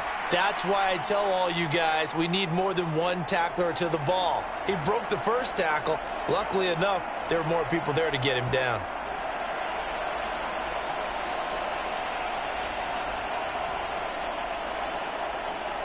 On fourth down, here's Presley Harvin on to punt. This is away, but boy, headed straight for the sidelines. And this will be out of bounds at the what here? The 12-yard line. The Chargers offense gets set. They head back onto the field. It has been about as perfect of a start to this game as these guys could have asked for, Charles. They've scored on their first two drives. They still haven't given anything up on the other side of the ball, so they can already make this a 3-score game here if they can come away with points on this drive. Yeah, they're almost pushing them to the brink, aren't they, partner? Almost to the point now where it's a loss of words for me, which I know would excite all of our viewers, but you're just not supposed to see that type of dominance so quickly in a game like this. Everything they've done has been working so far. Offense, defense, you name it, it's going well for them. Shedding through the defense, and down he'll go at the 25.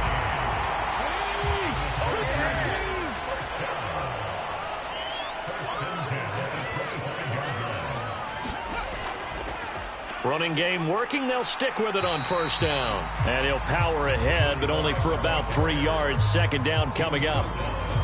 Look, all any running back wants is a little bit of room, a little bit of space in order to maneuver. But he also understands how difficult it is for his offensive line up front. So if they give him any space, he realizes his job to make more out of it than what they give him. Picks up 3 on that carry. Here's 2nd and 7 now from the 28. They'll keep it on the ground. It's Porter, and only able to get 2 here. Stopped at the 30. The offense on third down, a perfect 3 for 3 as they look to keep that streak going. This will be 3rd and 5.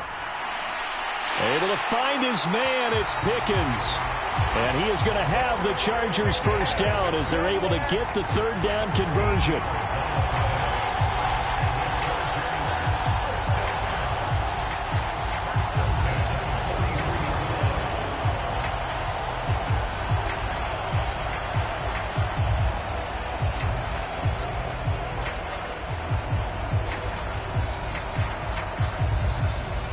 A couple of first downs, has the football positioned at the 43 as they come up 1st and 10. Up the middle they go. Porter on a determined run there as he's going to take this all the way down near the 40. Another nice gain, 16 yards there at a first down again. Now this is an example of breaking down a defense because on a lot of these runs, he's getting past the point of attack, and guess what he's doing? Forcing the secondary guys to have to make a lot of tackles.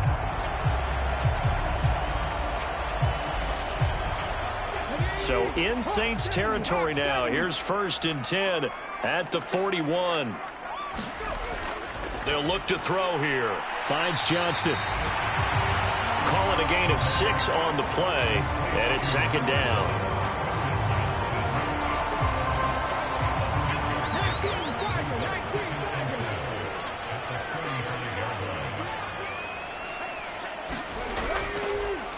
Now a give right side. It's Porter. He's going to go out of bounds, but he takes this one down just shy of the 20. That one good for 13 and a Charger first. We often give credit to the O-line there. 2 tight end formation. Those tight ends block pretty well also. Yeah, and that's one of the most dynamic positions in football now. The tight ends who can block at the line of scrimmage at the point of attack, and they can also get downfield and catch the football.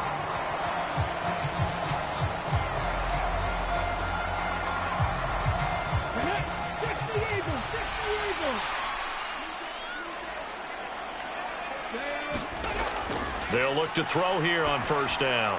Here's Tony on the quick slant. And he's going to have a gain of 11 to the 11 before he's brought down. 1st and 10. Now a handoff up the middle. Porter. And he's brought down.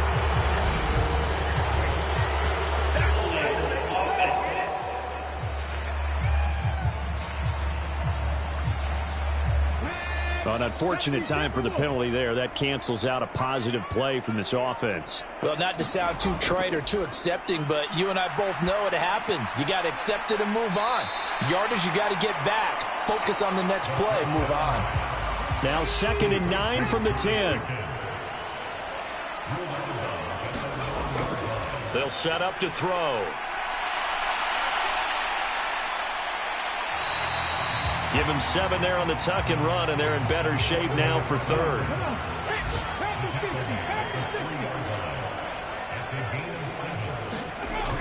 They'll look to throw. And he will be very close to a first down, but I see the closed fist of the referee, and that means 4th down. Receivers love having the reputation of being go-to guys on 3rd down, and he was fighting like he really wanted to have that reputation, didn't he? I mean, he came very close to making that a first down. Broke the 1 tackle, but couldn't spring himself free.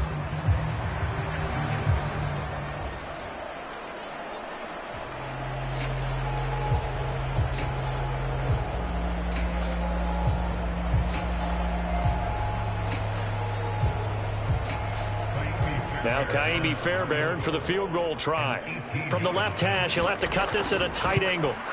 The kick by Fairbairn is good, and that will extend their lead even further.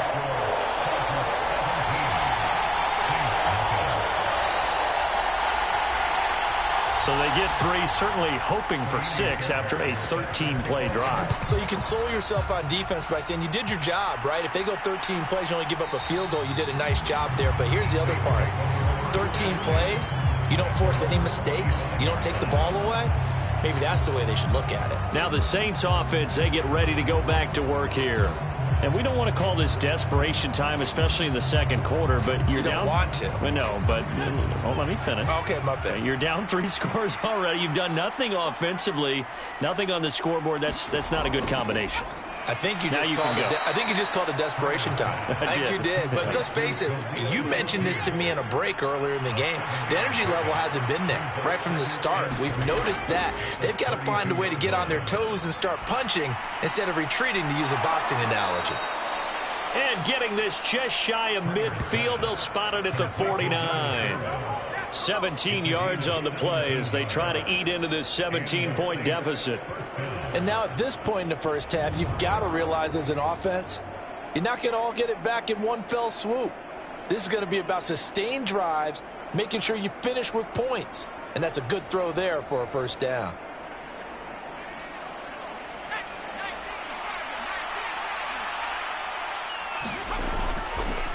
On first down, Dalton, and just no chance of turning the corner. He can only get back to the line of scrimmage. 2nd and 10 coming up.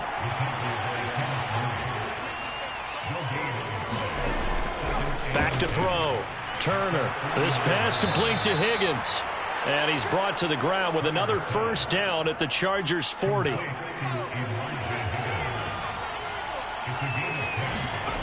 Looking to throw. Turner. Oh, everything falling apart now. Another one intercepted. And he brings this one back. It's a pick-6 and a Charger TD. Wow, this one, it is getting out of hand early. They add a pick-6 to the ledger now. 3-score lead still in the first half. And all that celebrating that you see and hear from those defenders, it's not just because they scored a touchdown on a pick-6. It's because they're pitching a shutout in this one. Every defender's dream.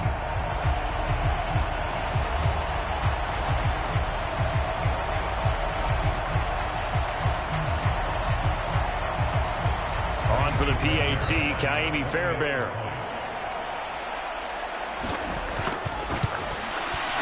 And the lead is now 24. So the defense creating some points, not only getting the interception, but then returning it to the end zone for the pick-6.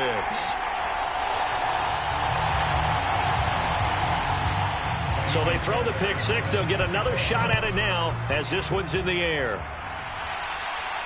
On the return, here's Hall. And able to get this out to the 25. Second quarter action with 1:59 remaining. Coming up at halftime, I'll go from one personality, that's you, Charles Davis, to another one in Orlando, the coach. He'll have stats and scores from around the NFL. You and Jonathan Coachman both larger than life. No doubt about it. But you're stuck with me in this booth, yes, and he's miles away and smiling. And happy. Now he'll dump it underneath to his running back, complete. He'll be hit down at the 33, 5 yards on the play. This one complete into the hands of Higgins. And he is going to have a Saints first down by a couple of yards as they're able to get 4 there on 3rd and 2. Caught left side, Hopkins. And he'll be taken down, but not before he works it past the 50. The Saints going to call the first of their timeouts, as the stoppage will come with a little under a minute to go in this first half. This offense finding its legs now. Here's another 1st and 10. They'll stick with the passing game as he looks to throw. And they'll get him down as he's inside the 40. Now we'll get a quick timeout called by New Orleans, number 2. As they get the stoppage with a little over 50 seconds to go in the first half. Again, he'll drop to throw. And that incompletion breaks a string of 5 straight connections. And it's 2nd down. Back to throw again. And for the 3rd time here in this half, it's intercepted. Picked off by Asante Samuel Jr. And he returns it into enemy territory down to the 45-yard line. Boy, so another interception, CD, and it feels like he's starting to unravel a little bit. And as you would expect, still a work in progress here in his 2nd season.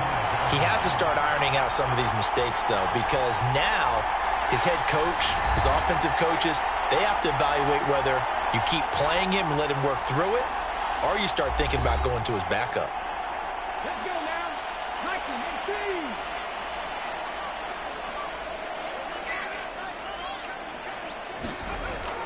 They'll come out throwing here to start the drive. He's tackled a yard short of the marker. Good gain of 9 on 1st down. Now a timeout called for by the offense, as the clock will stop with 37 seconds to play in this first half. 2nd and 1. Finding Pickens for another catch. Now the Chargers will use the 2nd of their timeouts. So that means they're down to 1 remaining here as we head toward halftime. Back-to-back good plays have them on the move on 1st down. They'll set up a throw. He finds Pickens over the middle. And he is going to lose yardage here. He was unable to shake free there, and they'll cover him for a loss of a yard.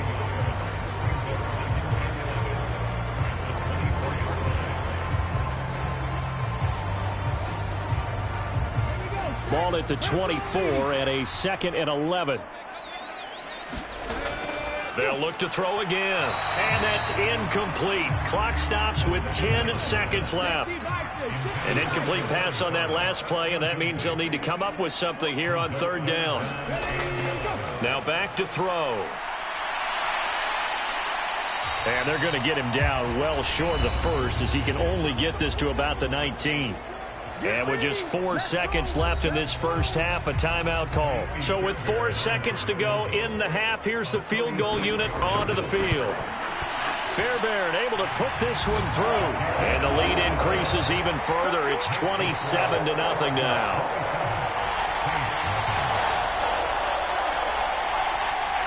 And with that last field goal, that puts him now at 300 made on his career, and that is something to celebrate. And that puts him in the top 30 all time. So he's really made a mark, and he's got plenty of life left in that leg, that's for sure.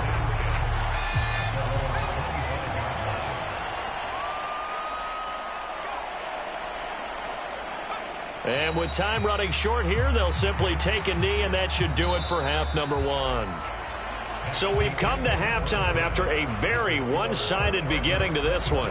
As we send you cross-country to Orlando, Jonathan Coachman is there and has our EA Sports Halftime Report. All right, Brandon, thanks very much. A lot to get to here as we say goodbye to September and take a look around the NFL here on this first day of October. We'll get started out west in Las Vegas. and it's the Texans out in front as that one is just about to halftime. Matthew Stafford, 3 touchdown passes. From there, we head east to Minnesota to check on the Vikings at home at U.S. Bank Stadium. And they've got the lead in their ball game over the visiting Carolina Panthers. Drake London, a touchdown reception. Finally, let's get up to the place they call Titletown, Green Bay, Wisconsin, to see what's happening with the Packers. And it was the visiting Chicago Bears who come away with the victory. Roshan Johnson, 2 touchdown runs to lead the way.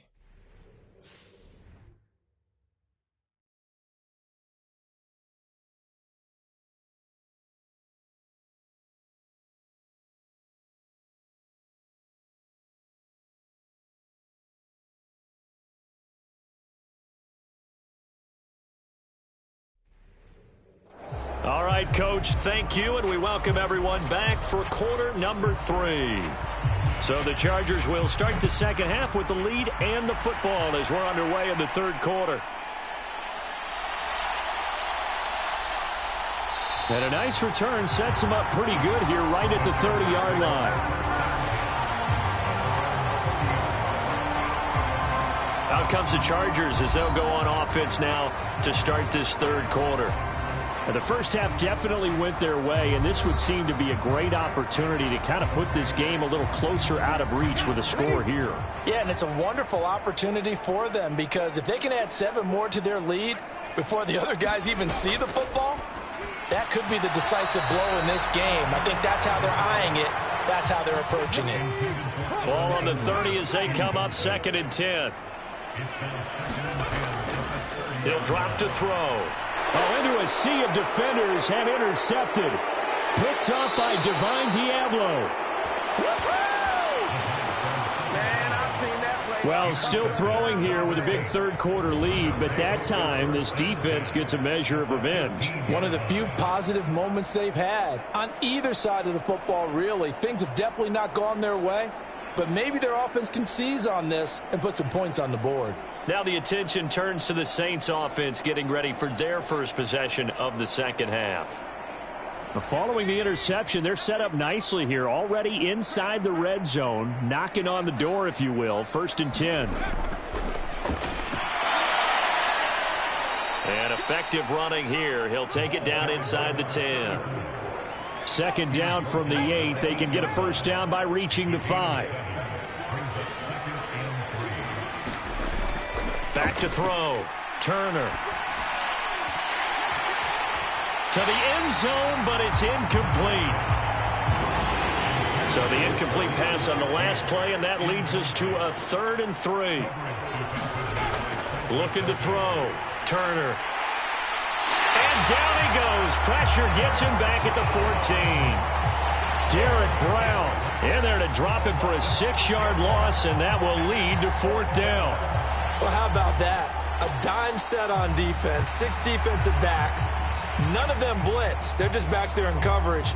Defensive lineman gets the sack. That's where the O-line, they go to the sideline, they keep their helmets on so the cameras can't find them, right? Yeah, the cameras can't find them, but I know one thing. The O-line coach will.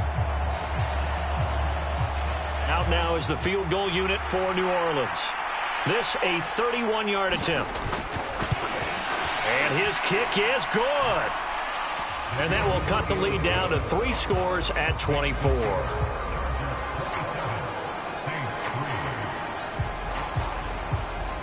So, Charles, they get to them with their first turnover of the game and then make it hurt a little bit extra with a field goal. And anytime you give the ball up, what's the first thing a coach tells his defense?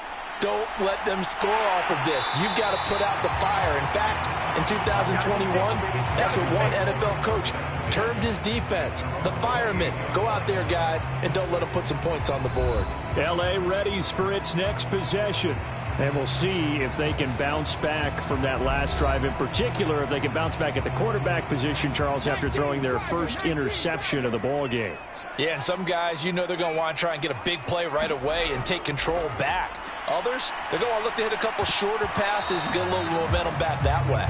But for the defense, that goal's not changing a bit. They want another pick. You're exactly right about that. In fact, you've got to watch them a little bit because in coverage, they may cut down their gaps a little bit, maybe their splits a little bit in order to try and get to the ball even faster. They'll come up facing 3rd and 5. Back to throw. A short throw to Ingram. Powerful running. And he slips up past the 45 before being tackled. Second catch for him today, and it'll wind up a first down. And I feel a little bit like a traitor as a former defender because that big man did not want to go down and refused to go down. If you're a defender and you don't get the right angle on a big tight end like him, he can run right through you like you're not even there, and he did a lot of that on that play.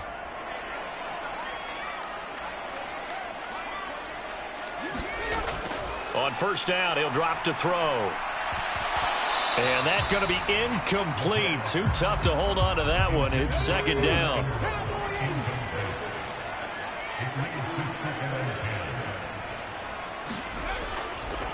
Up the middle they go. It's Porter. And he's going to take this across the 50 and into Saints territory. 4 yards the gain, and it'll bring up a third down. That second down play call was not to pick up the first down. It was to accomplish what they did to get them into a manageable third down because they had incompletion on first down, so they were behind the sticks, so to speak. They needed to make up some ground, and they did. 12 yards there as they keep this drive rolling. It's another first down.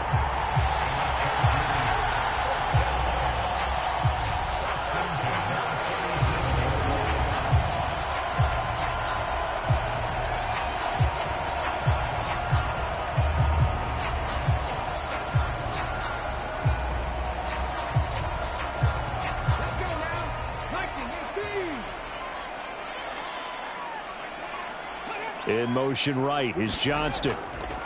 Now they show jet sweep, but instead a run up the middle here. And he'll be brought down just outside of the 30.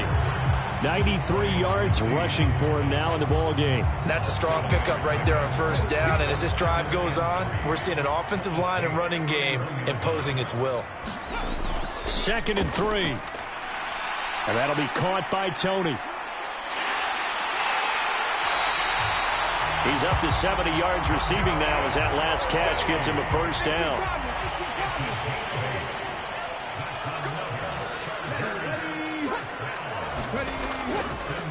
Now a handoff up the middle. Porter. And a short gain here down to the 22. Isaiah Foskey there on the tackle.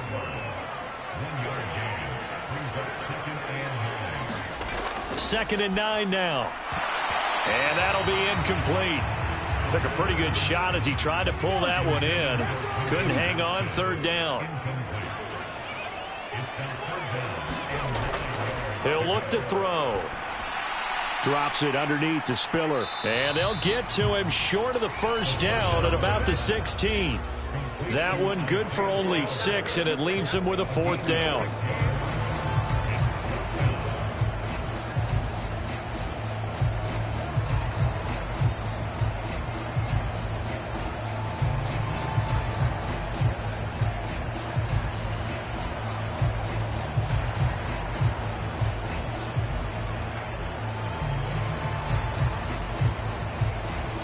Now Kaimi Fairbairn for the field goal try.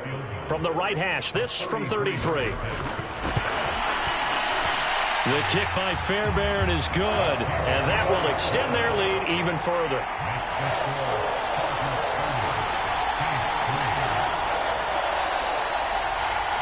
So tack on 3 more, though this, it's just a rare drive where they did not find the end zone. Yeah, you're right about that, partner, but at this point, I don't think you're too concerned about that. You just want to possess the football for a while and drain the clock. If you can get 3 out of it, that's great too. And he brings us out past the 20 to the 24. The New Orleans offense set to take over. Well, this has been a tough one for them, Charles. They've struggled really on both sides of the football. And one thing that's really plagued them, the turnovers. They've had issues keeping the football in their possession. And every game that's ever been played, All coaches talk about taking care of the football and limiting turnovers. And in this one, after we saw that first turnover, we worried that things would snowball, and it certainly did, especially on the scoreboard. That's a good way to start the drive. 17 yards and a first down. There's a nice pickup right there, and after watching that play, I'm thinking about all the lost opportunities that they've had so far in this game. But right now, just focus on continuing to move the ball the way they did on the last play.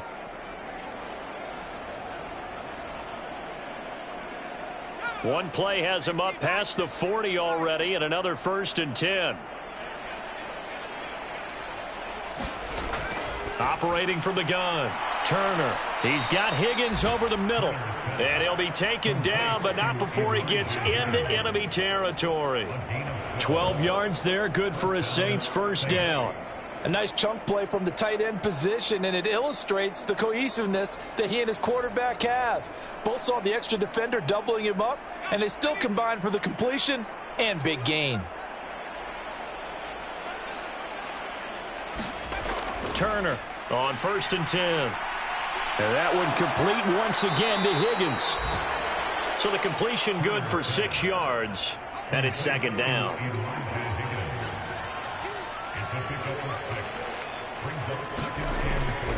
Back to throw. Turner. And the Chargers rush is going to get there. Down he goes. Rashawn Gary. What a play by him. That's going to go as a loss of 13. So one quick, easy analysis about why they've struggled so far. They keep putting themselves in 3rd and long situations. They just took another sack right there. And the offensive film session tomorrow may be a little longer than it normally is. Not a lot of positive grades will be handed out thus far. The Chargers trot out their dime package, expecting a throw on 3rd down. Now a shotgun snap as they'll look to throw. So 5 yards here, 5 on the play. And that's going to bring up a 4th down. Brandon, a good idea there on 3rd down. Run a little clear out and hope you can get your receiver the ball coming across the formation. Nice design, but well played defensively, and they stop him well short.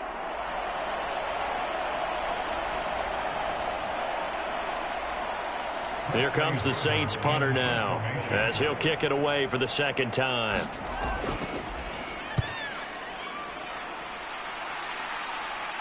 That one sails out of bounds. The side judge will walk it off, and he says it went out of bounds at the 9-yard line. Nice punt. So well done there. And these punters, they get more specialized and better each and every year, don't they? They sure do. And now it's really not the American punters. It's the Australian punters with their kicking academies and that flat drop and just kind of kicking the nose of the football. They're able to almost stop it where they want to, like a good golfer can check one up. The Charger drive about to get going. They'll start on the ground here on 1st down. And he can only manage to get a couple. 2nd and 8 coming up.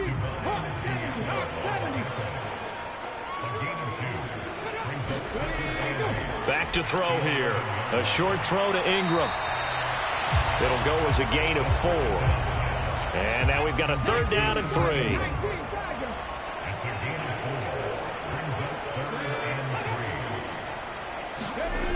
They'll drop to throw. Now the pressure comes and he goes down. Just inside the 10, back at the 9. Brian Brzee in there to drop him for a 6-yard loss, and that will lead to 4th down.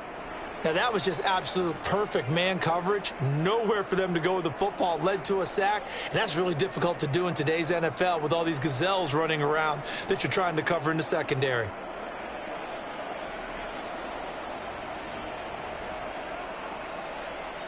Here's Logan Cook now, as his first punt will come from inside his own end zone.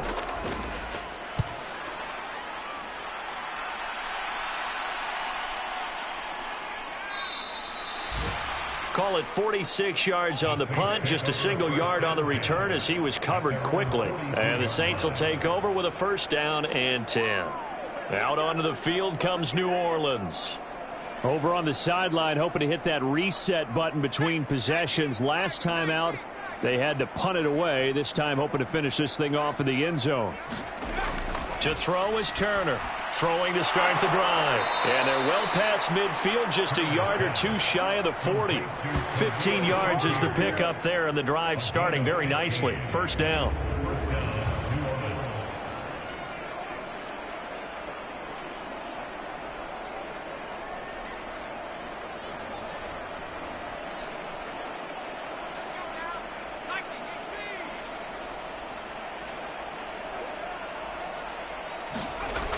Looking to throw. Turner. And his pass is intercepted for the 4th time today. 20. 5. And he brings this one back. It's a pick 6 and a Charger TD. Well, whatever adjustments they're trying to make over on that sideline, Charles, this defense, they just seem to be a step in front of them and not giving them a chance to implement any of those changes. And here, a pick 6, and they widen the lead. At least a step ahead, maybe even 2 steps. And right now, they are thinking hard about putting this opponent away. That turnover, it grew their lead and just totally deflated that offense. Now these next couple of series, you can take them out of the game entirely if you continue on this pace. Fairbairn good with the extra point, and the lead grows even larger here in the 3rd quarter. So they'll get another shot on offense following that pick 6, and now the kick is away.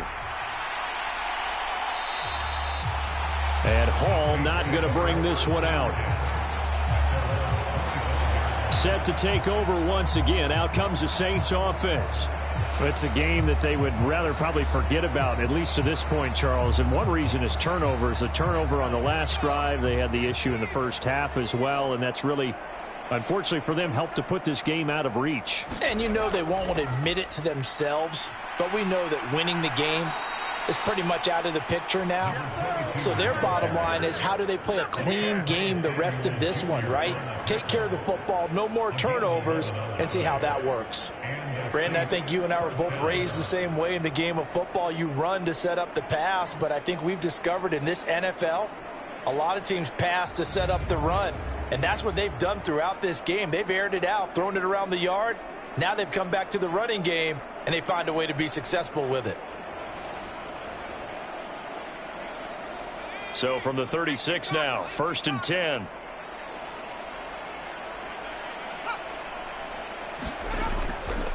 Off the play fake. Turner. And now here is another interception. And the Chargers are going to have the football here at their own 35-yard line. And you have to wonder, Charles, a game like this, 5 interceptions, what does this do to the psyche of a young quarterback? Well, based on the fact that he's still out there and he threw a 5th interception, I'm wondering if his head coach believes that he's really strong mentally and wants him to play through it. Because otherwise, you need to get him out and fight another day, because this could leave lasting damage if he keeps throwing interceptions. A look at the running back, the man out of the backfield as he gears up to go again. He's had a good performance, moved the ball effectively on the ground. Of course, he has the 1 touchdown. And when you're able to move it as effectively as you've described, that leads to finding a way into the end zone, and now he's just trying to do it for a 2nd time. And, of course, with that comes additional yardage. Yeah, looking for additional yardage, and again, that 2nd score here in the 3rd quarter. It's a loss of 10 yards on the play, and it'll be a 2nd and long.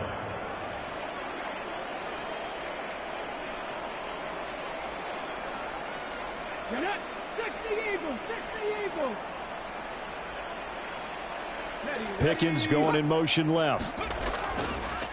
On 2nd down, it's Porter. And he'll be taken down after a decent gain, and that will bring us to the end of this 3rd quarter of play. So they'll get a little extra time to come up with this 3rd down play as we played 3 quarters. You are watching the NFL on EA Sports.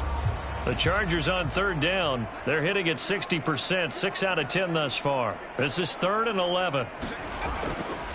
They'll keep it on the ground. Porter. And they'll get him down at about the 37, well short of the 1st. 4 yards on the pickup there, but it's going to take him to 4th down. Well, they got off the field on 3rd down. An excellent job, an excellent defensive series. We always talk about adjustments, and usually only at halftime. But the best teams adjust series to series. And on that series, they adjusted so well that they got the job done in fine style.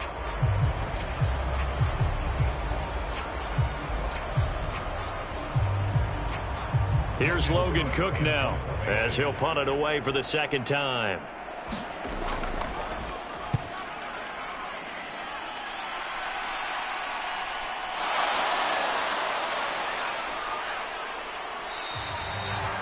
Call that a 41-yard punt, 6 yards on the return. And that will come the offense as they take over.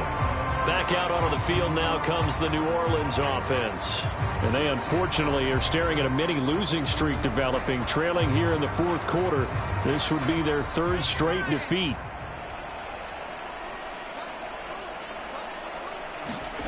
Trying to shake off the interception from the last drive. He'll look to throw. Chargers able to get the pressure and bring him down. Rashawn Gary able to get in there for his second sack of the afternoon. Well, I wish his staff luck as they try to find positives about this performance by their offense as we move through the early part of the fourth quarter. That sack, the latest example. Down by a boatload, this offense simply can't keep up, and the quarterback is still taking hits. I'd get the backups in there if it were me. So after the sack, a scenario you see in 24. Back to throw. Turner. And he drops it incomplete. And their struggles continue here. An incomplete pass on that last play, and that means they'll need to come up with something here on third down. Operating from the gun. Turner. Open man is Higgins. They do get 10 back, but still a ways to go on fourth. Let's go, let's go.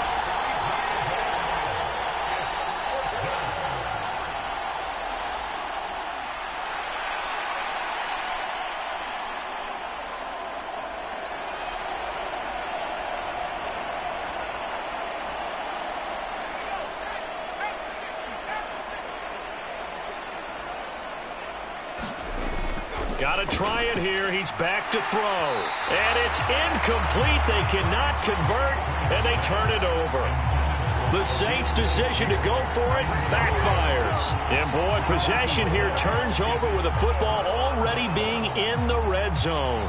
So a risky move that does not pay off. And, Charles, you take it from the defensive perspective. They had to be a little offended there that they even tried to go for it back inside their own 20. Highly offended.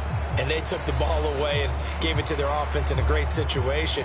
But when you look at this thing in total, when you start taking chances like that, you know what that means? You're going to have to take more chances later, right? When you don't convert, that just means you got to double down on it. So we can see this thing pile up as we go on. Here's 2nd and 7.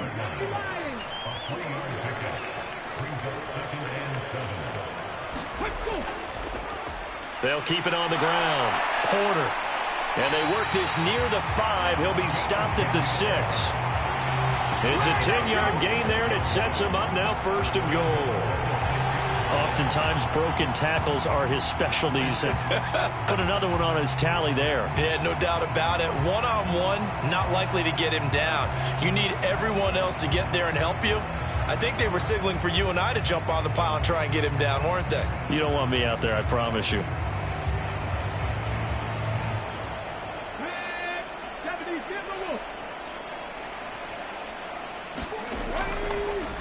They'll try and run for it on 1st and goal. And he gets halfway there from the 6 to the 3 on a gain of 3. So the ball position now at the 3. Here's 2nd and goal. They'll try to run this one in. And he will get in across the chalk for a Chargers touchdown. A great effort there.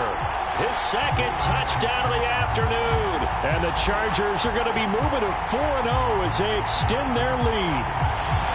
And this is where you're hoping you can catch the defense with too many men in the box. You line up in a jumbo set and pull people close to the line of scrimmage and in tight. And then it was all about closing off the angles of pursuit on the strong side and hoping your guy can win the race to the outside. And that time, he takes the toss and follows his lead blocker right into the end zone.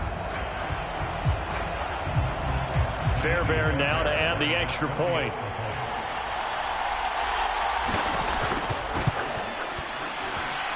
And he's been a busy man, 5 for 5 now as he knocks another one through to extend the lead. Just a 4-play drive that time. And it ends with a 3-yard scoring run. So after the touchdown, here's Fairbairn now to kick it away.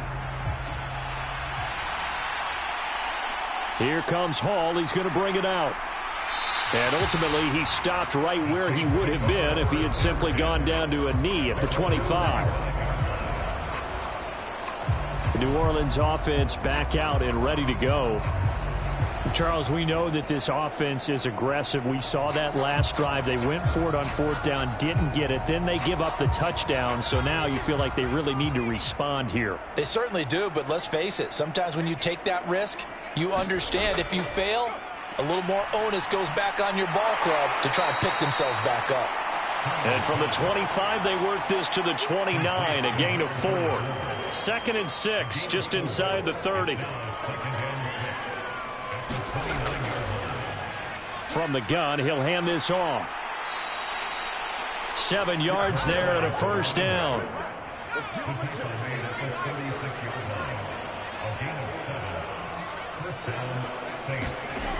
Looking to throw.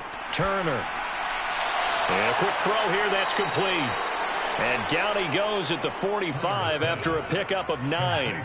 Ball spotted at the 45. Here's 2nd down and a yard. Back to throw. Turner. And this one incomplete. Too much contact to hold on to that one, and it's 3rd down. Looking to throw. Turner. Now they go screen. It's complete. And he's able to take it across midfield before going out of bounds. They get 9 yards there, and they get a 1st down. Let's give a little credit there. The offensive play caller sensed that the screen pass was available. Whenever you're getting a lot of heavy pressure towards your quarterback, that's when you're thinking about running the screen and using that pressure against the defense. And it worked very well there for a 1st down. So from Charger territory now, here's a 1st and 10 at the 46. Back to throw. Turner. And my goodness, another interception. He's to the 15, and he brings this one back. It's a pick 6 and a Charger TD. Well, what has been a fantastic game for this defense has been rough for this offense, and certainly a signal caller, Charles, that's thrown all these interceptions. Another one there, and this one taken all the way back for the score. Partner hoping they're holding a nice little spot in the post-game highlights to show this rip of interceptions and great plays this group has made. They've been on it from snap 1. Extra point by Fairbairn, up and good. And this one was over a while ago as they just add on to that big lead.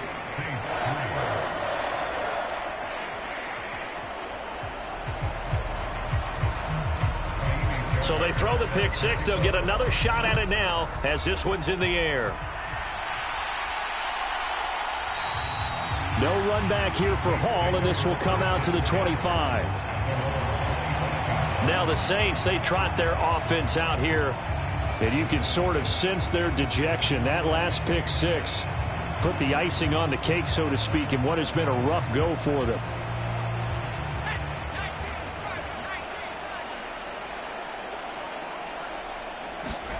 Turner now, throwing after the interception. And from the 25, they work this to the 29, a gain of 4. 2nd and 6, just inside the 30. Looking to throw. Turner.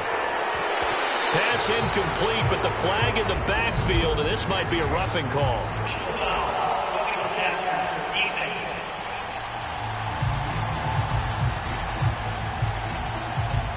After the penalty, a fresh set of downs. It's 1st and 10. Back to throw. Turner. And the Chargers rush is going to get there. Down he goes.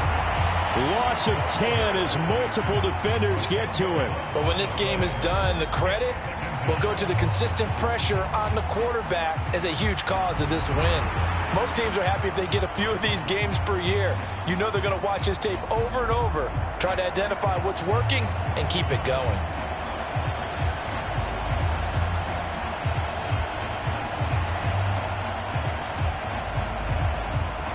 And the job becomes twice as difficult now. After the sack, it's 2nd and 20.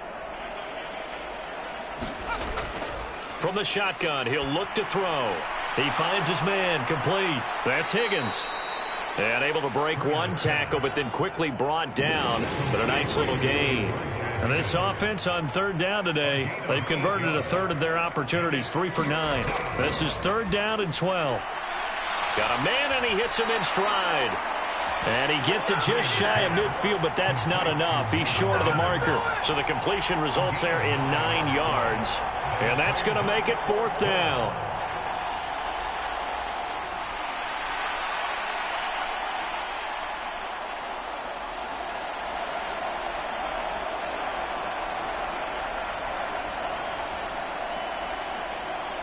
Here comes the Saints punter now, as he's on here to punt it away.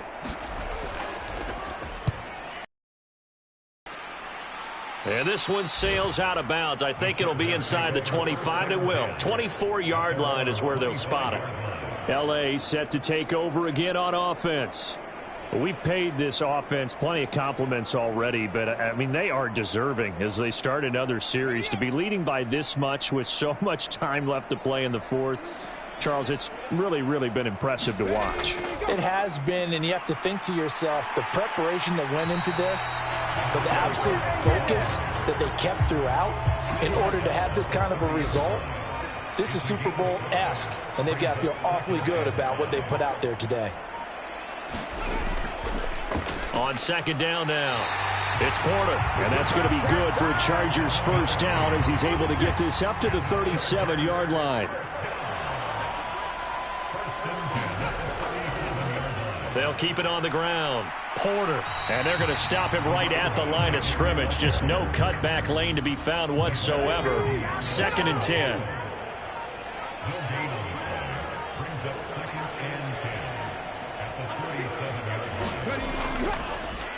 Up the middle they go. It's Porter, and he'll get about 3 out of that up to the 39-yard line. He'll get only 3 there, so it leaves him with a 3rd and 7 ahead. Just 2 minutes remaining here in the 4th quarter of what has been a one-sided affair. Here's 3rd and 7. Now a handoff up the middle. Porter, and they stop him up short of the 1st down as they get him at about the 43. It'll be a gain of 4, but it won't be enough. It leaves him with a 4th down now.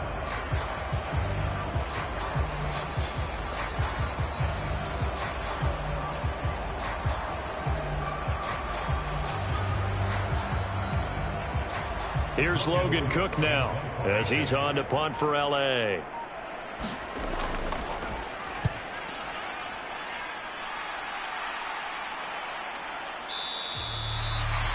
39 yards on the punt, give him just 1 yard on the return. And the Saints will take over with a 1st and 10 deep in their own territory. Back out onto the field now comes the New Orleans offense.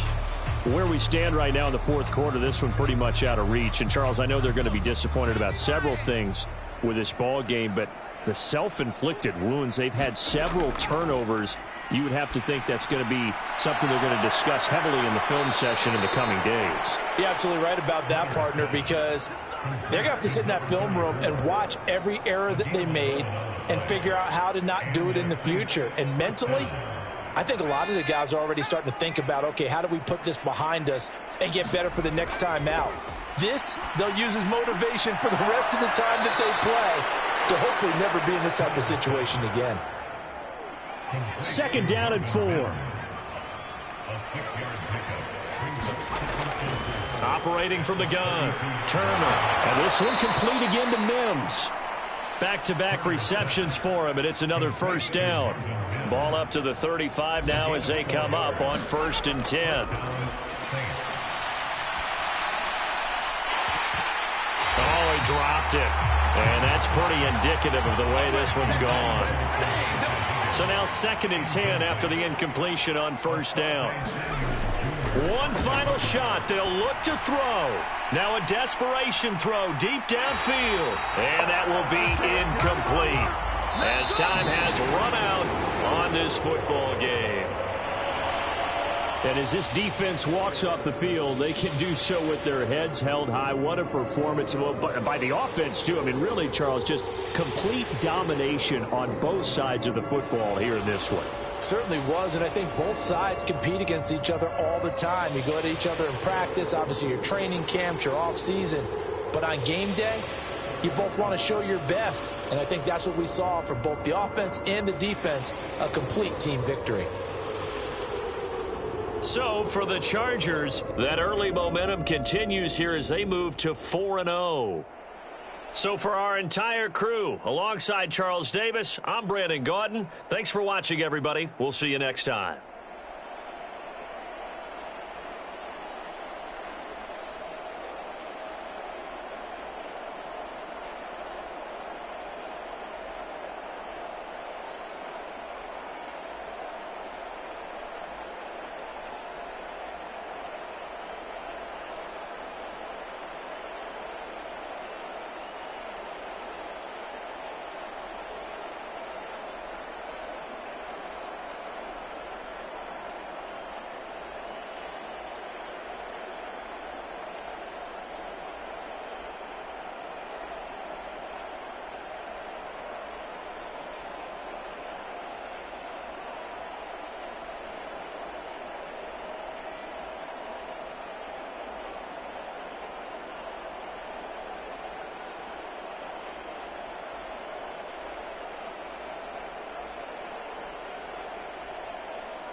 Tonight, from GEHA Field at Arrowhead Stadium in Kansas City, it's Week 4 of the NFL on EA Sports.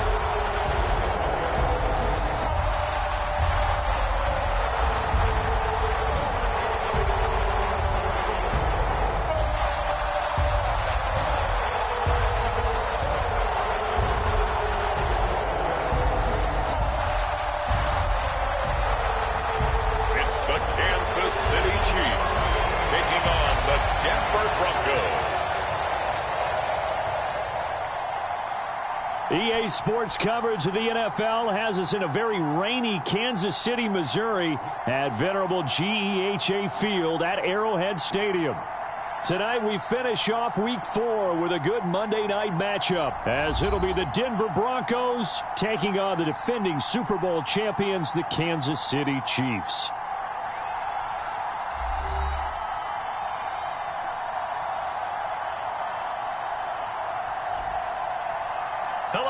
Everybody, alongside Charles Davis, I'm Brandon Gaudin. And Charles, we look at this Chiefs ball club. They were winners last time out, so they'll be looking, Charles, to make it 2 in a row. And what I enjoyed when I watched their game tape and their victory last week is they put it together in every phase. Good offense, good defense, and some key plays on special teams. Let's see if they can get that second win in a row. Meanwhile, for the visiting Broncos, they too were winners last time out, so something's got to give here. And I love it when both teams come in off of wins. Great mindsets, and it usually leads to a real...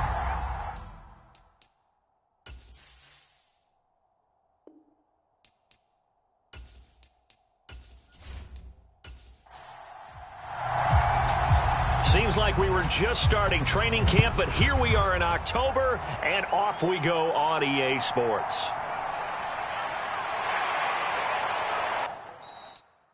A solid return, pretty good field position. They'll start at the 32.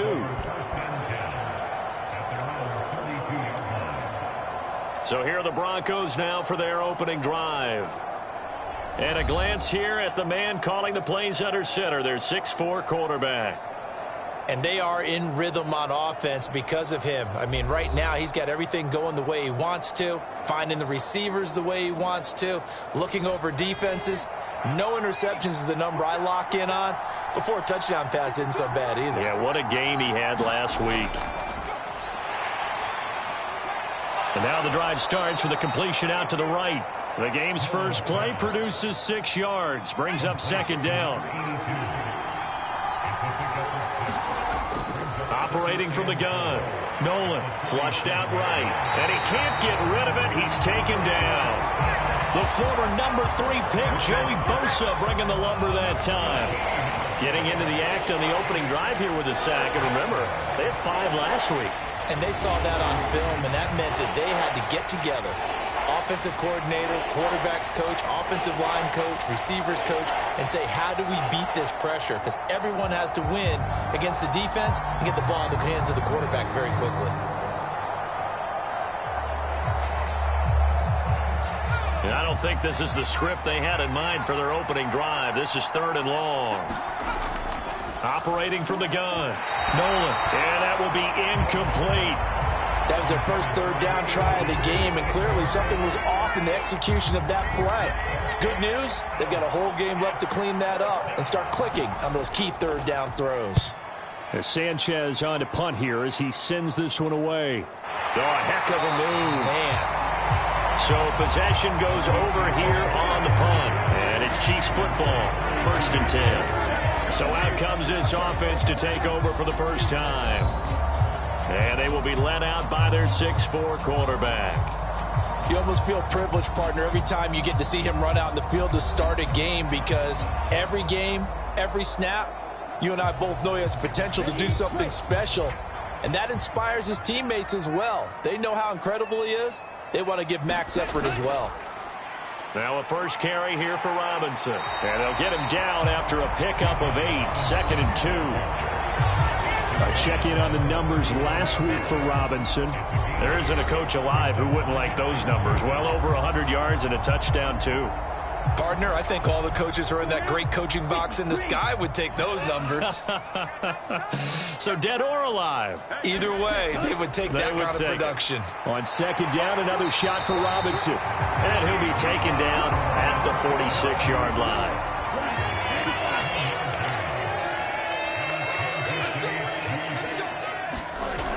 Now on first down, he'll drop to throw it. This is Fant on the short completion. And down he goes at the 49, a 3-yard pickup. 2nd and 7. He'll look to throw. And he will slide to a stop. He does have the first down. 17 yards on the pickup there. The drive will continue.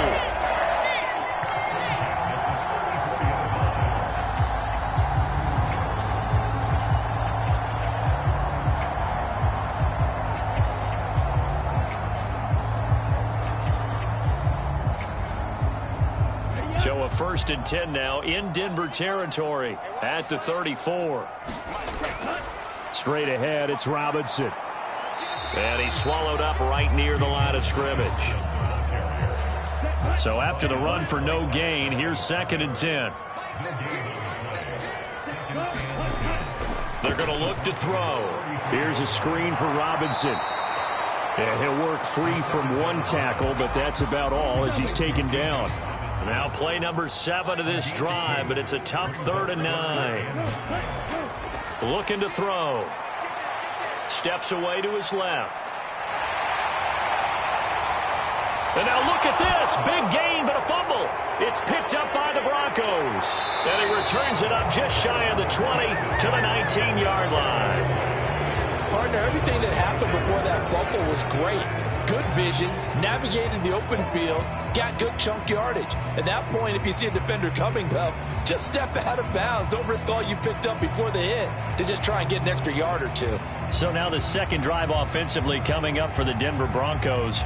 Now, early on, you know, Charles, every game could be called a measuring stick game. But I think when it comes within your division like this, it's a measuring stick game with a little extra intrigue. I would agree with that totally because all division games have a little extra to them. But I like where this game is situated because at this stage of the season, it has that little extra juice. But at the same time, it's not a make or break if this were, let's say, week 15, 16, somewhere in that neighborhood. A first carry now. This is Williams. And Williams is going to pick up a Broncos first down as he'll get this up close to the 30-yard line. The numbers on the ground for Williams a week ago. 19 carries, 75 yards, and a touchdown. A key component of his team's offense. He will certainly stay in that role if he keeps producing like this each week. Expecting to make a run and not only matching, but exceeding those numbers as this one goes on. They'll set up the screen. This is Williams.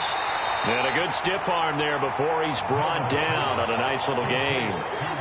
And good yardage there on first down because sometimes all you need to do on the screen is get one key block. That might set your man free, and that was pretty good pursuit to the football defensively, or it could have gone for more. Clock rolling as we hit the midway point of this first quarter.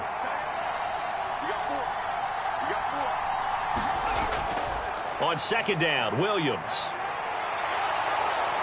And able to get this one across the 45 before he's brought down. That one going for a gain of 11 and a Bronco first down. Now, that was an excellent run. And when you see that happen, that's when you're seeing guys doing their job and then some people doing a little bit more. Offensive linemen and tight ends, they're expected to block. But the wide receivers, all they want to do is catch passes. So when they block on a big-time running play and create extra space, you've kind of hit the jackpot there. Couple of first downs to kick off the drive. Here's 1st and 10 up at the 46. A throw over the middle, taken in.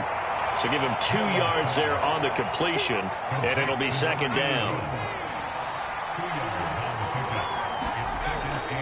Looking to throw. Nolan, this ball tipped, and it's going to be incomplete. Fortunate maybe to get that back. It's 3rd down. Out of the gun, they'll look to throw. Escaping the pressure right. And he fumbled it. It's on the ground. And I think the Chiefs have it. They do. A disappointing end of the sequence there. He was starting to turn nothing into something, and then he lost the football. And sometimes things get lost in the transition. And what I mean by that is you go from being a passer to a runner. And at a certain point, once you cross the line of scrimmage, you're strictly a runner now. There's no more downfield threat. Make sure you take care of the football while you're traversing downfield. Good starting field position for them here as they come up 1st and 10 at their own 44. They'll try and start this drive in the air. That's caught over the middle by Fant. It'll be a gain of 5, and that's going to bring up 2nd down. This defense for the Broncos, they played really well in the win over the Raiders a week ago. And no matter what's done throughout a ball game, it always comes back to blocking and tackling. That's the essence of football. But I think it's hard for people to understand just how difficult it is to tackle, especially open field. Very few missed tackles on tape that I saw last game. This team does a nice job of getting their opponents on the ground.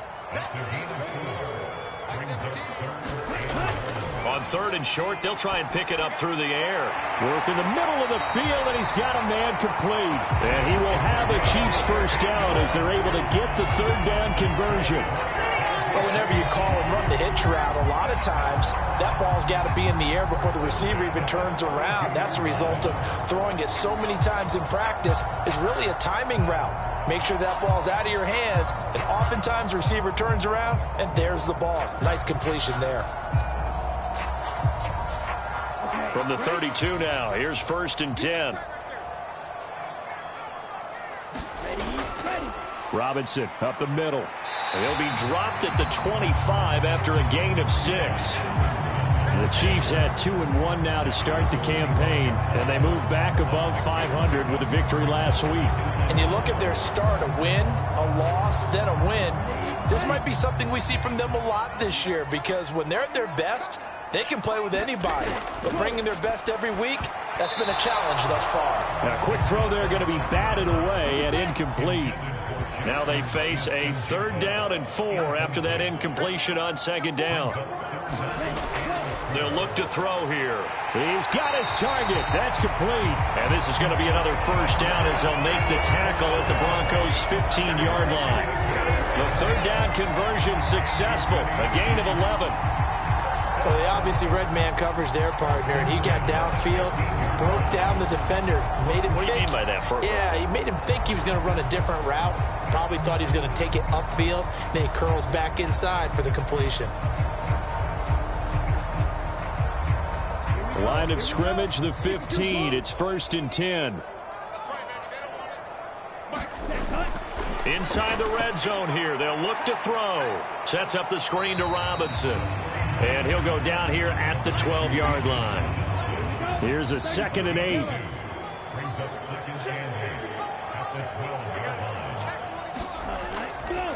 Handoff now to Robinson.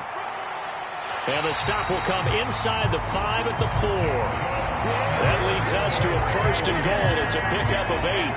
After that run for a 1st down, I don't know the confidence could be much higher for an offense. They're doing exactly what they want to do on this drive.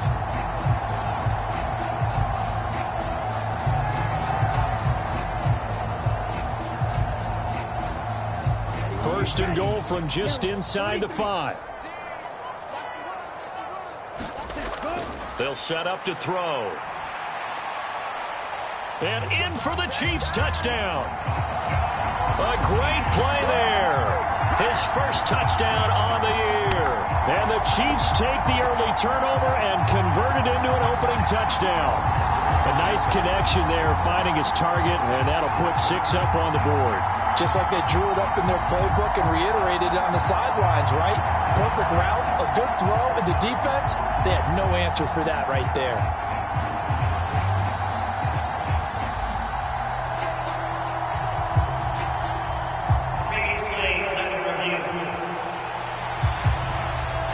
Did he keep those feet in bounds? That's the question they've got to decide. And I got to say, watching it in real time, it was awfully close. Yeah, it certainly looked like a heck of a catch because he didn't appear to bobble it, which could complicate things.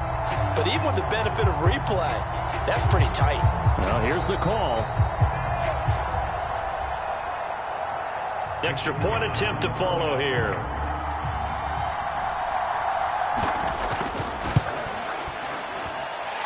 Footing likely going to be an issue all night here on a rainy night, but this one is good.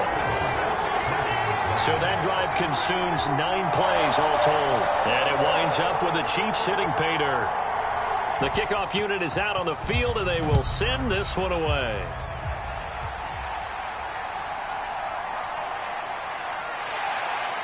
And he'll take it up past the 25 to the 26-yard line.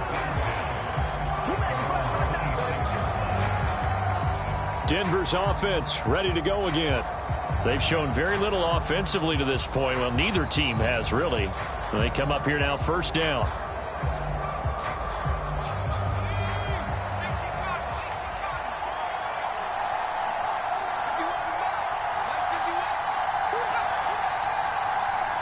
They'll send the big tight end in motion right. Blitz coming, and down he goes. They'll wind up losing 8 on the sack there, and it's second down. Pressure can come from all over when you're plotting a defensive strategy. On that particular play, it just came from the outside.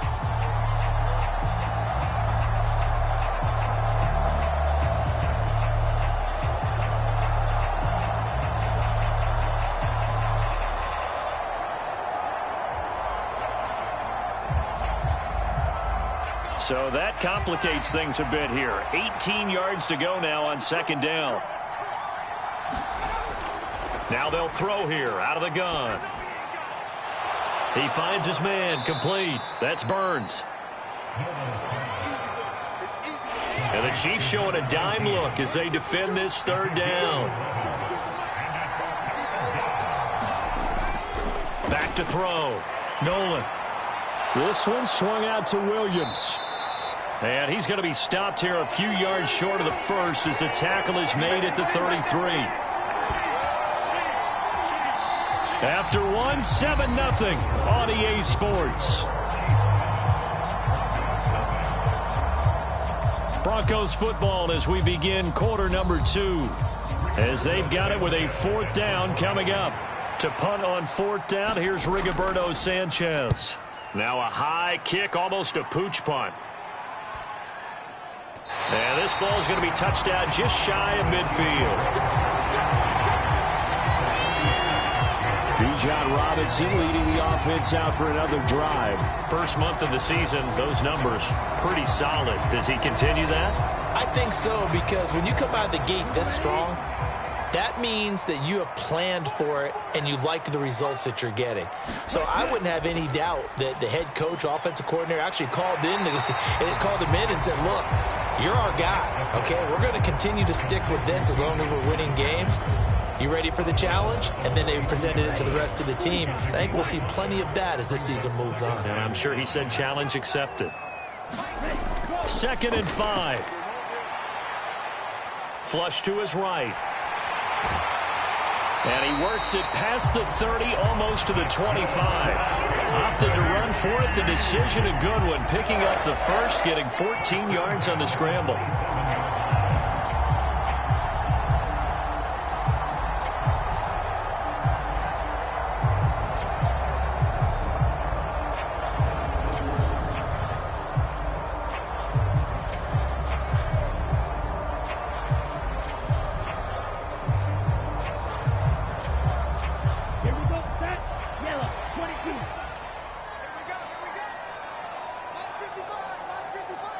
The slot man in motion right.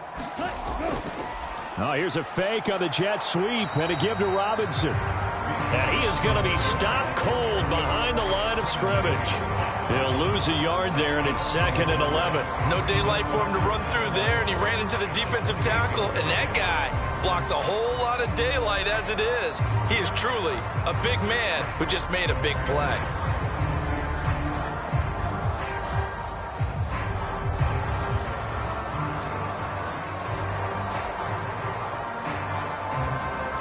So after the loss of a yard, they'll look to push forward here on 2nd down and 11. They'll look to throw. Throw left side complete. That's Walsh. And inside the 20 before he's brought down. So from the 17 now, here's a 1st and 10.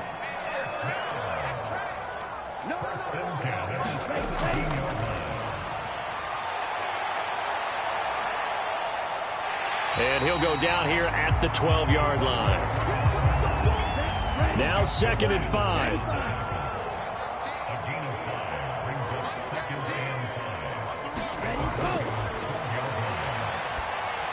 And a dump off here to Robinson.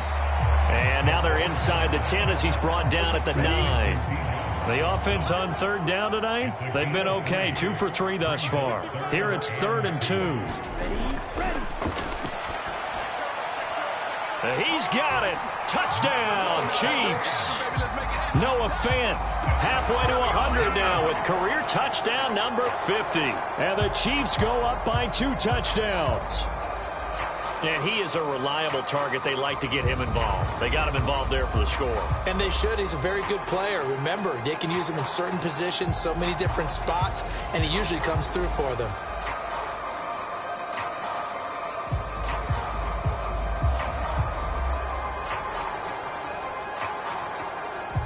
No going for 2. They'll kick the point after.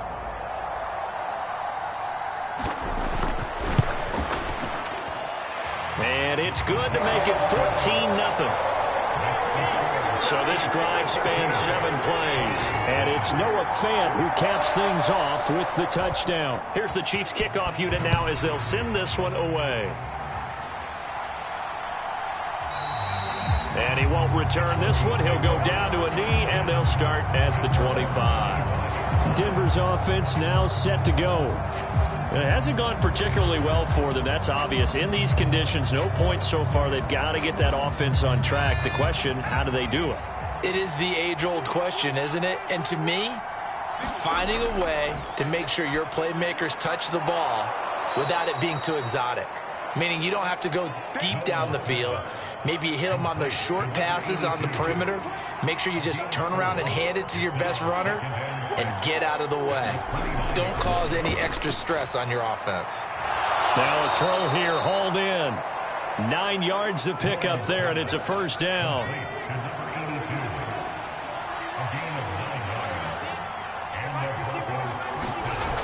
Operating from the gun. Nolan, he'll get that to Hurst out of the backfield. And he gets this one to midfield before he's brought down. This offense finding its legs now. Here's another 1st and 10. Now a give up the middle to Williams. And that play will go nowhere. Losing yardage back near midfield at the 49. Officially, it's a 1-yard loss. That's going to bring up 2nd and 11. Plays like we just saw there. That's why they're up right now. And the defense, they're doing their job. Yeah, it starts with the guys up front. So when you talk with GMs who are putting together a team, a lot of them say we're going to build from the inside out, because if you control the line of scrimmage, you control the rest of the ball game. And that's what we're seeing here. They're actually playing in the offense's backfield, not necessarily just playing at the line of scrimmage.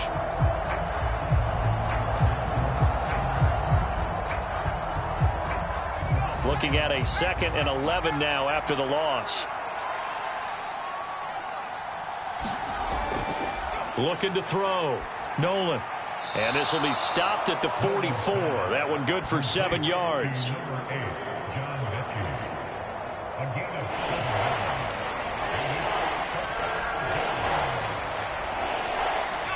A good chance this is 4-down territory if they're unable to convert. But right now looking at a 3rd and 3. Operating from the gun. Nolan. Pass taken in by his big tight end. And he will have a Broncos 1st down. They needed 4. He doubled that. He wound up getting 8. They bring pressure there on 3rd down, but this is a nice job of picking it up and making sure their guy has time to deliver the football. And they wind up getting the 1st down.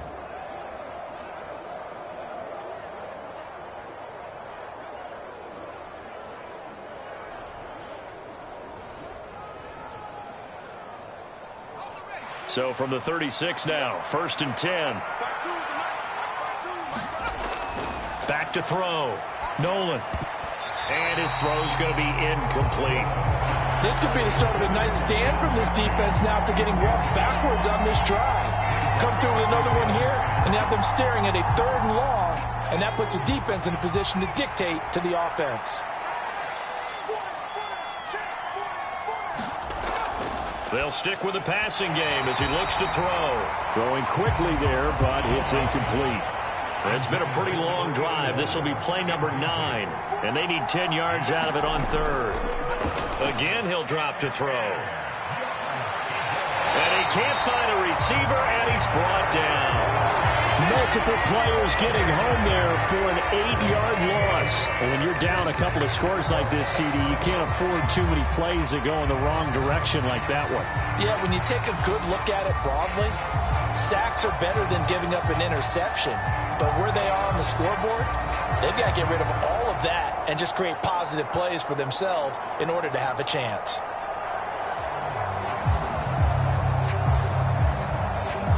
Out is Rigoberto Sanchez on 4th down to punt this thing. He's been a busy man here in this first half as he gets it away. So a change of possession here on the punt. And it will be 1st and 10 as they take over. Bijan Robinson leading the offense out for another drive. He's been good. His guys are winning. So far the recipe working here in the second quarter. And he doesn't like to just tote the rock. He wants to carry his team on his back. And that's what he's done throughout this game. Yeah, he's done that. He'll be hoping to continue that trend. And able to break one tackle, but then quickly brought down. But a nice little gain. It's a 6-yard pickup, but it gets him to 2nd and 4. Well, I think after that run, the defense is getting back in the huddle and looking at each other and maybe starting to question their confidence a bit. They gave up a significant run, 6 yards, and now you're saying to yourself, how do we stop them, and do I have enough confidence to make a play? On 2nd down, another shot for Robinson. And this won't be enough to pick up the first. A gain of 2, 3rd and 1. Whenever we talk about the best strong safeties, one word constantly comes up, and that's instincts. Being able to diagnose run or pass and make the appropriate moves. He crashed down hard there. He was ready for that running play.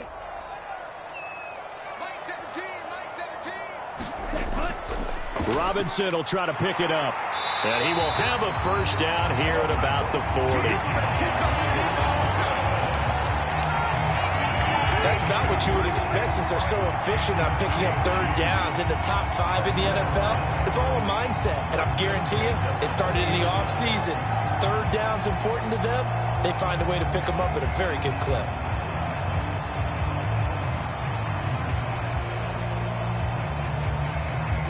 Here we go. 32.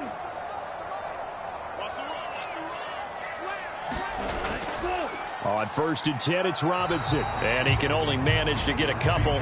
2nd and 8 coming up.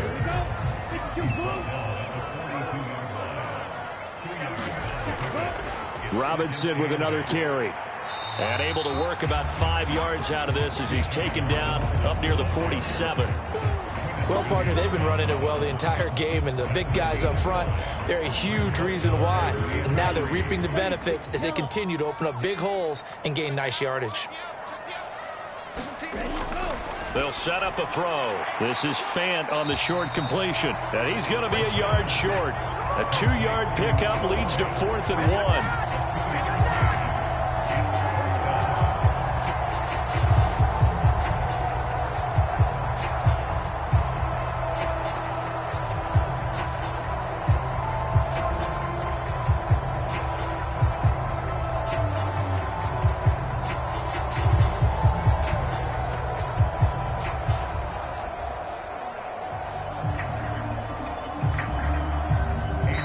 Minutes to play, first half. It's 14-0.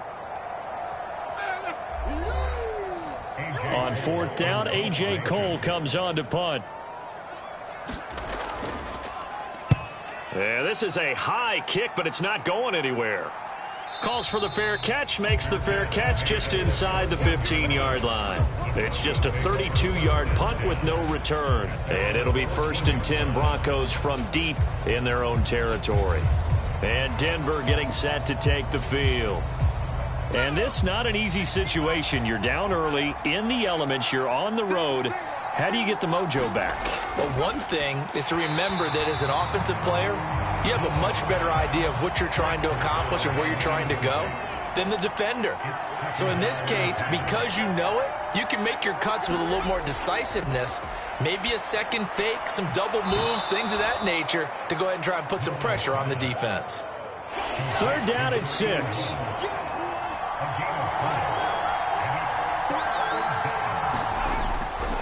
Looking to throw. Nolan.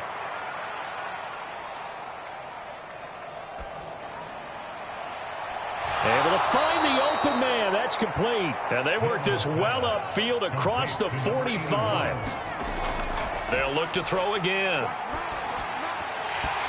And that is incomplete. Oh, the coverage a little too good there. And it's 2nd down.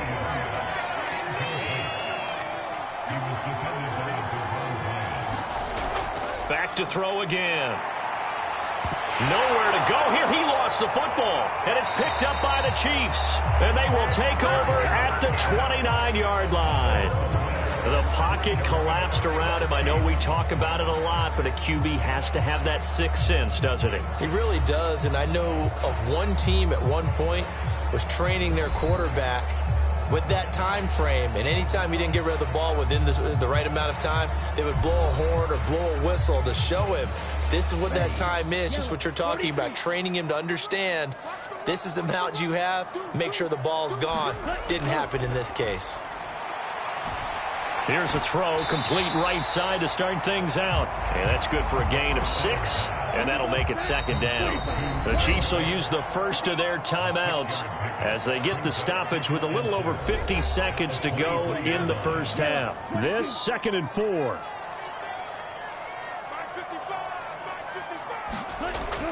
Back to throw. Left side, he finds Smith and Jigba. Now another timeout called for by the offense as the clock will stop with 45 seconds to go in the first half. Here's a 1st and 10 at the 14-yard line.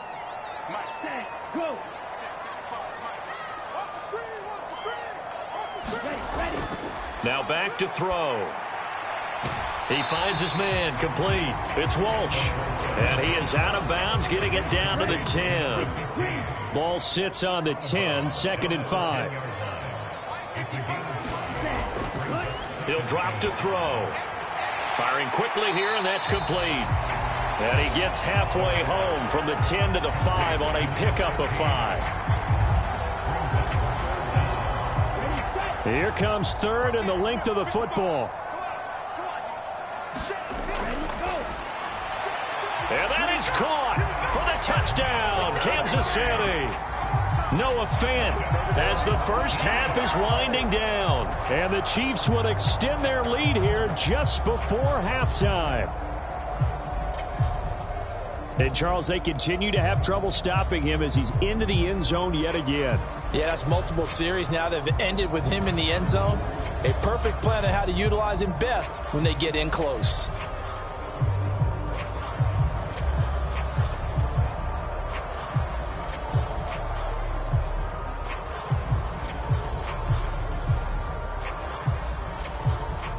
Now the try here for the point after.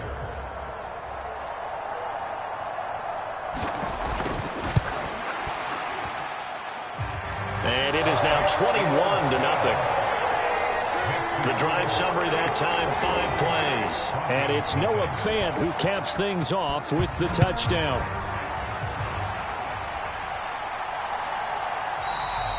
And not wanting to risk anything here late in the half, he'll just take a knee and they'll bring the football out to the 25. The Broncos going to get one more possession in this first half. And with time quickly fading here in the second quarter, not sure how aggressively, offensively they want to play this. I think we'll find out just how much they trust their guys in this situation if they decide to take a shot. And they're just going to run it here up the middle. And an anxious moment or two there, but they do get him down. Now the Broncos are going to call the first of their timeouts as they'll stop the clock with 12 seconds to go in this first half. Throwing on first down, but this one winds up to be incomplete. This team is not going to make it easy for you. They're a physical group, and we just saw it there on that play. It came in, made the contact, just as he's trying to haul it in. Here's 2nd and 10. To throw again. Nolan. Quick hitter here. It's complete. Now whistles and a timeout with 3 seconds left in the first half. And they line up now for what will likely be the last play of the first half. A final shot before break. Nolan. That's going to be knocked away and incomplete. So we are at halftime here on a Monday night as we send you down to Orlando where Jonathan Coachman has our EA Sports Halftime Report. Coach. Okay, Brandon, thanks very much. Welcome in, everyone, to our EA Sports Halftime Report. Let's get you caught up on what's going on around the NFL. We'll begin up at legendary Lambeau Field in Green Bay, where you see the final score there. Roshan Johnson, 2 touchdown runs to lead the way. From there, let's head west to see what's going on with the Raiders at home in Las Vegas. And they were losers in that one to the visiting Houston Texans. Matthew Stafford, 5 touchdown passes, leading his guys to the victory. Lastly, we head to Southern California to check on the Rams at home at SoFi Stadium. And they were winners in that one over the visiting Arizona Cardinals. Dak Prescott, 4 touchdown passes in the victory.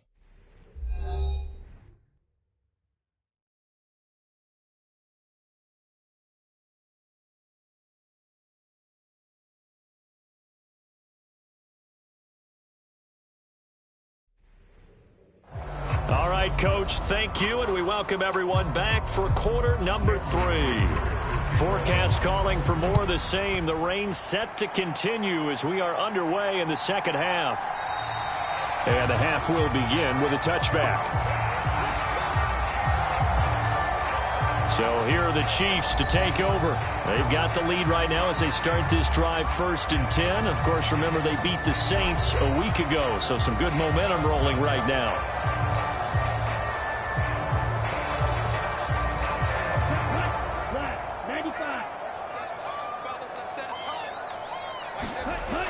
They'll come out throwing here to start the drive. And he's going to be dropped following a pickup of 7 past the 30 to the 32.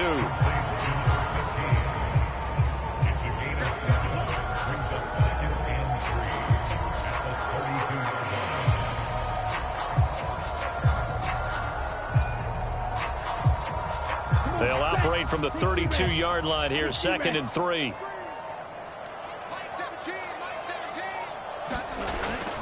He'll look to throw, and he slings one that's incomplete. They certainly thought he had an open look beyond the first down marker to his receiver, but they just couldn't connect, and that will send them back to the drawing board. Out of the gun now on 3rd down. That is caught. And he will have a Chiefs first down as they convert on 3rd and 3 with a nice gain of 7 yards. And that's understanding where the markers are, because it's not just running to them. Because on the catch, you can actually be pushed back before the first down. It's getting past it and allowing that opportunity to drift back towards the first down line and still having picked it up. Really well run. So from the 39 now, they'll come up on a 1st and 10.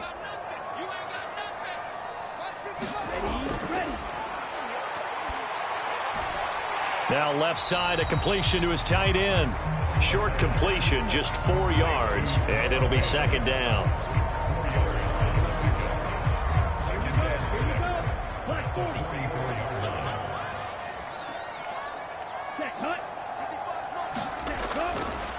Back to throw here. Going right back to Fant. Back-to-back receptions for him, and it's another first down.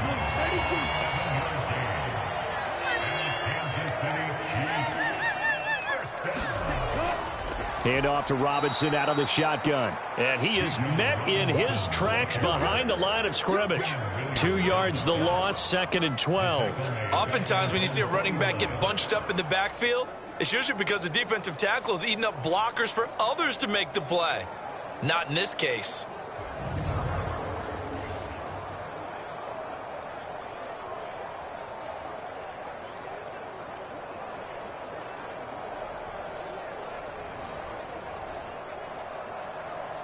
So the first down run lost a couple. Now they come up 2nd and 12.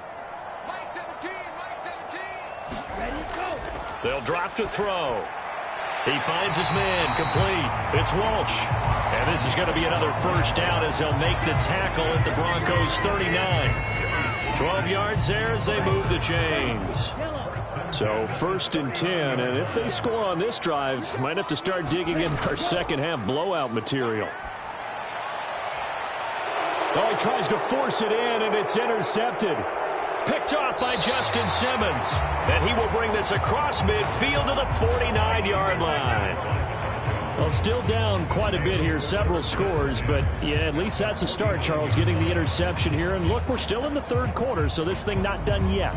You're right about that, Brandon. This defense, they haven't quit on this game. They stayed with it and got an interception and handed the ball back to their offense. And what you wonder about is a team that just threw that interception, they've got to be careful about developing a sense of complacency and thinking this game is over.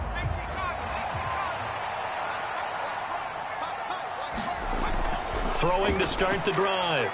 Nolan dancing to his left. And I think the ball's out. But this will fortunately wind up out of bounds. Nothing open downfield. He keeps it himself for 11 and a first down.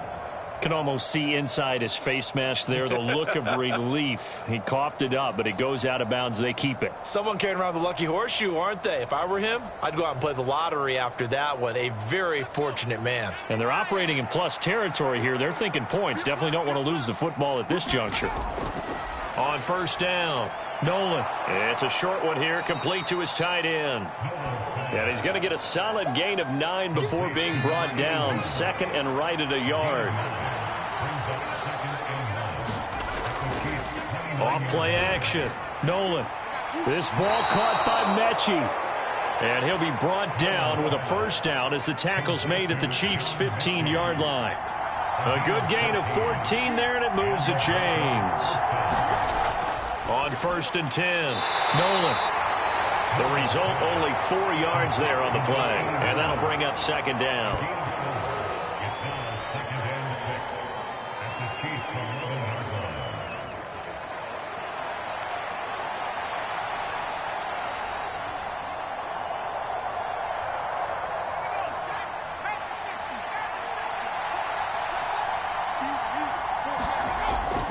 Operating from the gun, Nolan. Now a quick throw there, but it's going to be incomplete. So after the 2nd down incompletion, they'll come up now against a 3rd and 6. Back to throw, Nolan.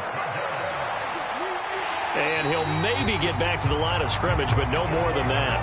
So no sack. He gets back to the line of scrimmage, but it'll still bring up a 4th down. He certainly did his best to find something on that run, but there just wasn't enough time to make it happen. Nice effort there, avoiding the sack and getting back to the line of scrimmage. That one certainly could have ended up worse.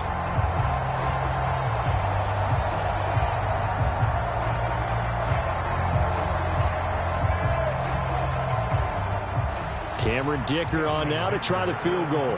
From the right hash, and this one just a chipping. And his kick is right there. It's good, and the deficit drops now from 21 down to 18.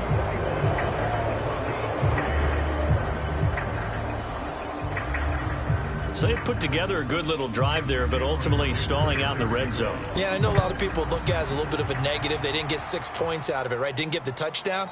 But that's actually okay. They got 3 points, able to give their defense a little bit of rest, let them settle down over there. So all in all, to me, that's a good drive. KC's offense ready to take over. But not an ideal way to end their previous drive. They threw the interception, Charles, after they had built up some momentum. They were moving the football, but something to at least build on for this offense as they run back out here. Yeah, you're right about that. Up until that last play, everything was working pretty well for this offense, gaining chunks of yardage, getting first downs, really making a push for the end zone, and looked like they had a nice rhythm going. Now you got to have a short memory here. Don't focus on the interception. Focus on what came before it and get back to it. Oh, good move. And the result here, a pickup of 8. Leaves him with 2 to go on 2nd down. Well, he's proven real effective running the football. No one open, don't force it. Just get what you can, and that's what he's done very well in this game. 2nd and 2. This is Fant on the short completion. He's been big. 2 touchdowns earlier. Now he's got a first down here. Out of the gun, they give to Robinson. And this will leave him a yard short. Nice pickup of 9 yards on first down. That was a good run, and it got to the second level. And what I mean by that is that's where the linebackers usually play. First level being the defensive front, last level being the secondary. But the strong safety position ended up making the tackle, and oftentimes we call them a hybrid. Combination defensive back, combination linebacker. We saw the linebacker make the stop. Here comes third and about a foot. Off the play fake, he'll look to throw. They'll roll him out right. And he'll be taken down, but he does have first down yardage. 4 yards there as they let him out of the pocket, and he got enough for the first.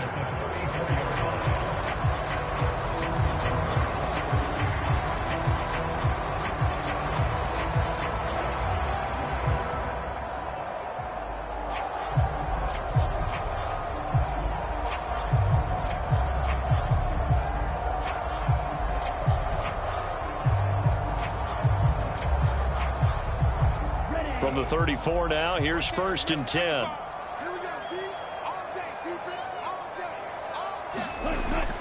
Now they'll switch it up here and look to throw. Give him a couple on the scramble. It's second down. So many times we talk about having good eye discipline when you're playing defense, making sure your eyes are in the proper place on a given play. Looks like that discipline came to the front there, didn't it? They were able to hold him for a short gain when he took off running. Here's second and 8. And he can't find anywhere to go with it, and he goes down. Finally hauled down for the first time this game. Multiple defenders in there to drop him. And they visited the end zone frequently in this one, and obviously they wanted another one. But give credit to the defense there. They may not make the comeback, but pride showed. Good sack on that play.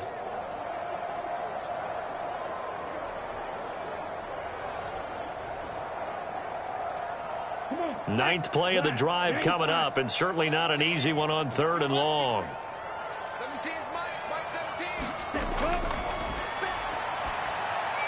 He's going to drop this underneath for Robinson. And boy, he is very close to a first down, but from where they're spotting that football, he's going to be a foot or so short.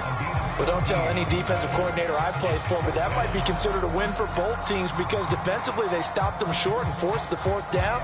But offensively, they picked up enough yards to give their kicker a better shot if that's what they want to do. Now the Chiefs bring on their field goal unit. And this one, a 41-yard attempt. And his kick here is good.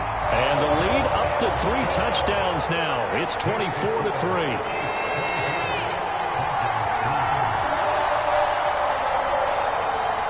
So in the end, they had the ball for 10 plays, but the drive gets them 3, not 6. Is it okay if I give credit to both sides on this one? Absolutely. All right, let's start defensively. They hung in there. 10-play drive. But they stiffened when they got close to the goal line, made them kick a field goal. And for the offense, 10-play drive. They might be a little disappointed they got a field goal, but they moved the ball down the field with dispatch and came away with points. The Broncos about set to go on offense.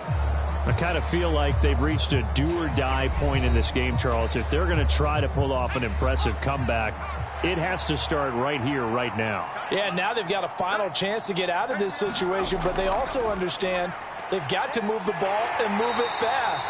In addition, they need to save as much time so they can get 2 more possessions. Ball on the 30. They'll come up with a 2nd and 5. They run it again with Williams. And he'll be upended at the 33 following a gain of 3. And guess what? It brings up 3rd down. They'll try and run for it. Here's Williams. And they needed 2. They could only get 1. 4th down. And, partner, when you run the ball on 3rd and 2, you're telling the whole world you've got nothing but confidence in your offensive line and your runner, and you expect to get it. But they were stuffed on that play. Only got 1 yard. Great job by the defensive front. The linebackers, everyone got involved to force a 4th down. Now here's Rigoberto Sanchez as he's on to punt for the 4th time tonight. And now a high kick here as they'll try to cover this one. Fair catch signaled for and taken just shy of the 30-yard line. The Chiefs offense about set to begin this drive. And now you've got the clock winding down here in the 3rd quarter. You're 3 scores to the good. What's your approach on this drive? Too early to fully commit to playing the clock game. Yet at the same time, you're also not going pell-mell like you would in 2-minute offense. This is what NFL offenses call 4-minute football. Take the clock out of the game a little bit, wind it down, but at the same time, keep advancing the ball down the field. 2nd down and a run by Robinson. 1 quarter remains here as we wrap up the week on a Monday night. This is the National Football League on EA Sports. We're back now in KC. The offense on 3rd down tonight, they've been really good, converting 7 of their 10 tries. This is 3rd and 8. A give left side to Robinson. They'll take this to the other side of midfield before going out of bounds. That good for 22 and a 1st down. They just look like they're having fun out there. Big lead. There's another big play on the big run. I mean, they can't be stopped. I'm a little bit older than you, as you well know, partner, and you tend to tell me that all the time. But there used to be a big-time song, and the lyric was, "Summertime and the living is easy." Right now, it's football time, and the running is easy for this crew. Here we go. 10 black. On the give, here's Robinson. And they'll get this just to the 47. 1-yard gain. Ball on the 47-yard line. Here's a 2nd and 9. Here's Robinson. And they'll get this just to the 47. 1-yard gain. They'll need to get this to the 38. That's where the 1st down marker is here on 3rd. Up the middle, Achane. And he gets this only to the 44-yard line. Not near enough to keep the drive alive. Just a gain of 2 there, and it's going to bring up a 4th down. Well, praise has to go to the guys on the offensive line because they've had a very nice, productive day running the football. How about that poor defensive line? They've been knocked around the entire game, and while they slowed them down on that run, can they continue to do so? Because they haven't had much success throughout this ball game. That's running out of steam, and it won't get there. He left it just short. No good, and the lead will hold at 3 touchdowns.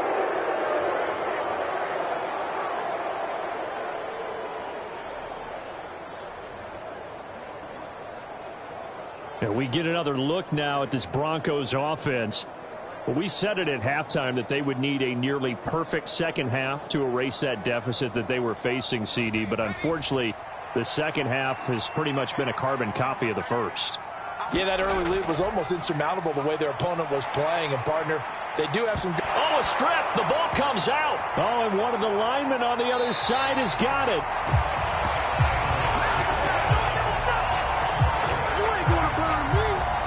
So it goes as a fumble, but the key thing, not a fumble loss. Yeah, that stat's big, isn't it? I mean, I remember watching teams play. The ball might be on the ground a number of times during the game, but the other team doesn't get it. That's a huge difference in the ball game. And in this case, they were able to retain possession.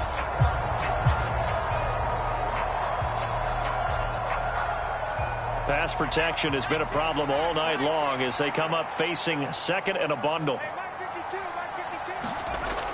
Operating from the gun, Nolan. A quick throw there is incomplete. An incomplete pass on that last play, and that means they'll need to come up with something here on 3rd down. Looking to throw, Nolan. And that's going to be incomplete. The contact there enough to jar that ball free, and it brings up 4th down. Got to try it here. He's back to throw. And this is taken in one-handed. What a catch. No reason not to try it there, and they do indeed convert on 4th. 4th down, trailing in the 4th quarter. They felt compelled to go for it, and they got it. Well, I'd look down at my play sheet, and what I would find, plays that have been successful throughout the game that have worked at the distance you need, and that's exactly what they got done.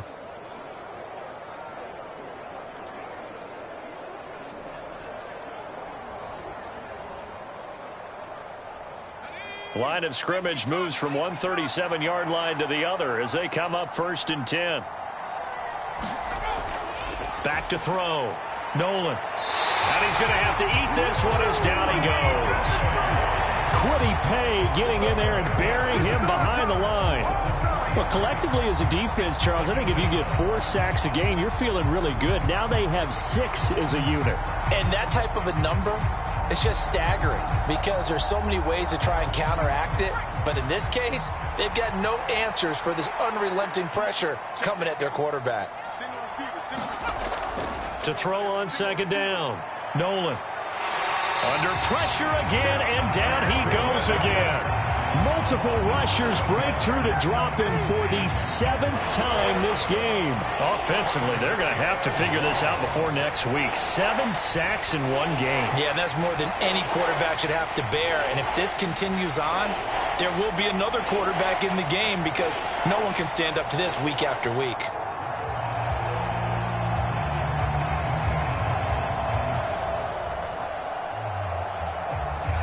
Need something from deep in the bag of tricks here after 1st and 2nd down went backwards. It's 3rd and very long.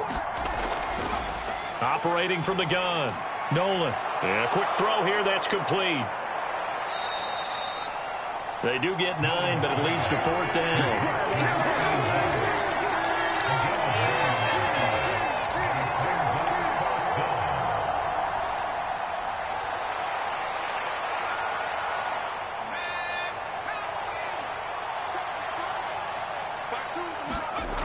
As expected, they're going for it to keep the drive alive. Oh, that's into a sea of bodies, and it's intercepted. And the Chiefs are going to get the ball back on the turnover as they hold on 4th down. That, Charles, the first interception he's thrown here in year number 2. And I know it's just the first one, but didn't it feel like what we saw from him last year, where he was plagued by this type of a play?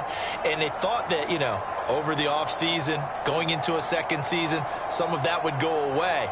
Thus far, still looks a lot like his rookie year.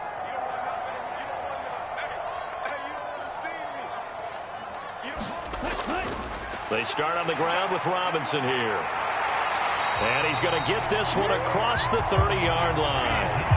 99 yards for him on the ground now on that, his 20th carry of the ball game.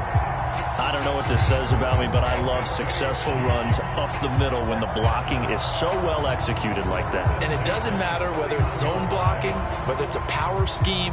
When you have a blocker on a defender and then the running back can read it, find the proper hole, and just go, it's sometimes a thing of beauty. Line of scrimmage, the 31 now on 1st and 10. Back to Robinson now on 1st down. And nothing much materializing there on the 1st down run. He'll get a couple, and that's it. Now 2nd and 8 at the 32-yard line. They'll run again here with Robinson. And that's going to be a Chiefs 1st down as the tackle made at about the 43-yard line. Well, as we've learned over the years, just because a guy plays left tackle doesn't mean he doesn't have run blocking abilities. And we just saw it there. Controlled the line of scrimmage, created a big gain. That's kind of a bonus. He's there to protect that high value that you have back under center, but he creates space in the run game. Yeah, not only can he dance, he can mash, too. Here we go, set. 33, yellow.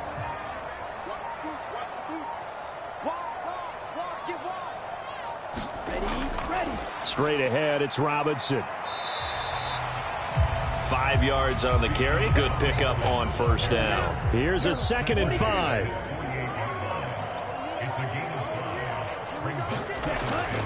A run straight ahead with Achane. And he'll take it down shy of the 45 at the 46. All runs on this drive so far. It's 1st and 10. Robinson up the middle. And he'll go down shy of the 40 at the 41. Jerome Baker there on the tackle. Brandon, 5 yards on that run. Let's get back to the huddle and make sure you're back. You spend time with your offensive line and give them credit. Hard to move those 300-plus pounders at the line of scrimmage, and they did for a significant chunk of yardage. And this winds up a pickup of 2, maybe 2.5 to about the 39. The 8th play of the drive coming up. It's 3rd and 3.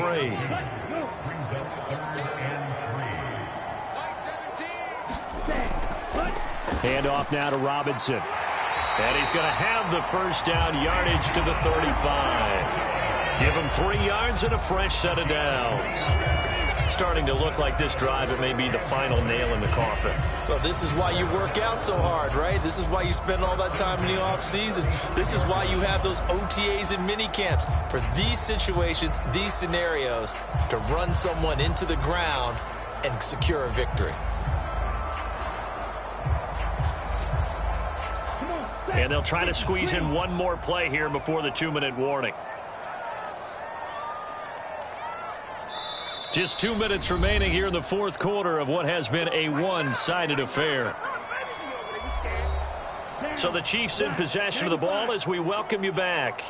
And the scoreboard on their side, they're just looking to melt away these final couple of minutes and put this one in the left-hand column. And not a whole lot of room to operate there on the first down run. He gets maybe 3.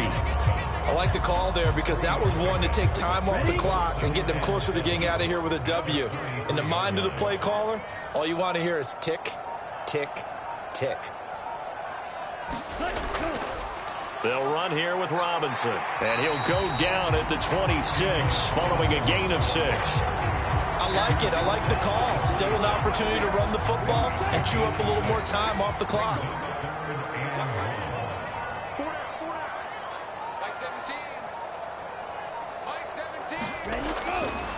They'll look to throw for it on 3rd and 1. And the throw there going to be incomplete.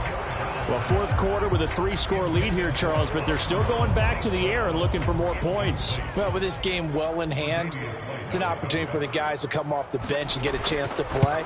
And a lot of coaches, they want to run their full playbook no matter who's on the field.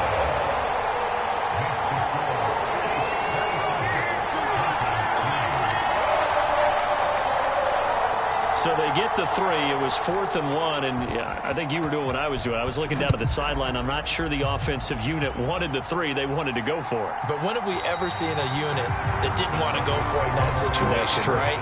Sometimes it's just way more important to have the points on the board than to worry about any type of a gamble. And coming out now, the Broncos.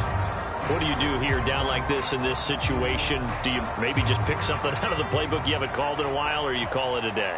You can do that, or you pick something that's a staple for you and should work better and try and execute that on the way out the door and maybe get back to base and feel a little bit better as you end a ball game that's been a frustrating one for you. We'll see if they go back to base. Now the Broncos are going to call the first of their timeouts as they'll stop the clock with 24 seconds to go in the game.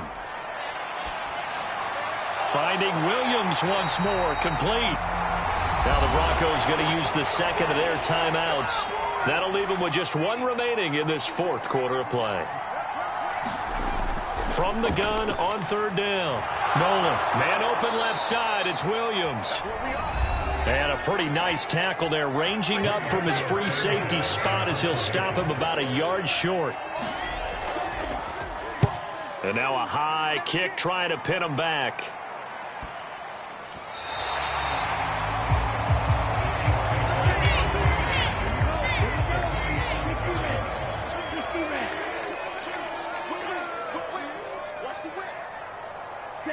Victory in the cards now for the Chiefs as they take a knee here.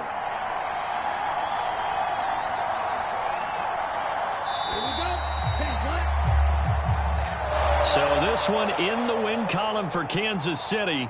And this was about as close to a shutout as you could get. I mean, barring a game where you only allow a safety, but this was the next best thing. Just the field goal. That's all they gave up. Yeah, and you know something, they're going to be disappointed because they gave up the field goal.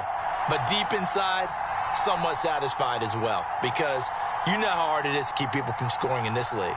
And the idea that you just gave up 3, yeah, your coaches will get on you. They'll say, we should have the shutout.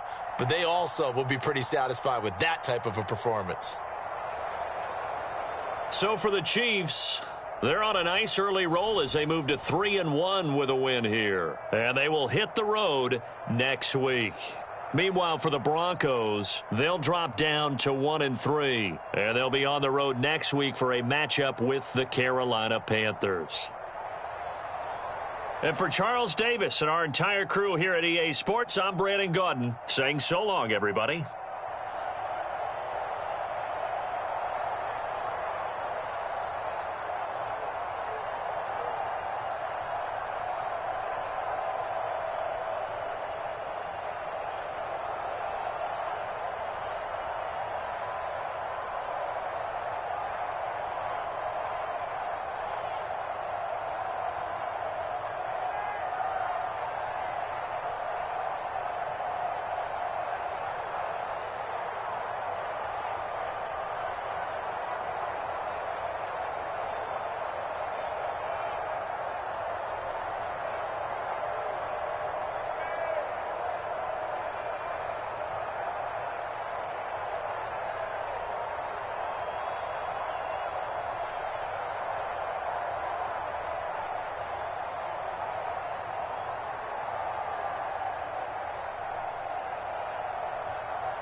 today.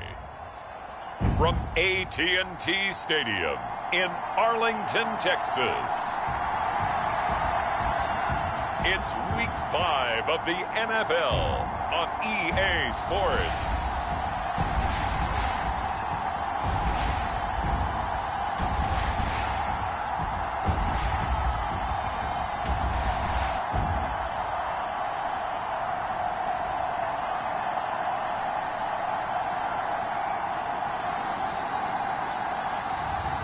It's the Dallas Cowboys taking on the Chicago Bears. Just a gorgeous fall afternoon in the heart of Texas. No weather to speak of. Sun out, roof open. Yes, yes, and yes. A great day for football at AT&T Stadium in Arlington. Today, boy, what a matchup. Two NFL franchises with so much history, so much tradition, getting set to do battle here, as it'll be the Chicago Bears taking on the Dallas Cowboys.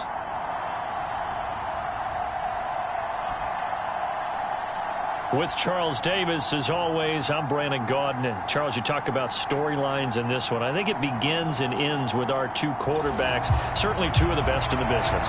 And nowadays, I don't think you can get by for long periods of time without a top-flight quarterback. The way the game is played, with all the responsibility he has and how the game flows through him, if he's not on the...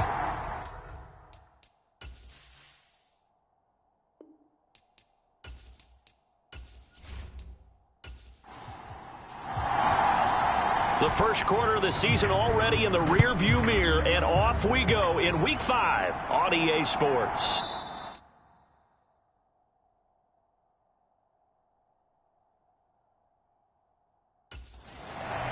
No run back here on the opening kickoff, as we'll start at the 25. So here are the Bears now for their opening drive. They'll have Lamar Jackson calling the shots, the former Heisman Trophy winner from Louisville. And he remains the league's premier rushing threat and one of the biggest playmakers among quarterbacks. His goal each and every season, continue to expand his game as a passer and become well-rounded. All those highlight reel plays you see, they come off the fact that he can run it, throw it, and scares defenses every time he takes a snap. Jackson looking to throw right away. Open man here is Scott, complete. He'll be dropped after a gain of about 6 across the 30 to the 31. Well, this defense for the Cowboys, they were very strong in the win last week over the Giants. Yeah, we're definitely in top form and pitched a shutout, as a matter of fact. That's the cherry on top of a great week of preparation. And you know what? These guys are eager to keep it going. So motivation this week, not an issue. Now it's Jackson.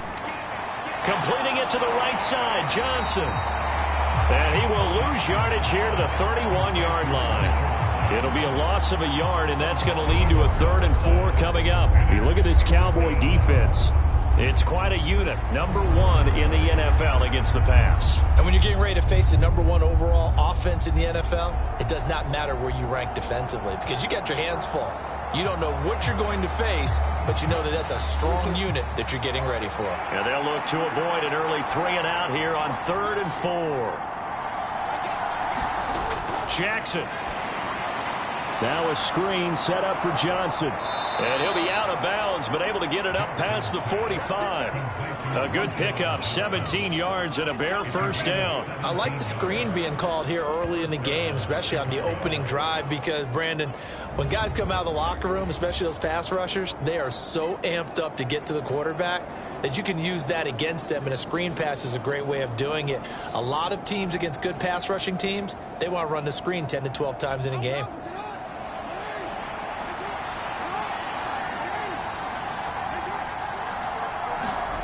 And Jackson throwing once more. Got an open man. It's Scott. And he's tackled a yard short of the marker. Good gain of 9 on first down.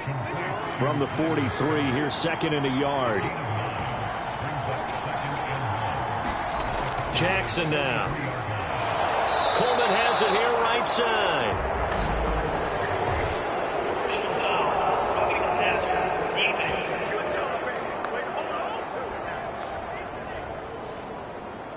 So now a fresh set of downs, 1st and 10 after roughing the passer. Now Jackson. And he's going to have the hook up to Scott. This will be stopped about 2 yards shy of the marker. 8-yard gain, 2nd and 2. Jackson from the shotgun. And this throw incomplete. Well, the defender all over him that time, but it's going to lead to 3rd down.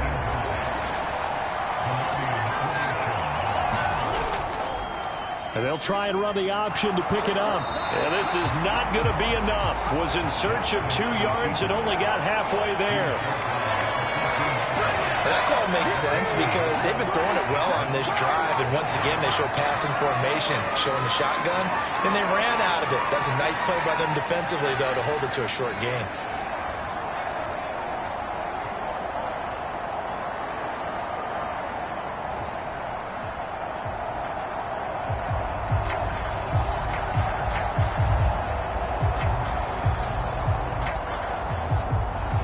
Now we've got a field goal coming up here for Chicago.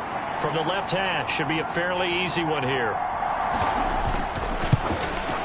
And his kick is good. And it's 3-0. The Bears hit the scoreboard first.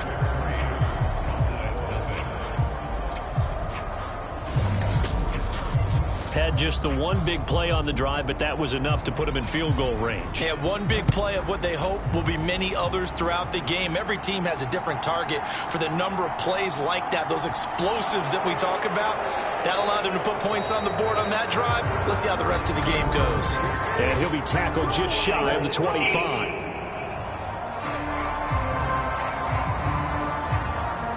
So the hold on special teams backs him up all the way inside the 15 to start. They'll look to throw here on 1st down. A throw out wide going to be incomplete. 2nd and 10.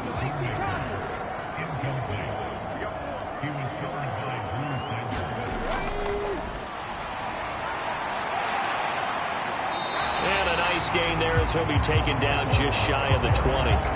They get 7 out of that, so they're left with a 3rd and 3. Well, this play sequence was really kind of called in reverse. Incomplete pass on 1st and 10. Nice run on 2nd and 10 when probably everyone was expecting him to throw the football. Now, if you're the defense, what are they going to do on 3rd down? You're a little off balance. And he will have a Cowboys 1st down as they're able to get the 3rd down conversion. When you give up points on the opening drive, in this case a field goal, you'd hate to go 3 and out. They avoid that. They do, and it's also walking that fine line mentally, too, as a coach, isn't it? Because you want to emphasize to your team exactly what you said. All right, we gave up a field goal. Let's go back and at least equal that, guys. But if we don't, you don't want them to feel like it's the end of the world either. Nice that they were able to pick up the 1st down there, help them relax a little bit. On 1st down, they'll go to the ground attack. And he'll manage to pick up about 4. It's 2nd down. These are his numbers from last week's contest. And Charles, how do you think he ran the football? I thought he definitely had his moments. I did think that they could have utilized him a little bit better, and I'm definitely going to keep an eye on him to see how they're going to use him this week. And here's a handoff out of the gun. You look at this Bears defense. They sit at number 20 in the NFL right now against the run. And when people talk about facing a challenge, they are certainly getting one in this ball game because they're facing the #1 rushing unit in the NFL, which means it's going to be a contest they've got to be prepared for from the first snap. A good decision in the end to pull it and run, gets him 9 yards and a 1st.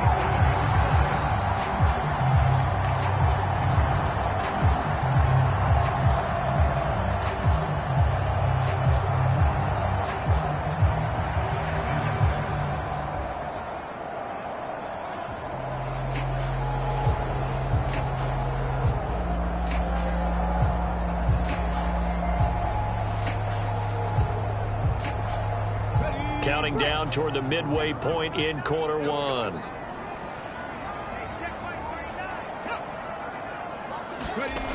Jet sweep. Here's Olave. And he's got it across midfield and into Bear territory. From the 46, here's 2nd down and 3.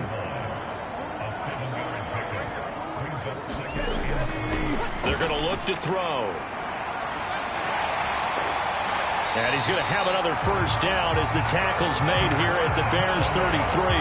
That one goes for 13 yards, and it moves the sticks.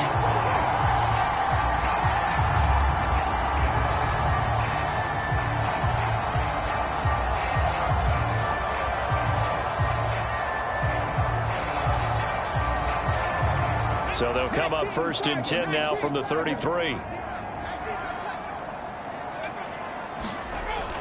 Now a shotgun snap as they'll look to throw.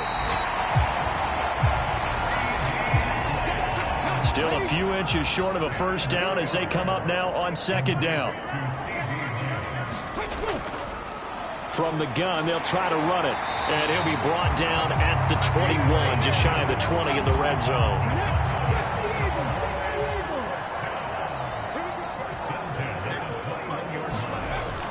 To throw now on 1st down. Olave over the middle. And they'll get him down after a pickup of 8. 2nd and 2.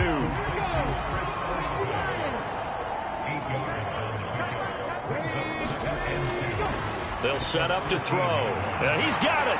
Touchdown, Cowboys. A great effort there. His first touchdown on the year. And the Cowboys are able to answer the early 3 points and take a first-quarter lead. This has to be great for the psyche of this offense. Presented with bad field position, they didn't let it stop them. They rolled downfield and scored a touchdown.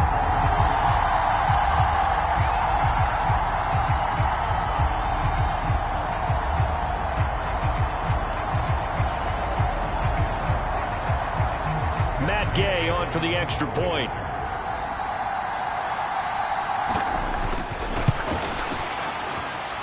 He's got it. They'll see that opening drive field goal and raise it a touchdown, and that makes it 7-3. The kick team out there for the Cowboys as they run up to send this one away. And he'll just sit on this one as their drive will start at the 25. Chicago works their way back onto the field here for their 2nd drive of the game. Their drive last time, it stalled out. They were forced to take the short field goal. And the key phrase, you nailed it. Forced to, because you know coaches look at these short field goals as a last resort, right? To them, that's not how drives are supposed to end. You're supposed to put 6 on the board. That's a consolation prize. Like going to the county fair, you don't get the big stuffed animal on that one, do you? No, you don't go top shelf. That's bottom shelf material. And he's going to get a good gain of 9 here up to the 34. Maybe a good spot to take a shot. Here's 2nd and a yard from the 34. The first carry now. This is Johnson. And able to get this one across the 45 before he's brought down. Mark that down as a pickup of 13, and the Bears have the first. Blocking at the point of attack there was very strong. He had a couple of running lanes. And I never want to overlook the offensive line, but that's what they get paid to do. How about the quarterback? Everyone thinks all he's going to do is throw the football. His movement and deception can help a running game as well.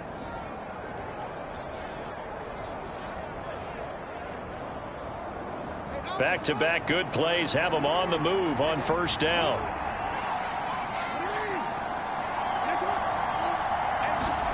Running the jet sweep with Ridley. And he'll fight his way forward to about the 48-yard line. 2nd and 9. Jackson. Man open, that's Calvin Ridley. And he'll get it down here to the 43. Could be 4-down territory even if they don't get this, but they need just a few inches here on 3rd. Here's Jackson to throw. Rifles one, and that's going to be intercepted. Picked off by DeMarvion Overshown. And the return this time will go out to the 42-yard line. Brandon, this is a veteran quarterback back there. He should know better than to make a throw like this. This is definitely not his best ball, and I think he knew this was trouble the second it was leaving his hand. 2nd drive forthcoming here for the Dallas Cowboys. Well, what do you think? You get the ball off the turnover near the middle of the field. You take a shot here on the first play? You know I'm big on that. I love when I have great field position. After a turnover, I feel like I might have them a little bit off balance. I prefer to take a shot, but a lot of coaches will tell you You only do it if you trust the guy who's got the football in his hands. Meaning, if it's not there, he won't force it downfield and maybe turn it into an interception. He'll go to the check down, go to a second option, and go ahead and take the play that's in front of him. 2nd and 3. And he will slide to a stop. He does have the first down. They'll get 9 out of that one, and as a result, the drive continues.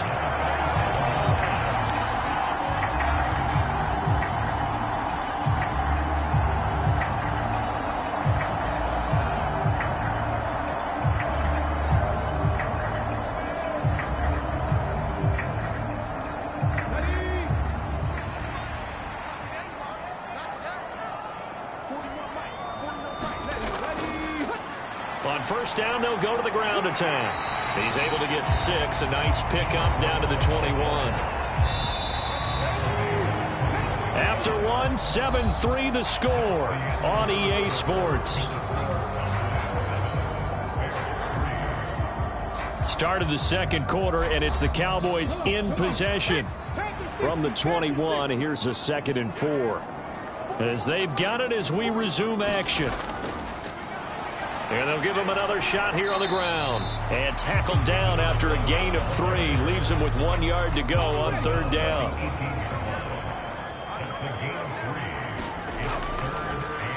Hands it off out of the gun. And he gets the first down yardage before he's brought down just outside the 10 at the 11. It's a 7-yard gain and good enough to move the chains. Well, they're currently the best in the NFL in converting on 3rd down, so it was no surprise there that they picked that one up. And they've done it in many different ways throughout the season, Charles. Picking it up, running it, throwing it, just effective on 3rd downs all year long.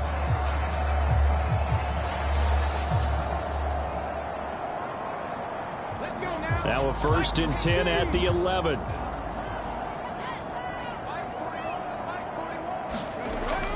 Out of the gun, they'll look to throw. The quick slant caught. And the Cowboys are going to be set up with a 1st and goal on a pass play that moves them all the way down to the 1.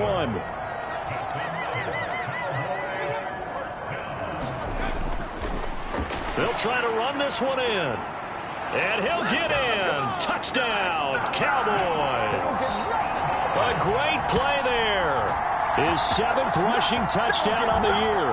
And they are able to add on to their advantage. So the toss play effective, even down here near the goal line. Yeah, and you're hoping the defense commits too many men to stop the run in the middle of the field and that your blockers can gain a little bit of an advantage. And when they do, foot race to the pylon. And this time, he had the speed to win that race.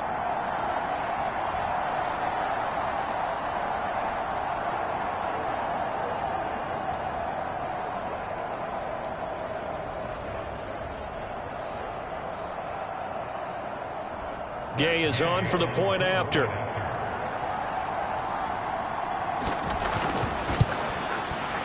And this one's right through to make it a 14-3 ball game. So that winds up a 7-play drive all told. And it ends with a 1-yard touchdown run.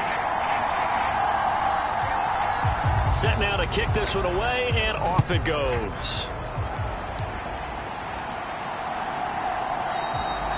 And he'll elect not to return this one, so they'll bring it out to the 25 on the touchback. Here's the Chicago offense coming back out onto the field. Well, still early in this one, Charles, but the last time this offense was out there, they threw their first interception of the ball game, so trying to avoid repeating that mistake here on this drive. And to put a positive spin on it, at least it happened in the first half and not in a close game in the 4th quarter. But you're absolutely right, partner. One of the last things this offensive quarterback wants to witness again in this game. Kind of an obvious question, Charles, but anything you try to avoid after your first pick, or you say it's one interception, we're still in the first half, I'm about to do the same thing? I think you want to avoid playing scared, and put it into the mind of the quarterback that you've lost confidence in him. Make sure you get some throws that he's going to be able to complete, make him feel good about himself, and continue to run your offense. So from the 36 now, 1st and 10.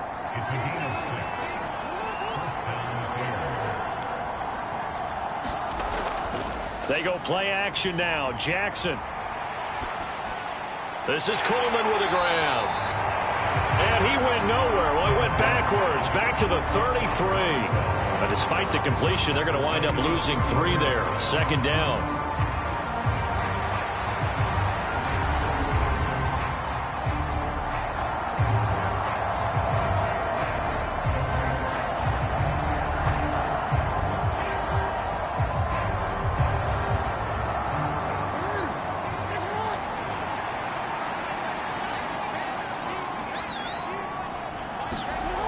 Throwing is Jackson. And it's a short one here, complete to the tight end.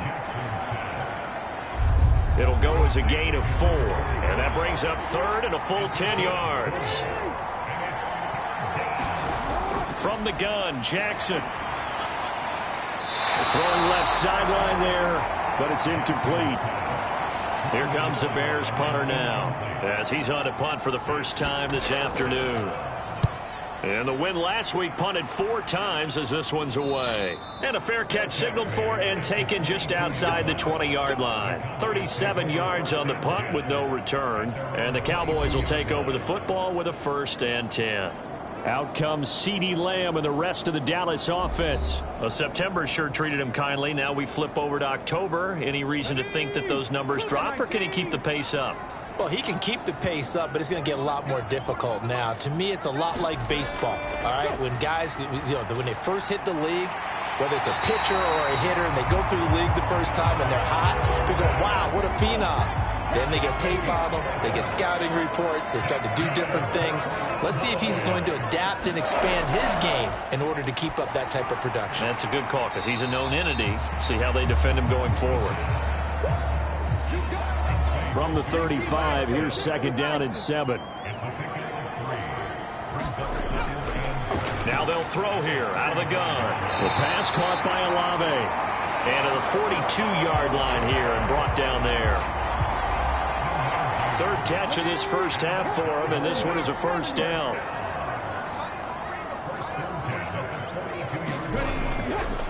And they'll run on the inside handoff. And he'll take this ahead for about 4. 2nd down coming up.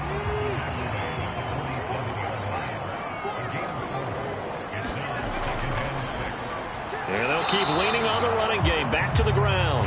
And he's going to be met at the line of scrimmage and taken down. The Cowboys on 3rd down. A perfect 3 for 3 as they look to keep that streak going. This will be 3rd and 6. That escapes the sack. And shutting him off. Now open field. And he'll go down, but not before getting this inside the 30. Big yardage there on the scramble. It gets him a 1st down.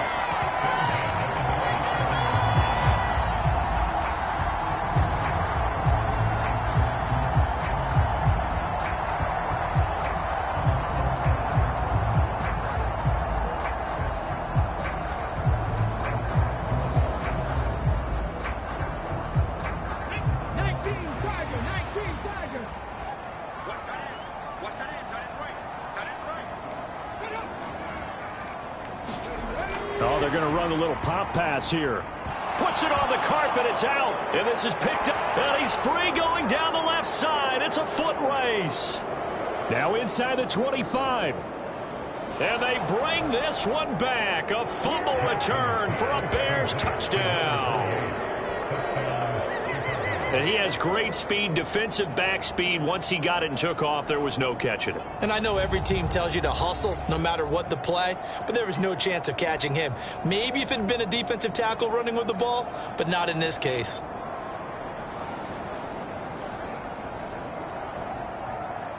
Now the extra point try forthcoming.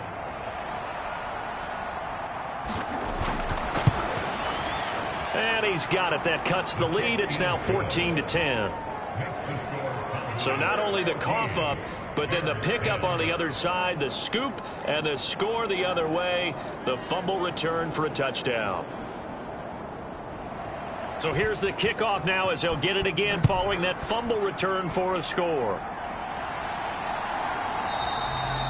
And it'll come out to the 25 as he will not attempt to return. So here are the Cowboys to take over. They're working on a 4-game winning streak, and they lead this one as well right now as they start 1st and 10.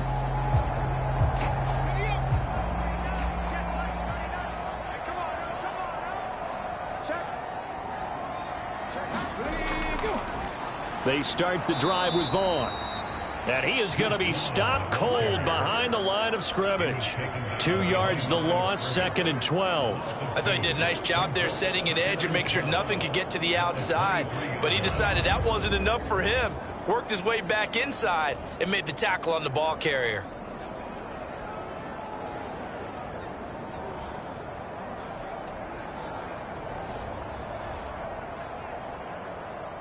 First play of the drive goes the wrong way. Here's 2nd and 12.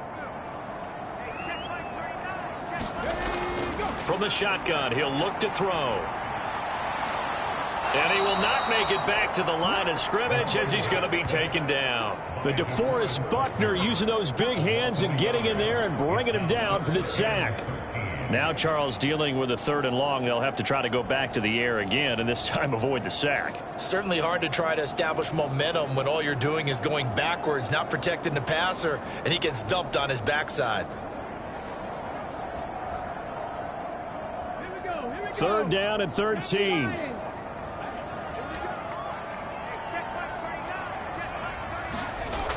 Looking to throw. Able to find the open man. That's complete. And he'll get this one way up just shy of the 45-yard line. A big play there as they get the conversion on 3rd and 13. Well, you don't have to wait till you get to the red zone to run the fade. It can be effective in any part of the field.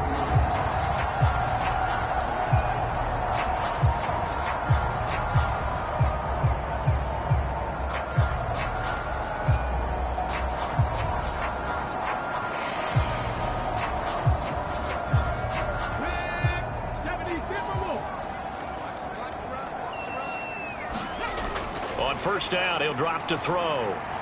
This one taken in by Olave. And he'll be taken down, but not before he works it past the 50. They get 10 more there, and I believe that'll be enough for another first down. It will. The Cowboys are the perfect 4-0 to start the campaign. And they've been playing their best football of the year, winners of 4 in a row. And even us, the offense with the ball now. How about that defense last week? They pitched a shutout. It's really more like a no-hitter because they absolutely dominated that game from the opening whistle. An absolute masterpiece. And he fends him off. And it's a fumble. And this is picked up by the Bears. And they get the football. They'll set up shop at their own 49-yard line.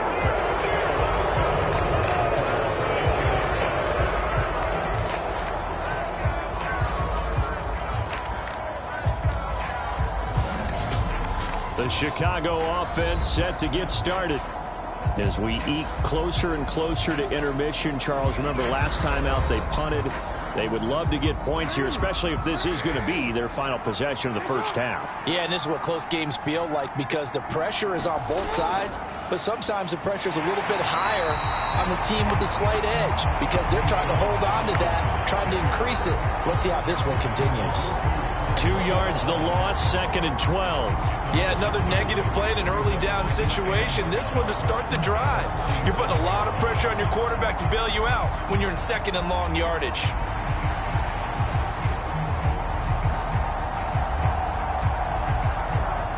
So the opening play of the drive goes backwards. Now they'll come up on 2nd and 12. Now it's Jackson.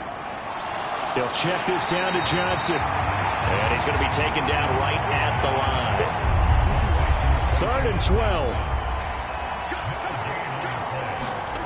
To throw is Jackson. And he will not be able to hang on through the contact. It's incomplete. The coverage strong, and now it's 4th down. Here comes the Bears punter now, as he'll kick it away for the 2nd time. And the kick's away as he angles this one for the sideline. No returning this one. It sails out of bounds, and they'll spot it right at the 20. Dallas offense set for this next drive. And last drive, obviously not what you're looking for. You've got the lead. You got to protect the football. So in other words, someone got lucky because they've been moving the ball really well and wearing them down. In this case, though, giving up the football doesn't make them very happy. They can't wait to get back out there and atone for it. Yeah, try to atone for it here on this drive. And he's taken down but able to slip across the 35.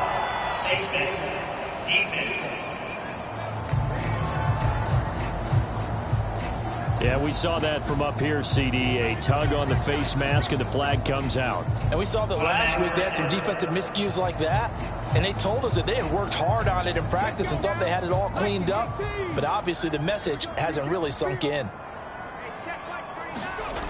Now on 1st down, he'll drop to throw it. They'll try and set up the screen. It's complete. And he's got this down to the 35. It's a gain of 12, and the Cowboys pick up the first. They'll look to throw now on first down. Oh, it's a screen pass. That's complete. And inside the 20 before he's brought down. It's another first down as they look his way again, this time 19 yards. They ran that one well, and not only did they pick up a nice chunk of yardage on the screen, they sent a message to the defense. Rush the passer all you want, but you better be careful. We can hit you going back the other direction.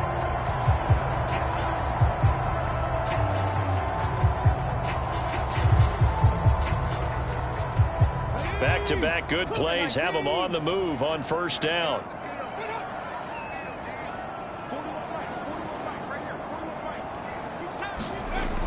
Now back to throw. This will be incomplete. Oh, a dream chance for a D lineman, but he couldn't pull that one in. I think he's got to be careful not to force anything into coverage right there. There weren't really any throwing lanes, but the best part for him, he's got second and third down to fall back on. They'll look to throw again. And that falls to the ground, incomplete. A nice job of bodying him up defensively, and now it brings up third down. They'll stick with the passing game as he looks to throw. And they'll lose yardage here, knocked back to the 19-yard line. Now the Bears going to call the first of their timeouts, as the clock will stop with 45 seconds to go in the first half.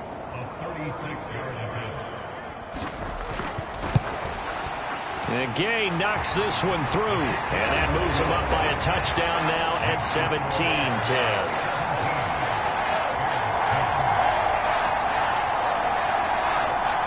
So the drive stalls out inside the 15-yard line, but they do get 3.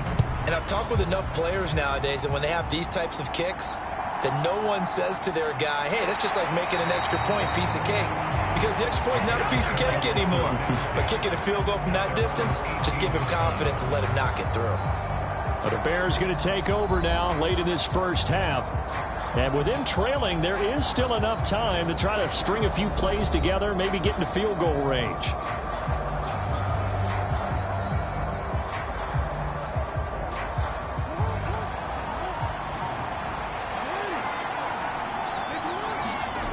Jackson on first down. Firing quickly here, and that's complete. Now the Bears going to use the second of their timeouts, as it'll come with 36 ticks to go in half number 1. On second down, Jackson. It's a short one here, complete to his tight end. 4 yards the pickup, first down. Now the Bears will use their third and final timeout. And with halftime on the horizon, they'll be out of timeouts from here forward.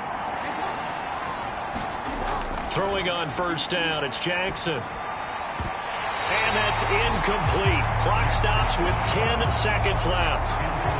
Now it's 2nd and 10. Here's Jackson. Forced out to his left, and he'll be out of bounds across the 30-yard line. And you see the clock almost empty, so this is likely the last play in the second quarter. Final play of the half here. It's Jackson airing it out, looking for Ridley. Oh, and his early struggles continue. Here's another one intercepted. Picked up by Trayvon Diggs. And the Cowboys are going to get the football back as time will run out in this third quarter of play.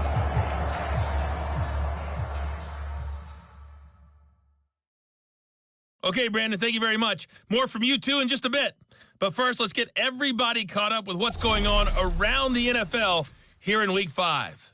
We'll begin up north at MetLife Stadium over in New Jersey. And it's the Giants who are out in front in the second quarter. Deshaun Watson has thrown a touchdown pass. From there, we head down to the Sunshine State to check on the Jaguars at home in Jacksonville. And you can see they have the lead over the visiting Tennessee Titans. Christian Kirk, 2 touchdown catches on the afternoon. Lastly, we head to Gillette Stadium in Foxborough to check on the Patriots. As you can see, the score there in the second quarter. Joe Burrow has thrown a touchdown pass.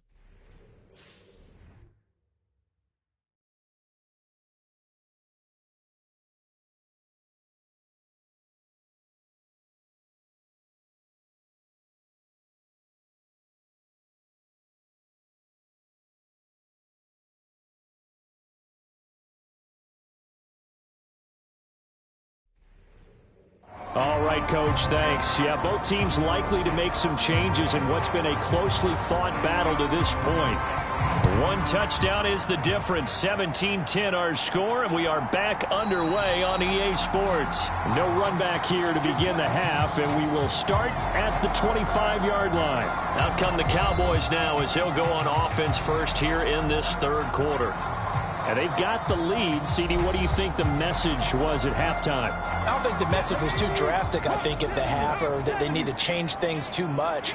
I do think the offensive line could play a little bit better, and I think they'll try and help them out more. They'll probably keep a tight end in a few more times and maybe add a running back to the formation and pick up those pass rushers, because they probably allowed a few too many sacks for comfort in the first half. He'll look to throw. And that'll be knocked away. It's incomplete. Well, he's smart enough to avoid the taunting rule, but I'll guarantee he quietly has told them, you might want to stop coming after me downfield because I just broke up another pass and took away a big shot that you were trying to succeed with.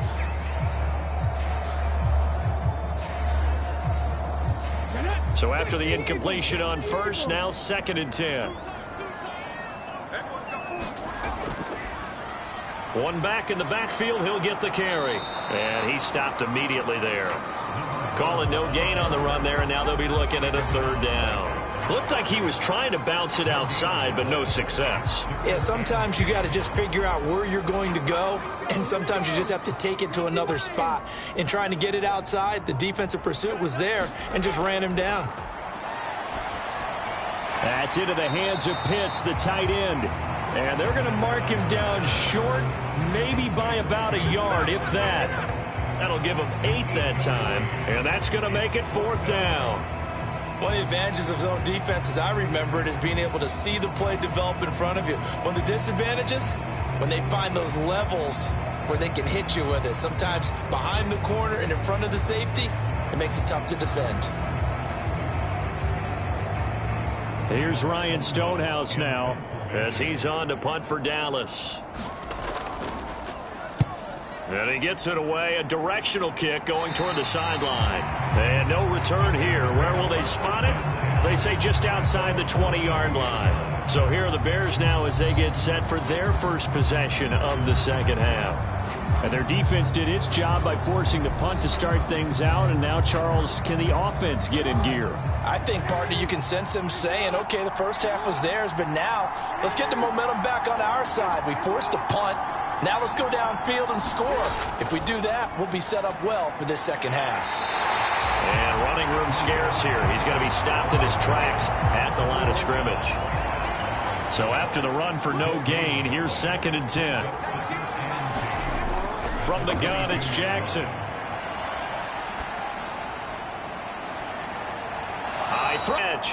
And they'll get it all the way involved because he lines up on the right side of the formation, just works his way across the field. I really like how they were in sync on that one. He spotted the open gap in the zone, and his quarterback found him, and they get a first down.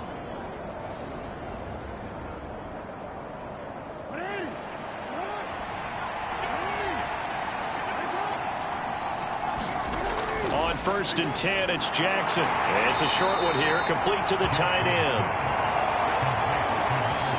They'll give him 4 yards there, and it'll be 2nd down. Operating from the gun, Jackson. Open man here is Scott, complete. And he's going to have another first down here as the tackle's made at the Cowboys' 36. That one good for 16, and the drive will continue.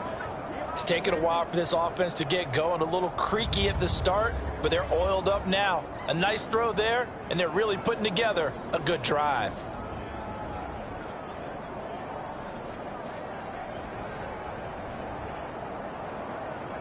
So from Cowboy territory now, here's 1st and 10 at the 36. Johnson running left. Nothing doing. Barely able to muster a yard to hit the 35. Now 2nd and 9.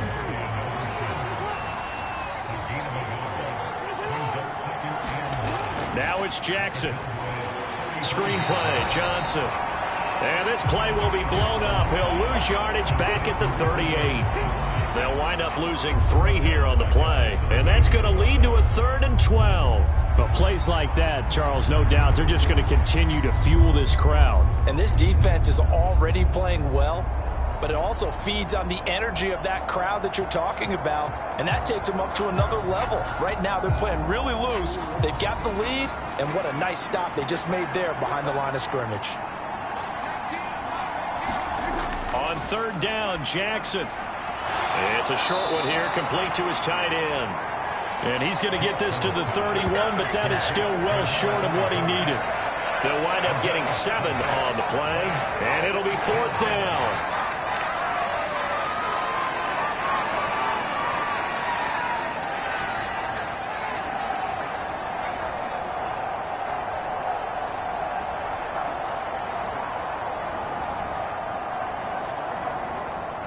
Now we've got a field goal coming up here for Chicago. He hit his first. Now this one from 48 yards away.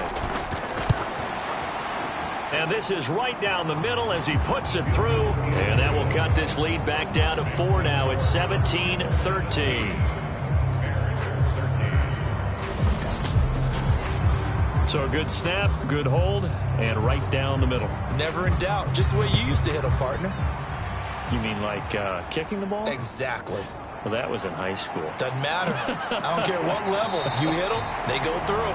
And ultimately cannot get this out to the 25-yard line as he's dropped at the 23. The Cowboys offense heading back out and ready to go again. Obviously not the intended goal last drive. They had to punt the football, but still they've got the lead here and now a chance to add on to that lead if they can get points on this drive. 1st and 10 upcoming.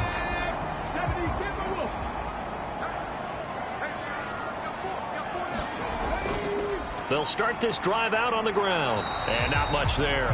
Maybe a yard up to the 24. From the 24 now, here's a 2nd down and 9. And they'll give him another shot here on the ground. And he'll be brought down on the 30-yard line after a gain of 6. 3rd and 3. He'll look to throw. Work in the middle of the field, and he's got a man complete. And he will have a Cowboys 1st down as they're able to get the 3rd down conversion. We often hear the phrase sure-handed tight ends, and he certainly fits into that category. Plus, he's got a quarterback who knows to look his way when they need a big pickup. And on this play, he finds it for the 1st down.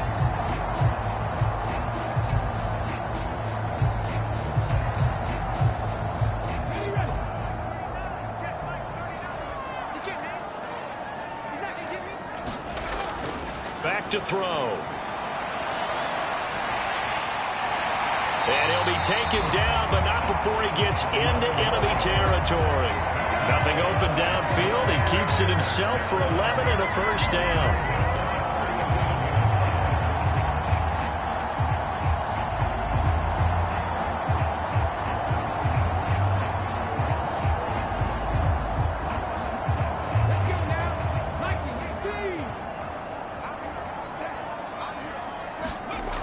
They'll drop to throw. Throw over the middle, going to be caught here by Pitts.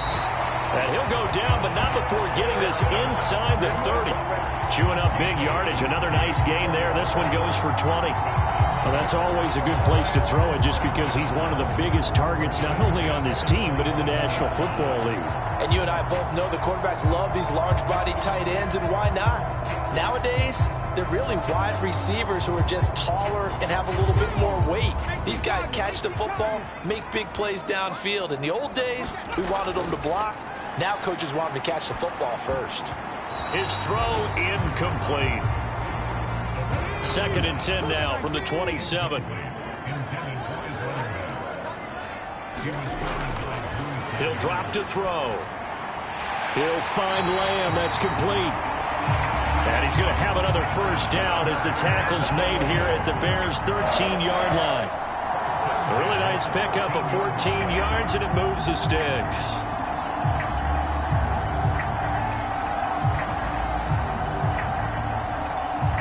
From the 13 now, they work on 1st and 10.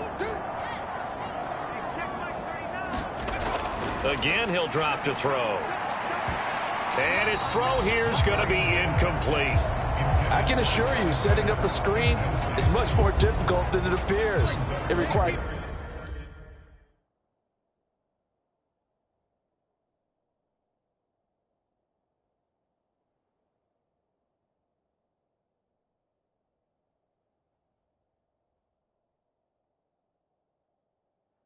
Excellent timing from everyone on the offense, and a defense's #1 goal is to throw that timing off. Back to throw again. A strong running. And he slides and covers up at the end as he's going to be able to pick up decent yardage. Give him 7 there on the tuck and run, and they're in better shape now for third.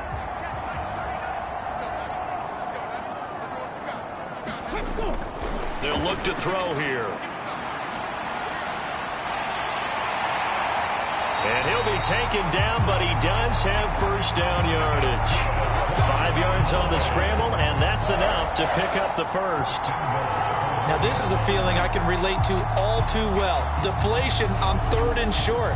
Excellent coverage. Took away all the short routes, but the one person who wasn't accounted for, the quarterback. And he used his legs to hot-foot it for a first down.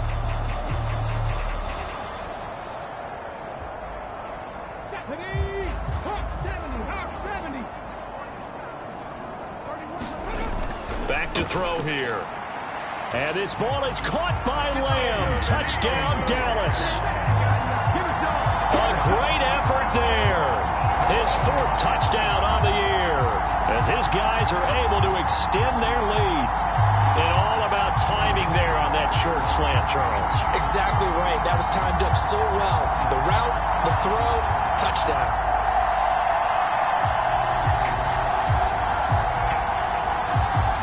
Here's Gay now to add the extra point.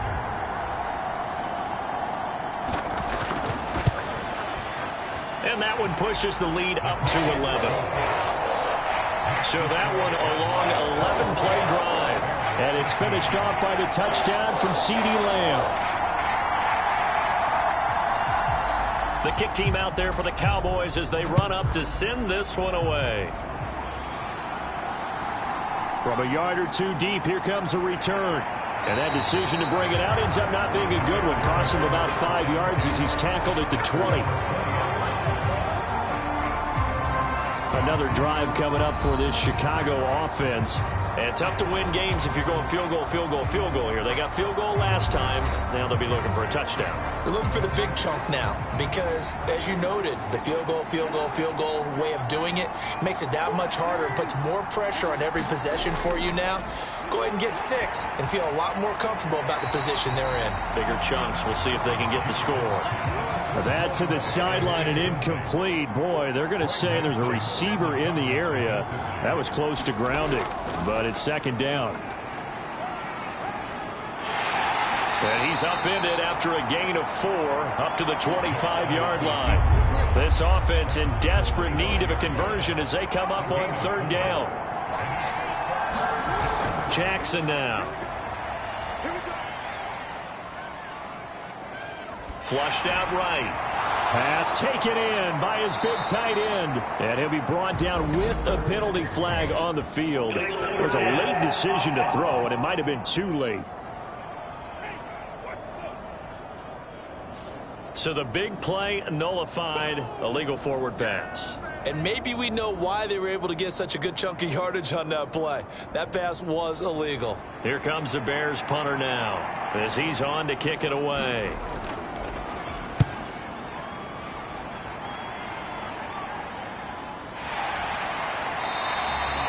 It's a 42-yard punt. They keep him to just a yard on the return. And out will come the offense as they take over. And now Dallas gets set to take the field. This drive here beginning probably with a pair of motivated groups. Remember, the offense scored a touchdown on their last time out. Looking to repeat that in Charles's defense. They were very frustrated after giving up 6 the last time on the field. And frankly, it's just a battle of wills in a lot of ways because you know they're both motivated. They both game plan for this drive, and they both have specific outcomes in mind. To me, it just comes down to who can execute better and which side can step up and assert its will over the other. An ex-teammate used to tell me all the time, I hate experienced quarterbacks because no matter what, you really can't hide what you're doing. And I think that right there, he knew right away where the blitz was coming from, where his primary guy was going to be, and he ended up going to a secondary target for a nice game. I was just going to ask you, that wasn't the primary target, and he's so good at that, isn't he? I think he knew right away that he wasn't going to get to his primary guy. I think he read that as soon as he got to the line of scrimmage, knew where the pressure was going to come from, and said, I know how to beat that, and that's what he did. And he's going to be out of bounds down around the 35-yard line. 53 yards rushing for him now in the ball game. Now a 2nd and 2.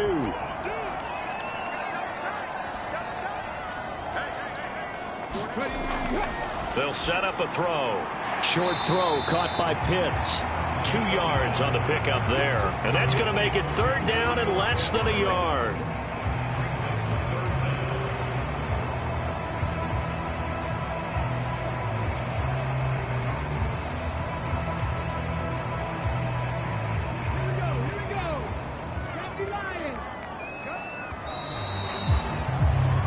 So they'll get a little extra time to come up with his 3rd down play as we played 3 quarters. You're watching the NFL on EA Sports. Back now in Arlington. The offense on 3rd down tonight. Can't fault these numbers. 7 for 9 thus far. They're looking at 3rd and a few inches. One back in the backfield. He'll get the carry.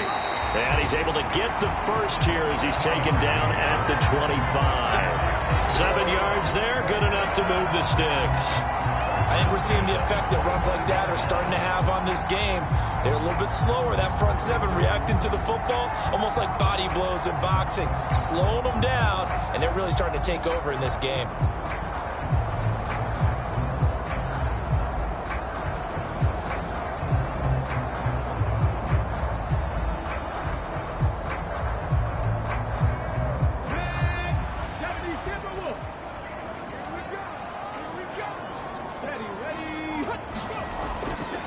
Right back to him on 1st down. 5 yards is the tally on 1st down. That brings up 2nd and 5.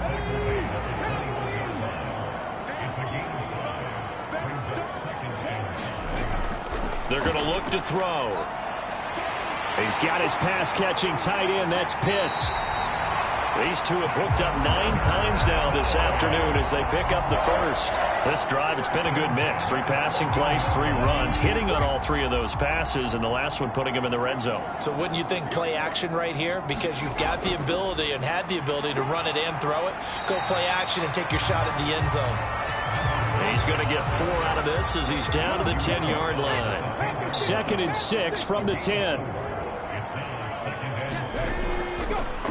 And they'll keep leaning on the running game back to the ground. And he is met in his tracks behind the line of scrimmage.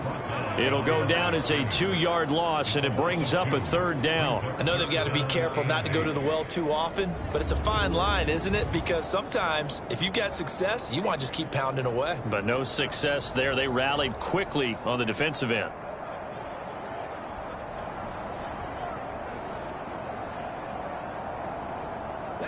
Out of the huddle now for play number 9 on this drive. This is 3rd down and 8. They'll set up to throw. Tries the left side and finds Olave. And they're able to corral him right around the 8, and that's short of the 1st down. Short completion, just 4 yards. And that's going to bring up a 4th down. One hallmark of good defenses is understanding the game, understanding positioning, and tackling immediately in the secondary after catches. I think we just saw that on display right there. Got to him before he ever had a chance to think about turning it upfield.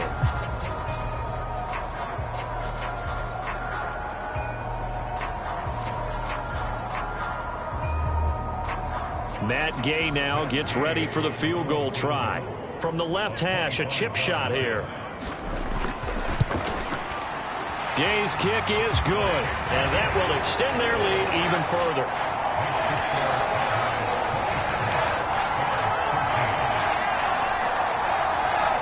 So that maybe not a knockout blow, but I suppose certainly every little bit helps when you're trying to salt one away in the 4th.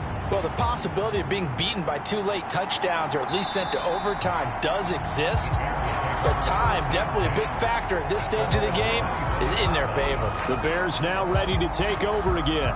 And I would say they went 3 and out last time, but actually they didn't even get to 3 and out. Still a strange decision to us here in the booth. Yeah, let's hope they don't go 1 and out, but maybe, possibly, let's try and think with them here. Try and play field position maybe, turn the ball over, put it in the hands of their defense. Who knows? You're a nice man. He's going to be dropped following a pickup of 7 past the 30 to the 32. They'll operate from the 32-yard line here, 2nd and 3. They go to Johnson again. And they get him down, but not before he takes it across the 40-yard line. It's a pickup of 10 and a Bears first down. Now, yes, a 2-possession game, but a good chunk of time on the clock, so they have the ability still there to run it on 2nd and short, but maybe they need to pick it up a bit. You're right. They did pick up the first down there, but as you mentioned, they have to pick up the pace now because it's a 2-possession game. They've got to get there twice to make sure they have a chance to win.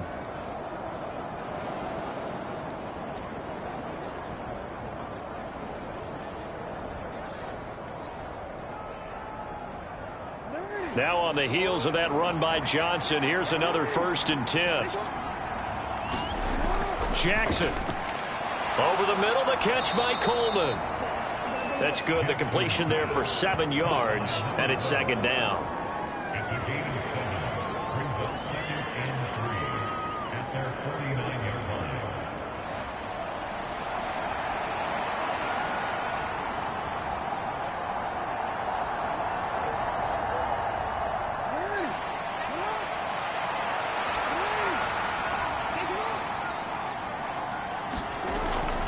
Up the middle, Johnson. And he's got this one across midfield into Cowboy territory. Here's 3rd and a few inches.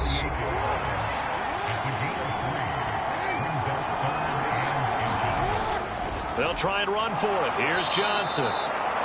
And he's going to have a first down as he's brought down at the 44-yard line. It's a gain of 4 there, and it gives him a new set of downs.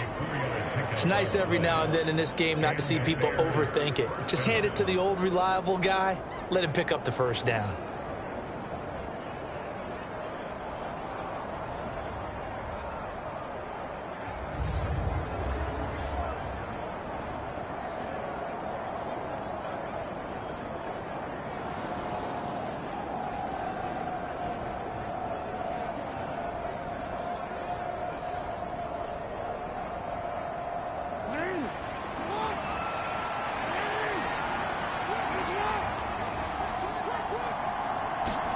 Now Jackson on first down. And he will go down. A Cowboy sack. Micah Parsons in there to get him. And on the season now, that is 9 sacks for him. Boy, every time I see speed like that off the edge, Charles, I just don't know how these offensive linemen do it. I would think that they would get called for holding every play, and maybe they should have been called for holding on that one. Yeah, maybe not just holding, but sometimes you end up setting back in the offensive backfield a little bit farther to try and help you with the edge. That's a penalty as well. Sometimes you overset, they'll come inside of you. That's what speed does. It disrupts an offense. And right now, you've got to pay attention to this edge rusher on every single down. A long way to go here on 3rd down for the 8th play of the drive. Now Jackson. Steps away to his left. And he'll get this only to about the 38 as they stop him a few yards shy of the line to gain.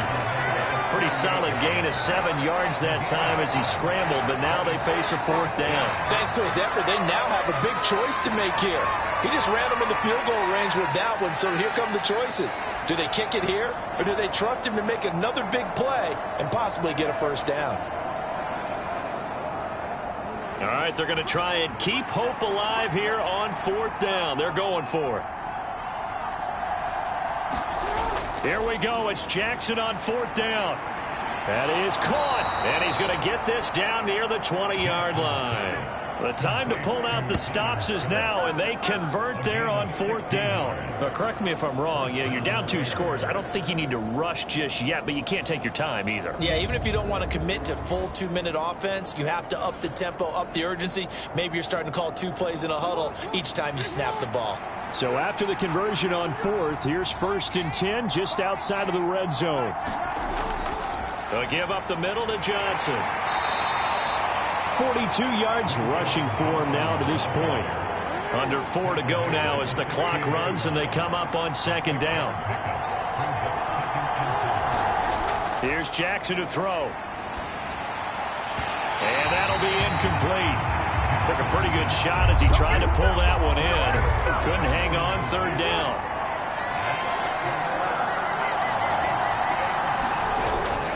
Now a 10th carry for Johnson. And he won't get close. Only a yard, 4th and 3.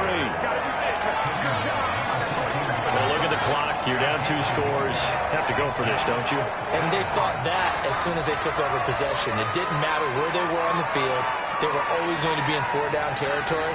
Backed up, in good situation, it didn't matter. So they've been preparing for that on their play sheet the entire time.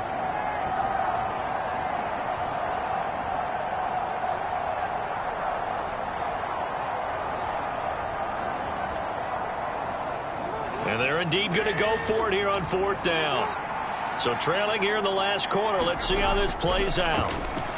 They'll try and run for it. And he gets the 1st down yardage he needs before he's brought down at the 6. Give them credit. They knew what they wanted to dial up on 4th. They executed it for 9 yards, and the offense stays out there. That was 4th and what we would call long in that situation, wasn't it? That wasn't 4th and inches, was it? No, I mean, you get in those situations 4th and 3, 4th and 4. That's a lot to, what would you say, a lot of pizza left in that box. It certainly is. Not everyone dove in on that one. In today's NFL, this is a passing down. All right, this is not a running down. That takes a lot of guts to call that play and even better execution. To the back of the end zone, but too high. Over everybody and incomplete. So they've been in the red zone 3 times, and it's yielded just 3 points. Can they find the end zone here on 2nd and goal? Now a battle for the football. It's caught. It's a touchdown. A great play there. High in the air to bring it in. And the Bears have made it a 1-score game again here in the 4th.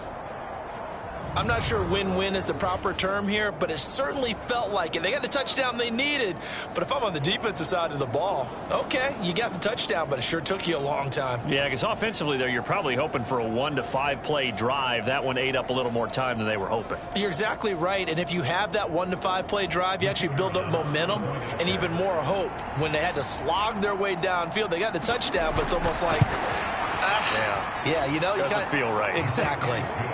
Extra point splits the uprights, and now things get a bit more interesting here in this 4th quarter.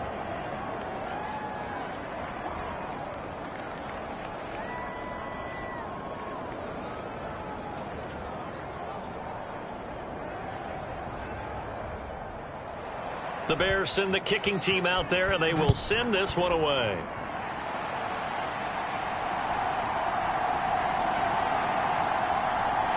And they'll get him down inside the 30 at the 27.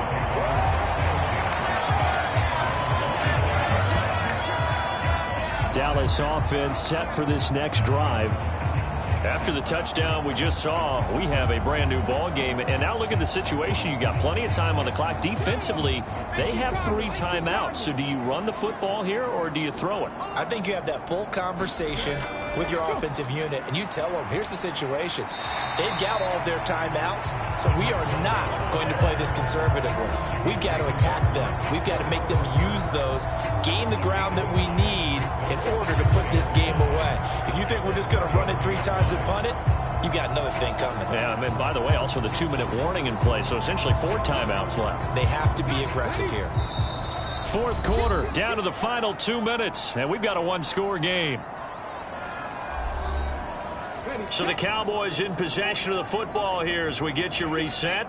They've got a 2nd down now as they search for a way to get this one to the finish line. And he's dropped just before the line to gain. 4-yard pickup leaves him with 3rd and 1. And now right out of the 2-minute break, we'll get a timeout used defensively with 1:56 to go. They'll try and run some clock here as they keep it on the ground. Now the Bears going to use the second of their timeouts. That'll leave them with just one remaining in this fourth quarter of play.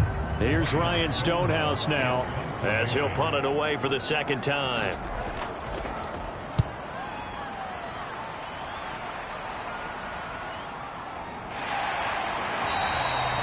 We'll call that a 47-yard punt, a return of just 3. And the Bears take over. So Lamar Jackson in the offense, down by 7, 1:44 to go. Needing to go pretty much the length of the football field as they have it 1st and 10.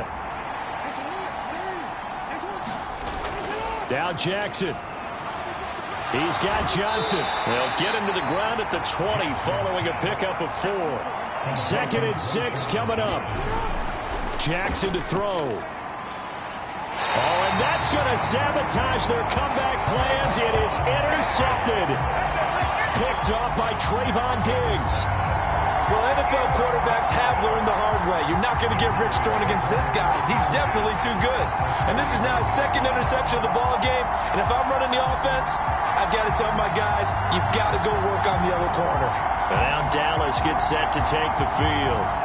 And barring mistakes, they should be able to kneel this one out and finish it off. And there's only one timeout remaining on the defensive side of the ball, so that doesn't really come into play either. We've got to have 2 hands on the football here as they run on 1st down. Now the Bears will use their 3rd and final timeout as they'll talk things over prior to this upcoming 2nd down play.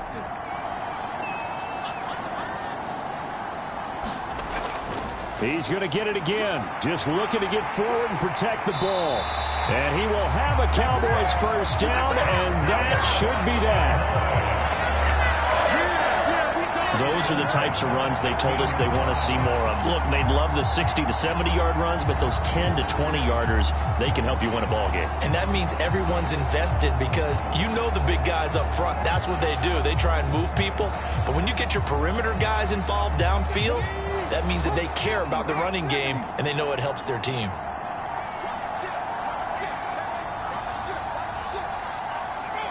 One final kneel down here as it comes inside the 40-second mark, and that should be enough to put this one on ice. 19 Tiger.